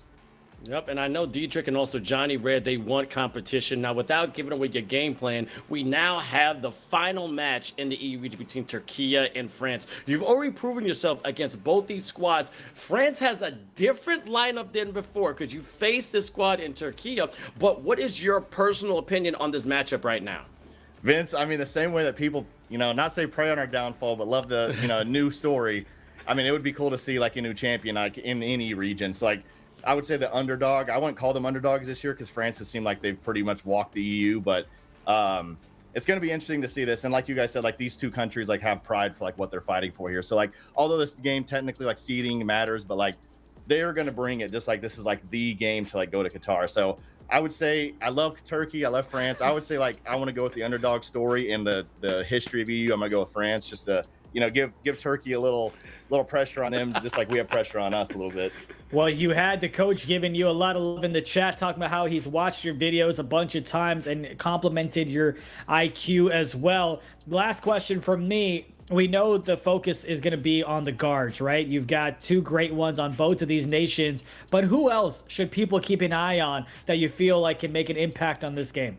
Man, in this exact series, I've always had like a huge respect for like Destiny on France. Like I think his shooting ability is like impeccable. One thing everyone needs to watch out for, this is something like for viewers and you guys, like if you ever see the corners like hands start to come up, that means they're ready for the no dip shot. So like as defenders, you got to be ready late. If you see your guys starting to put your hand up, like you know that that's not a drop point. So it's gonna be interesting if Turkey or France, like whichever their corners are better no dippers, if they start putting their center on that one to like drop from a little bit more. But and then on the other side, I think it's I call him Can Boy. I might be saying it wrong. He's the difference maker. He's the difference maker for them. If he can like come in and like impact the game, I think that Turkey will give themselves a really good chance here. Yep, I know it's Jam Boy, but trust me, I had to learn that. No. It's good. I've been saying Cam Boy for years too, but I had to learn to say, hey, it is Jam Boy, and I don't want to get jumped by Turkish people. But 2 questions from me. Now, you have the support of USA Basketball. Want to give them a shout out to Coach Joe when it comes to the 3 exchange. Even Jimmer's been part of that squad. How has it been like with that support system with the esports world, with the backing that's so big from USA Basketball? Man, they've made it so easy for us to like just focus on the game. Like just a shout out to them, like little things like just getting like our players like you know, VC to like make new builds, like little stuff like that. Like we've been able to, you know, like really like experiment with the game. It's like having USA back us. I mean, they're there anytime that we need them, and like anytime that we've traveled or done anything, like they've tried to make it like the best experience for us. Now we have to deliver, right? The second we stop delivering is the second, you know, the budgets get cut a little bit. So, but everything like that. Like since we've been, doing good. But I think even if things weren't going well, like they've just been incredible with the support that they've given us, through and through. Yeah, shout out to Jay Demons and all that. But now here's just a fun question so we can leave it a high note. Crazy Hungry is amazing. This man does push-ups in his sleep. What's with the name change to Joe Morning? It blew my mind. Why did he change that? So I don't know the full story, to be honest. Sometimes it's better to not ask questions you don't know, you don't want to know the answers to. But I think it has to do with like some like crypto coin or something. I could be completely wrong with that. And some guys want to come in and change their identity and all that stuff. Sometimes I just look at the screen. I'm like, if you're here and that's you, let's just go, because I really don't want to know what's going on. That's why, but the name fed him so much. But guess what? Thank you so much for joining us. Congratulations. We'll see you in Qatar. And I know you're going to watch this matchup. And good luck to everyone there at USA. Thank you. Lance Sessions, a G, a legend, and I gotta admit, the humility is cool. Great support system. Again, shout out to everyone, the staffing system there at USA Basketball. But as he said, he's going for that underdog, which is cool because Alper Beachin is in the chat going, really? I respect the man. But that's true because I kind of think, and if I had a little bit more time to do the interview, he wants Turkey to feel the same way they do, to get that real loss kind of like unnatural. But Turkey has been losing left and right, so it's not as bad. But this is toward the final match. He's kind of saying, yeah, you know what? You guys got to get humbled yourself because you're still going to Qatar, but you got to get us sweating because now Turkey is not sweating no more. They're going to Qatar, but now they're just proving they're the best. I mean, listen, if you wanted them to go through a little bit of turmoil and some speed bumps, Turkey went through plenty of them in this one. As we take a look at the bracket, you'll see the turbulent journey that they have been on, where in the yesterday's playoff rather, you had a game 3 for Turkey after they dropped game number 2. And then today they went ahead and dropped game number 1 and won games 2 and 3. And the journey for France, much easier, Vince. Much easier indeed, but man, this is going to be a match of the best of 3 once again. We've been calling that it won't be a clean sweep or a gentleman's sweep, but now I don't know. This France team is looking absolutely deadly. They have been strong. They haven't really had any like true back and competition. I want to say not competition because Spain gave them a run for their money and a lot of other squads, but I haven't seen them go to a 3-game at all. So they could be seen like calm and pretty, but also they've been waiting for a while. Turkey is now warmed up after that crazy matchup. So we'll see what's going to happen, but it could go either way. I mean, they're warmed up, but we also had a 15-minute intermission, and then we had the interview. So who knows? That's a whole game. Who knows what type of warmed up they may be having as we take a look at the head-to-head. We have talked so much about these nations. There's no way you don't know them, but I love how you had Coach Lance talk about destiny. That's someone to go ahead and keep an eye on. And it's always those individuals that are able to go ahead and step up outside. Your role players that are able to go ahead and do their role and then some, that go ahead and kind of give you a little bit of an edge. And again, we've been saying it. It's the old heads. It's the veterans in Turkey now taking on the new faces, majority of them for France. And it's going to be a great battle. Gonna be a great battle indeed. And like you said, Destiny has been fulfilling this destiny for a while. And he's an absolute talent when it comes to this fantastic French team. As you see, Ex-Mamba out is the one on the camera representing France to the left. We got a couple of interviews with him. He represents amazing. And then also on the right, Tanzu. Now, Tanzu said, Alper said he gets fouled out so many times. He gets emotional, but he is the glue. He is the nucleus of that Turkish team and which they're gonna go far. But again, Jamboy, you gotta be careful as well. If you're gonna look at Destiny, you gotta look at Jamboy because he's gonna want to shoot as much as he can, and these players are ready to go. And we're gonna get a chance to see who is able to step up and claim the #1 spot in the EU region. You see Tanzu there ready to go. The man was fouled out a couple of times, and it's gonna be great. Now the pressure's kind of off. Don't be surprised if you kind of see a couple more as we go ahead and kind of bring us back here. Don't be surprised if players take some shots that they typically may not take, right? A little lackadaisical because they've already qualified. Yes, absolutely, the ranking matters. Yes, absolutely, the seeding is going to come into play. It may change the journey, or it will change the journey you'll go on, and if it's going to be easier or tougher for you to make it to the finals, however that format looks like. But you've made it. You've worked so hard. Maybe take a couple of wild shots. Maybe have a good time. Nonetheless, who comes out on top? Let us know. That's the poll that we've got for you. Who goes on top? And then someone goes in the chat. France has not lost a game. They started off 83-70 against Israel. That was a tough match. They actually had great competition. They actually faced Türkiye in round 2, 75-67. So this is a rematch Türkiye wants to have. And then they go all the way to Finland and they blow by them. And now they have a chance to keep going. We have game. This is the championship match. The finals for eFIBA Season 4 EU regions. Türkiye versus France. France in the blue. Türkiye in the white. Let's get it. Here we go. Zinks calls a play call, gets himself open, but he does not want to take the shot. It's Mamba out from the outside, gets the cut, and it's France that gets the quick jam to start things off. This is a best-of-3 series, and in case you didn't think this game didn't matter, we've got over 200 of you watching on Twitch, and even more combined on YouTube, as Jan Boy goes ahead and misses that shot, and a rebound coming in from the big fella. Love Battle dead 8-0. He was instrumental in this run for Türkiye. Indeed. Again, shout out to everyone participating. We finally reached 7,000 followers on Twitch. I appreciate it. We're trying to get 10K by the end of this year, so keep pressing that follow button, subscribe button. Also, tell your friend, tell your mama, tell everybody, and let's have some fun. Ed Zinks, the point guard from France. Ale Blue, trying to get some great defense from Tanzu. Give it back for Aaron, trying to find the open man, getting up, hitting his spot, just dribbling out in a long 2, making it 4-2. How are these nations going to compete against each other? You talked about their matchup the first time around. We'll see what it's like here. Xerox down low in the paint. It's Mamba to the right side. Gets it over to the left now. Zinks. They're just playing patty cake back and forth till one of them finally knocks down the 3 to take the lead.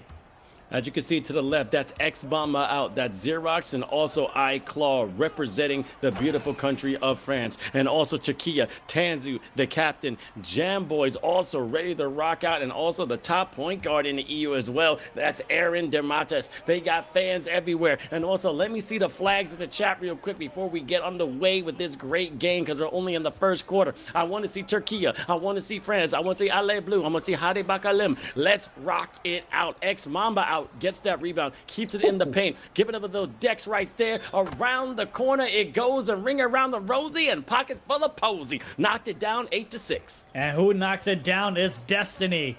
Big shot there coming in from him.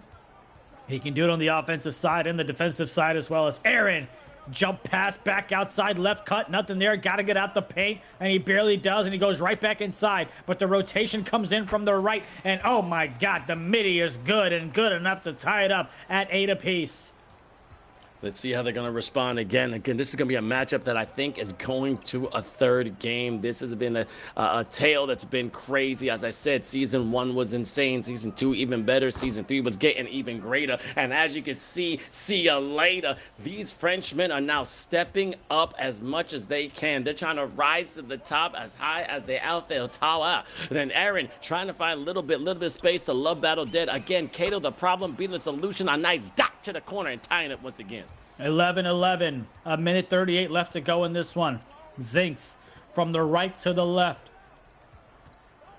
Defender in front, goes ahead. Ooh, the rotation came in from the right corner to the paint, and from the hash to the right corner. It left the hash open, but he couldn't get it to him before he was fouled. Zinks takes it to the house himself.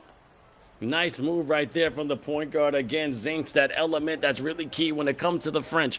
Now 13-11. Now it's looking like nobody's really been missing at all. They've been on point on every single way and every possession when it comes to this final. Up and go, another green bean, and finally Türkiye takes the lead 14-13. Trying to take a look at the box score to see what it actually ends up looking like, and you're right, they each have definitely been making their shots. Just a couple of misses as Zinks from the right side to the left.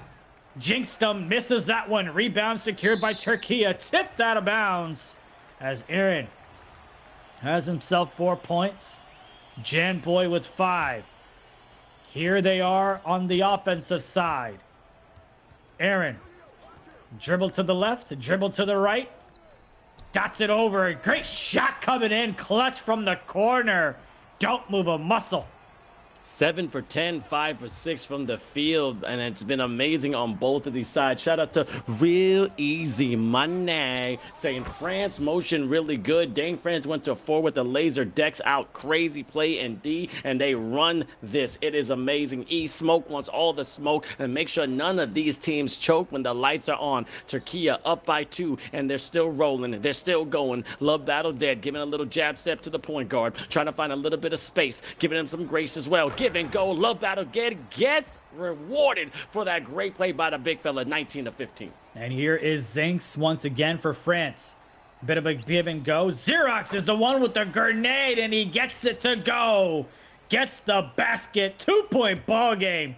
Türkiye on top with ball to start things off in the second. Aaron goes ahead and gets the slip. That one's denied. Blocked by Mamba out. Jan Boy over to Aaron. Give it a chance one more time. It's Jan Boy that finishes at the rim.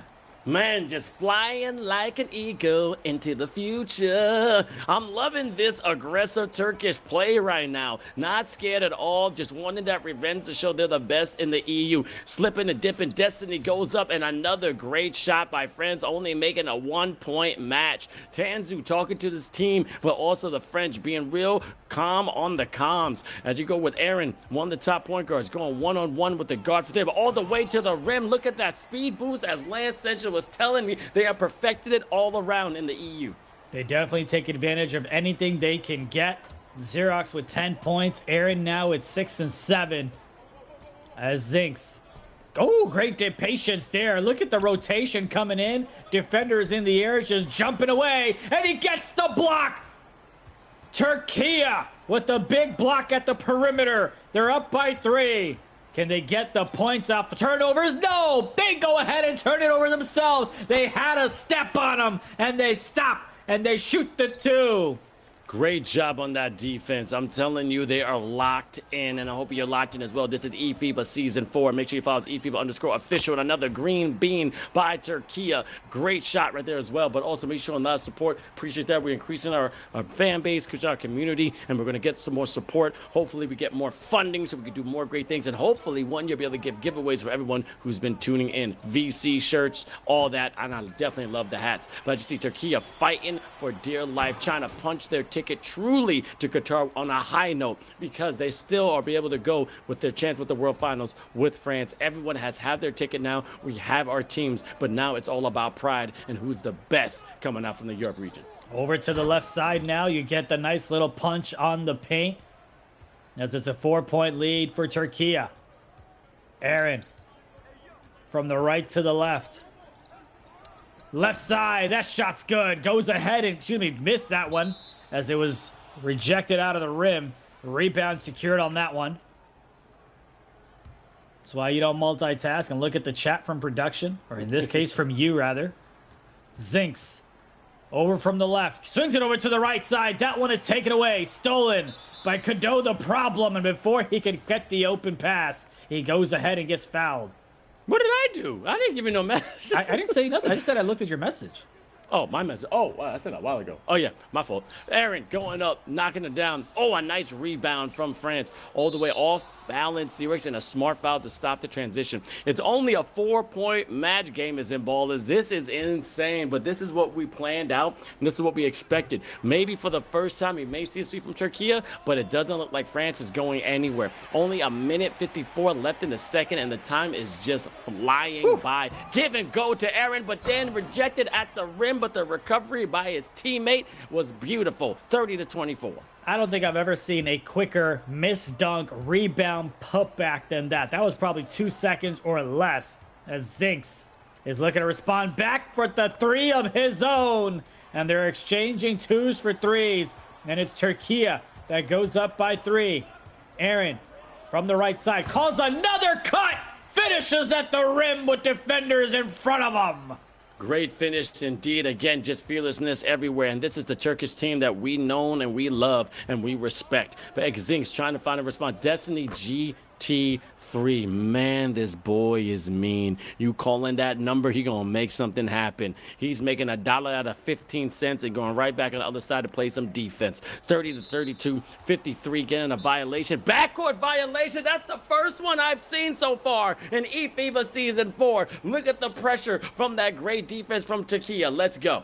They continue to tightrope that aspect of it. Sorry, from France. My bad. It's all good. They continue to tightrope there, but he goes ahead and turns it over with the backcourt. Mamba goes ahead and tries to get the slip. Instead, he's going to get the rock to dish it back out for the reset. It's Zinks. Top of the key. Dribbles to the right. Dribbles all the way. Mamba, defender flies by him, and he knocks it down, and he finds the bottom of the net, and it's France that goes ahead and takes the lead. Ale, that was a Michelin star 3 right there. Ex-Mamba stepping up, but then a response. Anything you can do, I can do better. The point guard from Türkiye knocks down a 3 of his own with 18 seconds left in the second. It's Zinks, it's guard on the power forward. Tanzu, amazing lock, and look at the big fella basically moving his feet at the small forward from full court. Pure crabbing all the way. That's how you defend. See what else they've got up their bag of tricks. As over to the left side. Zinks over to Xerox. Goes in and takes that shot. 3 defenders were there to contest it. And that is going to be the way that the half ends. What a performance from both of these nations. And we appreciate about 300 of you tuning into this matchup between France taking on Türkiye to see who gets to claim themselves as champions. This is game 1 in this best of 3 series. And Vince, it was just a lot of back and forth, exchanging and changing leads. And we see who can walk away with game 1 as we have 10 minutes of basketball left. That's what we expect. To shout out to Lance Sanchez giving his 1s and 2s about this. You got to watch a lot of good players. Now, who comes out on top? Vince, as he is taller. That is hilarious. France, 33%, and Türkiye, 25%. Shout out to production, another 6-7 from Tanzu, making it 38-33. 4:40 left to go in the third. Xerox. Oop, that's again another backcourt violation. They just can't find their footing. That's opposite. So you got Türkiye getting a backcourt violation on France. France getting a backcourt violation on Türkiye. This is that pressure defense that's absolutely suffocating. Just protected their home, and he's going right to the rim, ripping it down with 35-38. This is elite 2K, and I like watching good ball. Well, you got good ball all morning, like Fame said in the chat. Aaron gets the cut. They've ran that play so many times. He could have gotten the 2 if he wanted, but a premeditated pass, and they almost lost possession there. Top of the key. Love, battle, dead. 80 with the shot. And if he's not there to get the rebound, chances are Türkiye is not going to get the offensive board, as it's France going the other way. They get fouled. But they do have a chance to tie things up at 38 apiece. They're down by 3. Xerox gets it over to the right side. Oh, my Lord. How he saw the rim, how he got the shot off, I have no clue, but he did it, and they're tied up at 38 apiece. That was a loaded ZRG and deep from 3. I'm telling you, it doesn't matter, but he was on top of the canopy and was a sniper with that. He had people in his face, and he's knocking it down. That's a lot of talent right there. I couldn't do that on my side, but Jamboy also got a lot of bullets in that gun, but then could not get it off. Timing a little bit early on there, and then 1, 2, 3, both timing early, and they're basically replicating themselves. It's like looking in the mirror with this talent. As he jumps, loses feet, he lost his seat, and France is trying to beat Türkiye. 3:14 left in the third. And getting back-to-back stops and back-to-back threes will help you get the lead, as that's what they've done. Aaron swerves to the right, slows the motor, goes ahead and turns it over. That is 3 straight stops coming in from France, as Zinks goes from the right to the left. Gets the slip. Oh, and the pump fake and the jam attempt is no good, as that one is denied. Great defense from Türkiye. Can they tie it up a little bit? Gets it over to the left side. That animation pulls them in a little bit, and they get Janboy. This time from the right side as he cuts to the rack. Taken off from Turkish Airlines indeed, but look at that shot meter. Well, actually, it was a dunk meter before. That was a very small green window. That was great defense, as you said. But then Zinks find all that space, left the relationship, left all the keys, left the dog for you to feed. It is 44 to 40, 2:13 left in the third. I can't make this up. I'm not even trying to rhyme right now. It's just coming out and flowing. It's amazing. You're trying not to rhyme, but you are. Here is Love Battle Dead 80. The shot from the top doesn't go, and the putback is no good. As now it's France going the other way. The fast break three is good as it continues to pile on the lead. And they're up by 7 with 1:42 left in the third. Aaron brings it over to the right side. Mamba, you can see him getting ready to rotate for the slip if he needs to. He's getting active. Look at that change, the rotation on the defensive side. Mamba right back out in the paint, and he comes back up to defend the three. That man is moving and grooving, and he helps get the stop for France, which helps France get the three. And you see that they're hyped up in the webcams because France is up by 10. X Mamba out is going crazy. Real easy money said it is the gravity. They have stepped in the hyperbolic time chamber, and I'm telling you, the pressure is getting thick. And again, pressures either do two things: burst pipes or makes diamonds. Let's see the diamond in the rough. Is France going to come out on top? Now, they already were when they came out with Portugal, because they were a defending chance when it comes to 2 years ago, which is a great job. I mean, when it came to season 2. But here's the thing: Türkiye will always be there trying their best, because that second place is not looking good with France. They want to make sure they get that first place. Coming out on top, just the top 2 is well and good, but they want to be the best in the EU. Türkiye still has that indeed. I mean, granted, you lose in a couple of semifinals when you go to the World Finals. That's all right, but you got to be crowned the best in the EU if you want to walk around and say you're the god of 2K. You definitely do, and we get to find out later this year, I guess it's safe to say, who the gods of 2K are going to be. For now, we try to figure out who the kings are of the European region. Great patience there. Oh, and he tried to put him on a poster. Instead, he ended up with an offensive rebound. It's Xerox. Goes ahead and gets it to Zinks on the right side. And look at the rotation coming in. There's the tip. Mamba out. Got to go up with it. Nothing there, but it gives Destiny a chance to get the offensive board. And this is why I disagree when people say you don't want to shoot it up, or when people say you want to take the shot clock violation, because you don't want to give yourself an opportunity to get the offensive rebound because you're afraid of what might happen on the other end. Here comes a steal. Once again, here comes a steal. This time from France. It's Xerox. Back over to the right side. Copy and paste it. That's another 3. It's a 10-point lead for France. The fan base is key. Almost made that right there. 43 feet from the rim, and as the one and only Real Easy Money says, Zink is that dog for sure. 55 to 45. This man is absolutely barking, and the teeth are showing, and he's biting down. He's not letting go of Türkiye. On the right side, found a little separation. X Mamba out. Big fella from France. Ale Blue. What can they do? Give and go. Mamba out. Mamba in, making it 57. Who let the dogs out? I don't know, but that man's a dog himself. Mamba out. Got a couple of blocks on the defensive side, and he gets the points for him as well. And this time it's Türkiye that punches it, and looks like somebody's excited on the other side.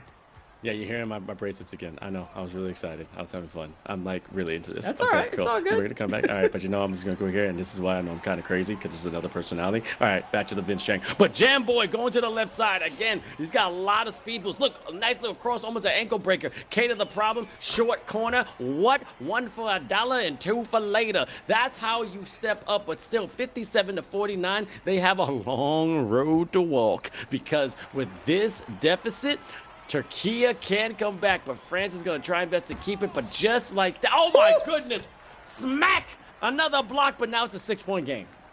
Goes ahead and gets that one denied, rejected, but they get it right back. 6-point ball game, like you said, with 3:33 left in the fourth is Zinks. That's going to go ahead and catch a foul. Nobody in foul trouble with that one. Here comes the inbound from Claw. Haven't had a chance to call his name too many times as Zinks on the left side. Oh my goodness, it was wide open space and nobody in the corner to guard him as he knocks it down to extend the lead to 9. Row down your boat gently down the green bean. Went all around the horn and found his shot. But as you can see, stop, pop, and lock. And look at that, they're not going to stop with the transition. Fast and furious, they put on the Nas, and now 62-51. This is a nice lead for France with 2:53 left in the fourth. And now we get a chance to see Love Battle. Gets the easy two. Bit of a back and forth ball game, but not with the lead, just with the margin of victory at the moment. Deep bomber activated with Zinks. Goes ahead and gets fouled as he was going and turning out to the right side. Let's see if anything's going to happen on this inbound 236. You see the stats, 23 shots on the court, 24 shots on the court, respectively on each squad, but they're shooting pretty good. Also, I want to shout out Türkiye. It is Jam Boy's birthday! Come on, you got to get a win. Happy birthday to you. And just like that, he gets a steal. It's definitely the announcer's atonement. Going to the right, give and go. Love Battle Dead trying to give him a gift, and nothing but green bean for the birthday boy. Look at that, making it 56-62, trying with the comeback. What better way to celebrate than punch your ticket to the World Finals in Qatar? Congratulations and many blessings. Zinks gets it to Mamba, who gets denied by the rim, and it's taken away by Kado the problem. Over to the left side as we all sit up straight for Jan Boy. Gets the shot, can't get it to go, and a rebound secured by France.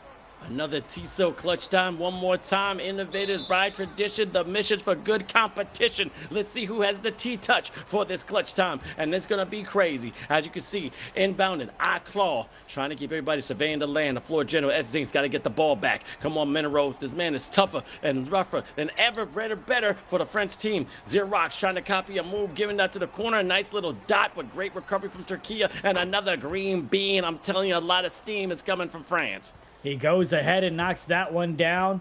And we wanted this to be a little bit closer regardless of who won. And Jan Boy looking to do just that. He gets it down to a 7-point lead.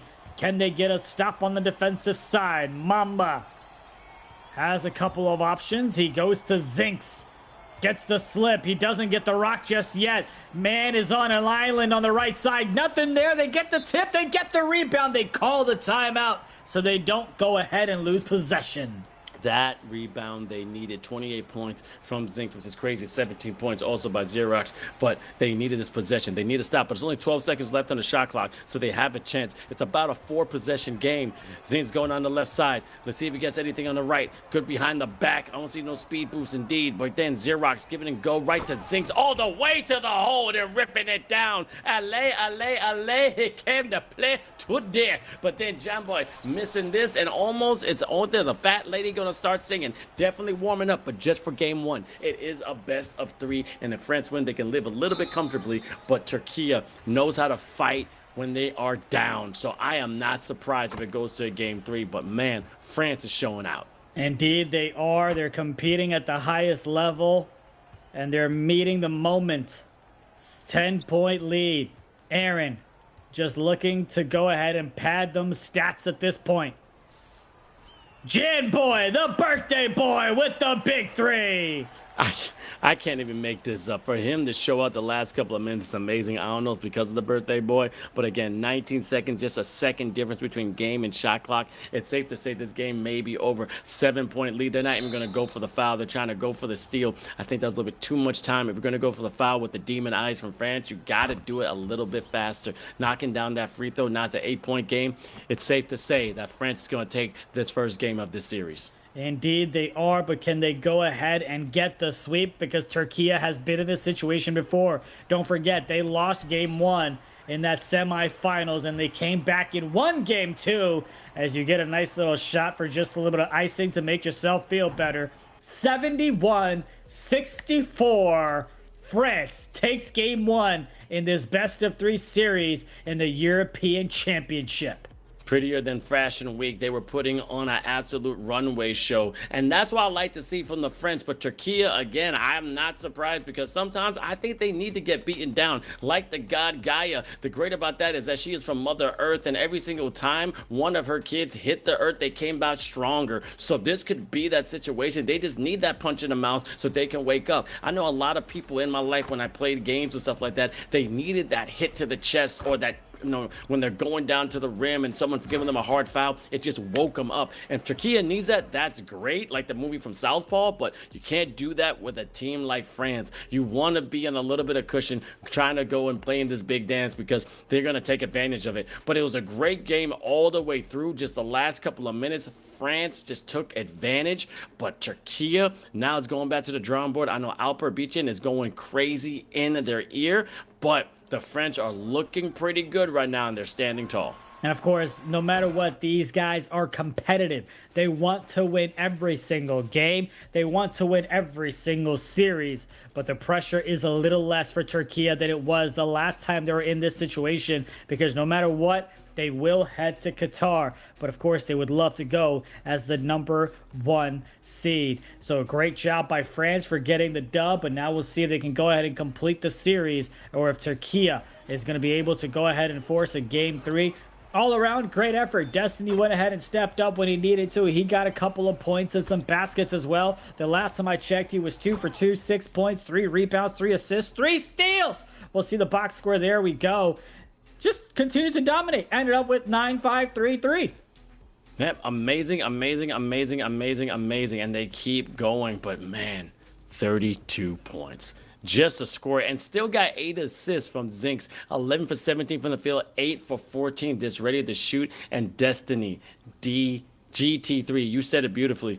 That's what it is, and that's who Lance Sessions said you got to watch her. He just stays in the pop, the no dip in the corner. Hands are ready, no spaghetti, and he just lets it fly. And then also Jambo with 20 points toward the tail end was just raining down the threes. Only 4 for 5, but I'm wondering if those threes came out in the second half. He has to start shooting sooner so he can get hot and be warmed up. He's going to take out the strong French team. And we'll see how they go ahead and listen to you, how they go ahead and adjust. That's what it's going to be, as you have 32 points. I mean, 50 points from the 2 guards for France with Zinks and Xerox is incredible. And Janboy and Aaron just could not match that intensity. They had some lovely help from Love Battle Dead 80, but just not enough. Again, Love Battle should not be in contention to be your leading scorer as the big fella. We'll see if that changes for game number 2. It's going to be amazing, and people are going to be stepping up. They only get a couple of seconds, maybe minutes to rest because it's back to back to back to back. Does Türkiye get that 6-peat, or does the French team destroy that dream? It's something that you cannot repeat over just overnight. I mean, 6 years going crazy. Come on. 5, you've been dominant, but you know what? Every single time the baton has to be passed, and it happens. As Lance just said, we root for the underdogs, and France technically is the underdog, always underneath, trying to get above certain teams. But now they have a chance to get revenge. You know, I don't know, man. I agree with you in the sense that France has always been the underdog, but I think you kind of said it earlier as well. In this tournament, in this matchup, I believe they're the favorites. They don't have the experience. Yeah. So, yes, they are lacking in that sense. But as they are, I mean, you said it, right? They smooth sailing to go ahead and end up here in the finals, where you had Türkiye that went through a lot of turbulent waters to end up here. But nonetheless, they are here. They earned it. They deserve it. And now the question becomes, can Türkiye take it to a game 3, or is it going to be France that gets the sweep? Let us know in the chat. Let us know in the polls. Spam them flags as well. And Vince is going to be incredible. It's been a great 6 hours or whatever it's been, I don't even know, of 2K that we've been calling. It hasn't been as long as yesterday, 5 hours. Might be 6 by the time we're done. Might be 7 by the time we're done. Who knows? But nonetheless, man, it's always great to call this game, and we are not quite done. All right.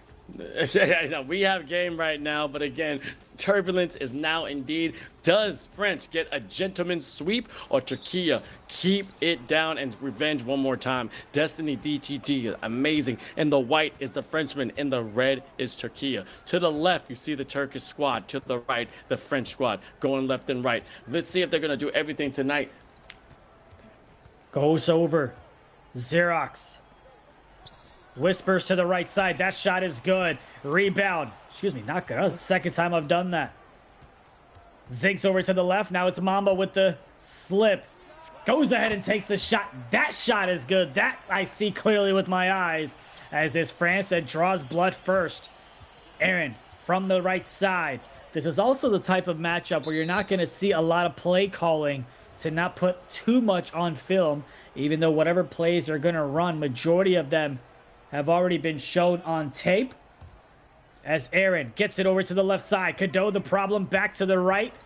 Janboy goes ahead and gets it to the left. That one is tipped away. It's the race to the ball. Falls on it is Love Battle and a timeout called. The hustle you gotta love. The hustle and bustle, which is great. Shout out to my man, India. This man's so professional. Give this man a raise. A little bit. Just a tiny bit. Not a lot, but just something. But anyway. I feel like I just went from a 3% raise to like, hey, here's a bag of chips. Well, they're going to feed you. You're always hungry. I got you, man. But you know who's hungry? Zinks. Zinks right now hungry to get to that basket and hungry for some ankle breakers and some takers. Eggs Mamba out. Then a little pump fake. Getting ready. Look at everyone just sitting in the corner ready to shoot. And again, last sessions, so amazing with this IQ. Understand if they got the hands up, they're ready to shoot. As again, went around, but then a bailout foul behind the arc. If that happened when I was in college, I would have subbed out immediately. Well, here's Destiny at the line. Don't often see him at the free throw as he goes ahead and misses. Has not familiarized himself either, it seems, as Janboy from the left gets a little bit of separation, dots it over to the right. Tried to get the switch. Goes ahead and knocks it down from the right side. The first basket for Türkiye is a 3. First basket for this is a 3, but you got to get some points on that board. You got to find the love for the game once again, because if they're representing Türkiye, representing Ankara, you got to make sure you show everything on this court. But then going the rest of Janboy, again, is his birthday, the birthday boy, trying to put on a show that he's going to give himself his own gift, but a little bit timing is a little late, could not convert, but then the transition long too, and France makes him pay. Are they going to be able to push a game number 3? Aaron brings it up on the left side. Top of the key. Moving around, trying to find an opening. Instead, he finds himself a turnover. It's France that had a step on him, but he couldn't get him the pass, so it's Aaron that picks up the turnover and the foul. Mamba. Back over to Zinks. Goes all the way to the left. 2 defenders in front of him. He shoots that one anyway. Rebound secured. Oh my goodness. Had a defender fly by. The second one nearby. And he still finds a way to get that one to go. Great shot indeed. Going left and right. Let's see, the point guard from Türkiye is going to step up. One of the top ones in the country, in the world. And also he's trying to go to the world as well. Coming right there. Coming back up. Little pump fake. Can't get it. Up there, go to the rim, and gets a nice little scoop. The minute 46 left in this one. 9-5 in favor of France. And they've got the rock here as well. To the right, Xerox. Bo, back and forth he goes. He had the opening. They'll get the 2 anyway to dish it out. As you have now Türkiye. That's looking to cut into this one. Gets it over to Love Battle Dead. Janboy goes ahead and gets the slip once again. Take it away. A couple of steals. Back-to-back defensive stops from France. They've got the lead. They've got the rock. They've got the 3. 14-5. And now, can France go ahead and step up on the defensive side the way that they have been? They have Türkiye that goes ahead and gets it to 7 points. A minute left here in the first. Zinks brings it over to the right side. Scoots on over to the left and right down the middle. Drains another 3. Big performance coming up from France, and don't you dare call them the underdogs as they're dominating this series. They've been dominating the EU, and they might just walk away with the sweep and be crowned champions, but not if Türkiye has anything to say about it. As you get the jam, and here comes France once again. Last time out, they drained the three.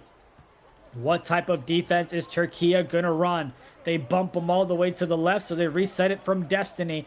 Back over to Zinks, gets it over to the right. Xerox, defender there, he don't care, he shoots it. Not gonna go. Mamba with the rebound. Barely any time separating the shot clock and the game clock as it Zinks. Swerves to the right, swerves to the left. Mamba over once again. Got to get something up, and they do go ahead and get the shot clock violation. The basket would have counted, but they just didn't get it off in time. And that's the way the first quarter is going to end. 17-9. Türkiye rather, as they rebranded and renamed themselves. Nice cut from the left side. A 6-point ball game.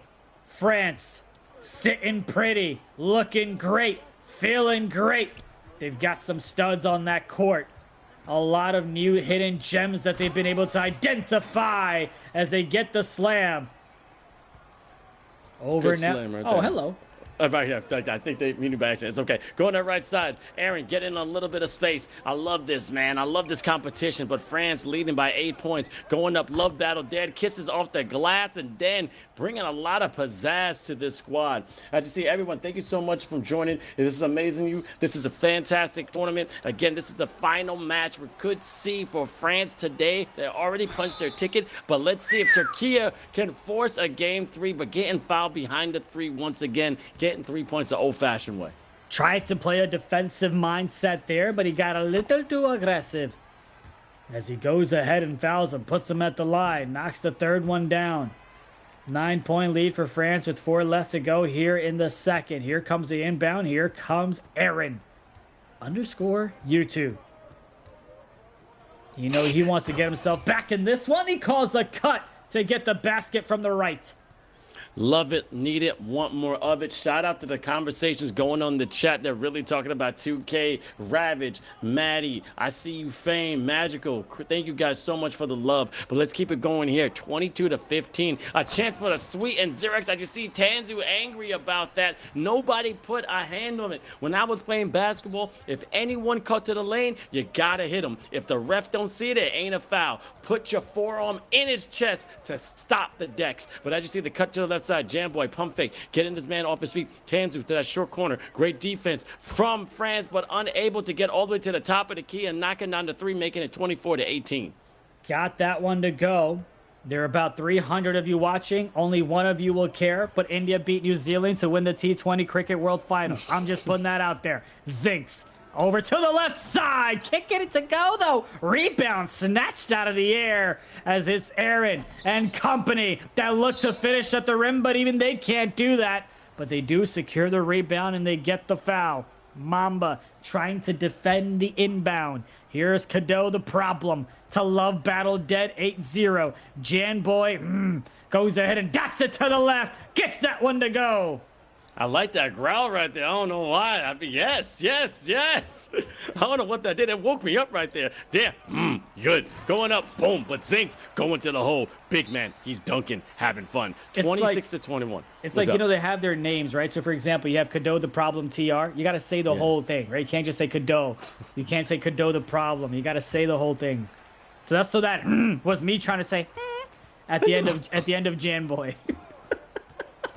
But I couldn't sound as feminine, so I had to, you know what I mean? Anyway, Aaron, back in this one. Not an intermission. Dunks that one home. Aaron _ YouTube. Zinks. gonna What help is wrong with you? Everything. Have you not met me? I was doing different languages of goats. Think about what I do by myself. By myself, I need help. But no one doesn't need help? This French team, because they're absolutely dominating right now. 29-23, 138 left in the second. They already got the first series in the bag, and they're trying to do a gentleman's sweep, but you know Türkiye has the talent to come back. That is the first time I've seen iClaw speak this entire series. To the bottom right for France, and another smack, and what did the five fingers say to the ball? Bam! Great block from the fantastic defense all around. But here's the thing. Where they go into transition, Türkiye has a chance to come back with a great timeout. But Türkiye has to find a way to get some points on the board. France coming out with this inbound play. X-Mamba out. Going out to X-Zinks. Deep bomber. 18 seconds left in the shot clock. Xerox, a little bit of space off that hip. Getting the clip and letting it rip. 31-23. See if France is able to continue the domination, or if Aaron's going to be able to get some additional points on the board, as that's going to get him to the line, and a quick timeout called. It is 15 points for Zinks, 12 for Xerox, 5 for 8, 5 for 6. And you have a great matchup. You have Destiny, by the way, that is out of the game. Chat, what did I miss? I don't know if he lagged out or if he just graded out or what it is. It can't be a grade out. You're a power forward. It's not often time that you go ahead and get graded out. And I don't see the fouls on the box score. But nonetheless, it is a CPU playing for France. And note that it is a 6-point ball game. And we'll see what the score ends up being at the end of this. Destiny is a key, but as you see, another green bean for France. But we all know certain things happen when you're playing in these tournaments. People lag out, people grade out, people get disconnected. It's a part of the game of esports. Unless you're in a landline, and even with that, that can happen. But everyone signed up for the rules. We're prepared for them, but you got to roll through it. We see this so many times with the Puerto Rico team, Dominican team, maybe even the USA team once in a while. You got to be able to roll with the punches, and that's what France needs to do. Xerox get in foul right there, and they still have a decent lead of 9. See how the things turn around. Now remember, it was France that was up by 6 when this happened. We'll see what the result ends up being, but we're going to focus on the 9 individuals that are here playing and competing.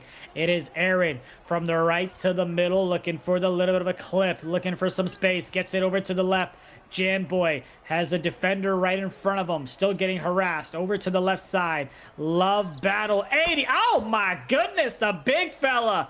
Typically just a quick catch and shoot, or it hits the paint. But this time has the patience to knock it down, and it's Zinks looking to close out the half strong, but it's France that turns it over. It's Janboy that's got it over to the right. Aaron with the shot, and he misses that one. And we've got ourselves a ball game for game number 2. Too early and also so contested, just smothered, but back and forth. Now we all got to say it. It's really clear. Destiny GT3 is out for France. They have, I don't know, been lagged out, disconnected, but he is not playing. It's being controlled by the AI. But the ongoing joke, which Joe Vegas was talking about this year, that sometimes the AI replicates the original player. So maybe it's still going to be that corner slot shot that he'll have. But we'll see if France can take advantage of it. Give and go. Great defense by France was again. Xerox going full court and the transition stop, but then it was a take foul. And can Türkiye take to game 3? France will hold it down 54%. Easy. 3-1 shot to NWA, and also, I don't know, they both win. That's true, they do, because they both go to Qatar. They indeed do. But who's going to go as the number 1 seed? That's the storyline we're looking to write out as that shot goes from the free throw area. 11-point lead for France, and he's got the steal. The CPU gets the stop. Gives an opportunity to get some points off turnovers. Zinks did not want to take it. He just wanted to make a tougher shot. And he does. This man takes it and he makes it, and then so much confidence in that. But we can forward this double-digit lead. Again, France getting another steal, and then he just sells himself. He didn't need to shoot that at all, but a nice dot to the corner. Canada takes his time all the way to the rim. A little spot to the rim as well. 30-42, a 12-point deficit for Türkiye. The reigning champs is now going against a formidable opponent in France as well. Going right there, taking a chance and doing a little dance. 45-30, France is running away with this. Indeed, they are. Who needs a human to play? AI's doing just fine. As we get over to the right side, Aaron, from the right to the left, they rotate on over. Aaron misses the open shot. Goes ahead and gets it now to Zinks. And that's another transition take. We've seen a couple of those here today. Couple of things there. Again, people are going crazy in the chat. We appreciate you. There'll be an update. We did a situation in which Dime destroyed an entire console when we were in Sweden. So there was a lot of disconnection. We did reset the game. It does happen, but it's going to be up to the admins. As he gets, he just admitted straight to that rim as well. Great dunk by the big fella with that baseline cut. But again, we're going to find out all the rules, but make sure you stay tuned. Go to eFIBA.basketball, and you guys can read the rules and regulations. eFIBA.basketball. You can find out yourself. I remember playing in the NBA 2K League Combine, and if you had an AI on your team that just, was playing, your life was tough. As for now, though, it's working out for France. And I'm sure folks that are in the chat, they remember the NBA 2K League Combine days. They'll test your patience, man. Life is tough, don't get me wrong. A video game is not going to be the worst of your problems, but that Combine came pretty close. But so if you got disconnected, did they reset the game or they just kept it? No, so the way that it works is just like Pro-Am. It was 5v5, and you would have your teammates that would go and get disconnected. So now it's an AI on your team that would just do whatever it wanted, wouldn't have defensive assignments outside of man-to-man, so it was just quite chaotic. However, on the opposite end, you knew that the AI sagged off a little bit if you were playing the hash, right? So you would be able to just shoot right over him. So there were different things you could take advantage of if your opponent had an AI, but if your teammate was the AI, life was tough. But that's what I'm saying. They didn't reset the game, though. No. You kept playing. Yeah, you kept exactly. playing. That's what I was saying. Because people were saying the rules here, we should reset. Like, no, that's the rule. That's what we're doing with 2K. And that's game. And shout out to Lance Sessions. He was there when Dimes destroyed it. And in record time, that amazing DreamHack working system, those employees repaired it less than 15 seconds. It was big pop. I was like, yo, how they do that so fast? It was like a pit stop at an F1 team. And that wasn't a lag out. That was just like, I think it unplugged, like the HDMI or whatever the case was. Just completely unplugged. He got so excited. Everything went on. And Don's is so joyful. He's like, oh, I'm sorry, guys. I'm sorry. Oops, my bad. My bad. I didn't mean to do that. Oh, my bad. Somebody's got to find that clip. That was a hilarious clip to see in Sweden. It's on eFIBA's Instagram. It's there. It's hilarious. Like, it's so fun. It. But anyway, right here, as you see, it's a 13-point deficit, but a shot there finally makes it a 10, and they're still in this game. Third quarter, minute left, 6 minutes left, hopefully in this match. What I always pray for a game 3, but there's a chance that Türkiye won't be going home. But oh my goodness, spin around like a top. Put him in a spin class salsa for that man. Add some chip and dip. Making it 53-40. That was some great crossover from France. Indeed, an exciting game, an exciting movement that you're seeing. Something my thumbs could not ever execute on. Aaron with the big shot. With something that my thumbs could not time either. As you get a 10-point ball game. France is on top in this one. They're on fire, and shout out to Lance. Yes, they're gonna be ready. Sweden was crazy cool. Jan Schopen. Shout out to everyone in Sweden. Also, shout out to the Swedish team that was participating with us. Love Amari. We had a great interview with him. It was just a fantastic, not culture shock, but just a fusion of culture, being in different countries, and with great NBA 2K, as you said, going down the lane, bringing the pain. Zinks flying to the rim, and Deep Bomber now activated. It's just showing that 2K spreading every corner of the globe with the knowledge of basketball, and that's what it is. Basketball is for us. It's for the world. It's for everybody. It's not for someone particularly, and that's why we create this community here in eFIBA. Quite fortunate that he missed the open 3, but that's kind of been the story for Türkiye in this series. They lost game 1. They're about 5 minutes away from losing game number 2, and a big 3 comes up at the end of the third. Ale Blue, are you kidding me? That man ain't no fool. Zinks is good, but Xerox is showing that he's just a little bit better. That was fantastic. As you see, all the way X Mamba out, just jamming it in. Now it's a lot of power with it. Now it's 60-43 with 4 minutes left in the fourth. France has to hold this lead. Does Türkiye have enough gas in the tank to come back? I don't know. We will go ahead and find out the answer to that as they go ahead and get blocked from behind. The double team block. And you can see the frustration. You can see the communication on the left side of your screen as they try to figure out what to do to get themselves back in this one.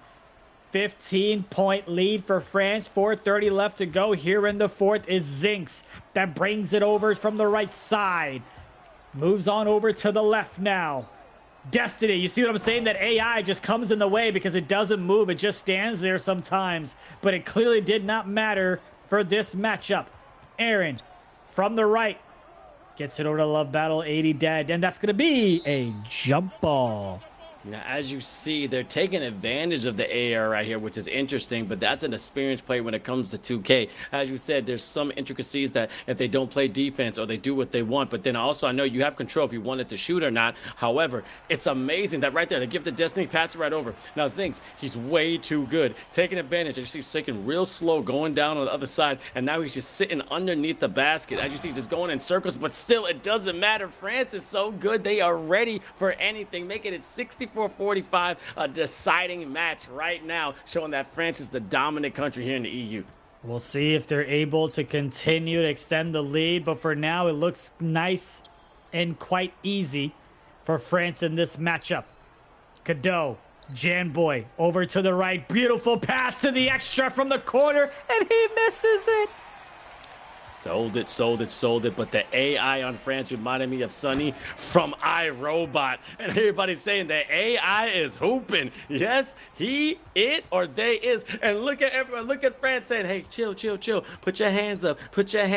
We're not done yet. Are there French people in the chat? Let me see LA blue flags in the chat. But are there Turkish fans in the chat? They need your power. They need your love. Can you give them the spirit to get to a game 3? That's up to you. But this deficit is way too deep. And as you can see, they get a steal right on time. They have to convert. They have to score if they're going to stay alive. Aaron going to the left side. Right there to Love Battle dead, but then misses and sells himself. Great rebound from France. See how they're able to close out the final 2:30 left in this one. Goes ahead and brings it up the court. Goes ahead and has a timeout called. And boy, the computer doing what they can to make life tough, but Türkiye not able to take advantage of it. I would just leave this man on an island and let him shoot if I'm Türkiye. Try to get all the rebounds you possibly can. Why even? Yeah, like, I'd cheat off of that. Yeah, the AI? Yeah, unless he's, like, in the paint and that's different. But, like, yeah, right there. See, let him shoot that. All right, we live. Yeah, 2 minutes left. It's going into the fourth, and this deficit may be a little bit too deep. You got to knock down that, and man, this defeat is gonna just sting a little bit for Türkiye because now that 6-peat is now done. But I know when they get to Qatar, and just as we were just talking about with Alper and everybody, they're gonna want to see them in the final. Lance called it. That'll be crazy if they see them in the final indeed, just sometime. But man, the competition has been great with eFIBA Season 4, and we're almost about to shut the door right now. Shout out to France playing their heart out in all the other countries, but man, oh man, Türkiye is gonna be sick. As you see, they took off the cameras because they're ready to put and throw in the towel. A great 3-point right there, 51-58. Okay, now they're back, and another violation. Quit the match. That's it. They're done. Bye-bye. It looks like 71-51. Are they really quitting? There's no way, right? Someone just dropped the match on Türkiye, going back and forth. Kato the problem just stand the quarter. Jamboy going for the shot. Come on, have pride. This is eFIBA. Come on, baby. You got to play out. But they understand. They still got the ticket to Qatar. Zinks is still going to play it out. Going on the left side. I can see again a jump ball right now, and they're still playing. Okay, one of the players then got out. Listen, I forgot to order my Uber Eats, so they need to finish this out so I can time it perfectly. All right? Here we go. The tip goes in favor of Türkiye. Over to the right side. To the left now, it's Aaron. The AIs are trying to guard anybody and everybody. Goes ahead and misses that one, as now it's France with the fast break with the basket. A minute left to go before we crown a very obvious nation the champs of Europe for the first time in a long time. Dracarys, just the flames are burning, and I'm telling you, I'm loving the pride that Türkiye is showing, still playing it out. Hey, you know what? Some things happen. Aaron going to the right side, trying to get some stats, playing it, a good 3-point right there. You needed that a couple of quarters before, but France so dominant, and it's fantastic to see there's a new sheriff in town. Indeed, there is. and they've earned it. This wasn't given to them, as France has been dominating all tournament long, so it's only right that they dominate here in the finals as well. Aaron, from the right to the left, trying to find a miracle, but there's nothing that's going to help them here. But it doesn't matter because they're still going to go ahead as you see the putback hit to Qatar. Yep, and I think Tenzo was showing some respect, making it 4-on-4. Now it's 4 players versus 4 players. Both squads got an AI rocking out. Ryan Akota, the problem, unable to knock down that shot. 25 seconds left. There's no more shot clock. Just let it play out now. No need to foul. Just let them go. Destiny running around. Another shot from X-Mamba out. Now they're just raining in those nails in the coffin. Full court. Aaron going down the left side. And again, I got to admit, the talent from this region is getting better every single year, India, and it's absolutely beautiful. The different countries that participated, the new countries that we're seeing, again, to see Germany going all the way, but it's fine, it's done. It has been said, the new EU champion, Magnifique, is from France. Congratulations. Now you can say you're the best in the EU region. You punched your ticket to Qatar, but now you're going to go a little bit higher than Türkiye. Shout out to Türkiye, but your 6-peat is now done. Crazy defeat. But the blue, white, and red are doing it. Indeed they are. And you got to give credit to Türkiye. They had to fight to head to Qatar and to qualify. And then they kind of had like a sigh of relief, if you will. They're like, all right, you know what? We may not win this one, but at least we're going to Qatar. That's okay. But props, credit to Türkiye. Played better than we thought down the stretch, but not as great as others thought. Doesn't matter what we think. It's about what happened in terms of execution. They are headed to Qatar. They're perfectly fine, but you can't take away from France. France went ahead and stepped up and balled out when it mattered most, and they continue to do it from the get-go. They've earned the right to be called the kings of the European region. I mean, just from the start, you can see the type of lead they have. And Türkiye, I don't know for how many seconds, if even that, they had the lead in this series. All right, and all the support. Let me see the French flags in the chat. Let me see the Turkish flags in the chat if you're still there, because both of them are going to Qatar, as India said. Just one's going to be a little bit better than the other, but a fantastic game from both of them. I mean, the first game was really close, but French had to pull away. But as I said, you can't give them that cushion because they're going to take advantage of it. Once they have their foot on that lion's neck, they're not going to let it up, and they're just going to squeeze the life out of it. But you got to be careful, because with Türkiye, if you lift it up just a second, it's going to maul you. But unlike it happened before, Türkiye was unable to come back from being down. They've been in so many 3 series this entire eFIBA season 4, but France was just way too strong. They came in as the #1 seed and proved that they are the best in the EU. Xerox, amazing at that shooting guard position. X-Mamba out, the big fella. iClaw at that lock, but then also Zinx being one of the best point guards ever. And as Land Session says, Destiny GT3 is that missing component, is also that glue. Even though he was lagged out, France still came out on top and made it so they won. Look at this box score, 17-9. They tied in the second, 22 in the third quarter, 20 in the fourth quarter, and all around 40 points for Zinx, 23 for Xerox, 11 rebounds for X-Mamba out, and then Destiny 2-2-1-4-0-0-0, but again, didn't need it. But man, the numbers should have been better for Türkiye if they want to come out on top. And look, I mean, Destin with 4 steals. I mean, just a great job on the defensive side. What a great game for him. Might have been the most steals that he's had all tournament long in a game. I don't know. On the offensive side, obviously, he went ahead and struggled. I'm poking fun at the AI that played for him, but great job by all these nations that have competed. Türkiye did everything they possibly could. You see the respect coming in from Chen in the chat as well, or B-Chen rather, saying France proved why they have been the best team this whole year one more time. Congratulations to them. Nothing but respect. See you in Qatar. That's what they care about the most. Yep, and they're probably gonna get a rematch out there as well. But it's crazy that everyone in the chat saying, "Yo, the bot was tough." Like, who's this bot? Who's this AI? I need that in my 2K system. I need that in my patch. Hey, it happens. The ongoing joke. This is what Joe Vegas told me, and I also talked to Dirk, that when you play enough and a bot then takes over your AI, it replicates whoever was playing before. We already know Destiny was one of the top players ever, and now we got one of the top top big man in the game. Congratulations to the one and only X Mamba out. You are now officially the champion of the EU. How you feeling right now, man? It's a great day, to be honest. It's a great day. Finally, we are EU champ. Too many work. Finally. It's been incredible, This man. game was crazy game. So tell me, walk me through it. What was so crazy about it for you that made it so intense? I can explain. We won with the bot. I can explain that. We are too good, I think. We are too good. To be honest, we are too good. You might be the ones to change the rules when it comes to the bot aspect of it, but you know, the chat was poking fun at the bot. On the offensive side, yes, it struggled, but on the defensive side, it got your 4 steals, so it helped you a little bit there. But congratulations. Do you feel a weight lifted? Do you feel the monkey is off your back now that you guys have won the championship in EU? To be honest, I don't know, but we're just taking step by step the game. We are playing our game. We know we are a really good team. We proved it. We are a champ. We broke the Turkish series, and but like I said, job is not finished. We have now a mission on Qatar.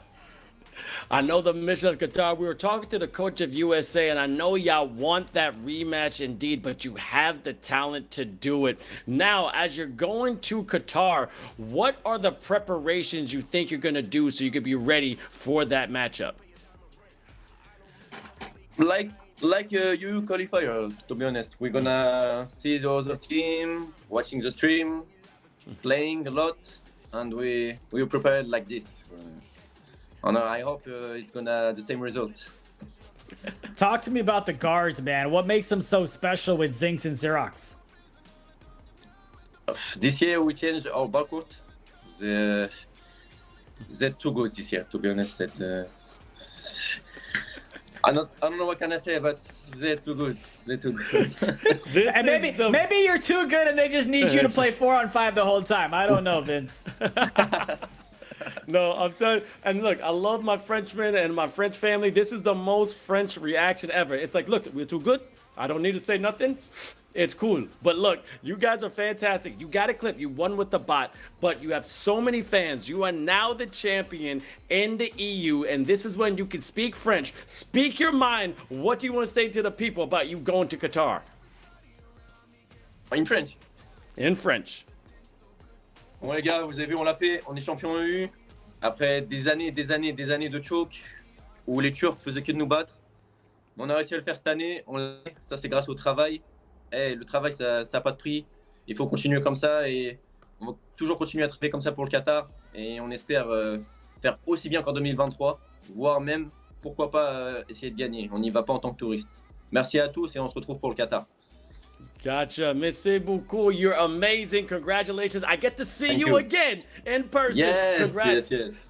I can't wait. I'm going to try and get that French jersey, though. I'll pay whatever I got to do to get it. I want to wear it for you guys. I got you. See you later, brother. Congratulations. See you later. Yeah. Oh, my goodness. X-Mamba out. Such an amazing player and a center. And I'm telling you, representing his country is absolutely beautiful. And also, that shout-out jersey is to all the countries. I just don't want one country's jersey. I want every country's jersey. I want to make sure I'm not paying favoritism to nobody. But look, like he said, that was the most French response to questions that I could understand, is when I don't have any words. We're just that good. We won with the bot. What more you want me to say? We're that good. Yeah, I'll tell you what, I don't want the jersey. I'll take the hoodie or the t-shirts. I'm not a jersey guy. Looks a little funky on me, but, you know, I'll take the other stuff. But, man, just an incredible run. And I will say this. A lot of people questioned this lineup change that they had. Even he kind of alluded, hey, there was a little bit of a tension, a little bit of, I'm putting words in his mouth now, toxicity, if you will. We saw some comments and some tweets on the internet and on Twitter, but none of that mattered. It's all about what type of execution do you have on the court, and they dominated throughout the year and throughout this tournament to truly earn the crown of being the kings of the European region, and now they get to represent that in Qatar as the #1 seed.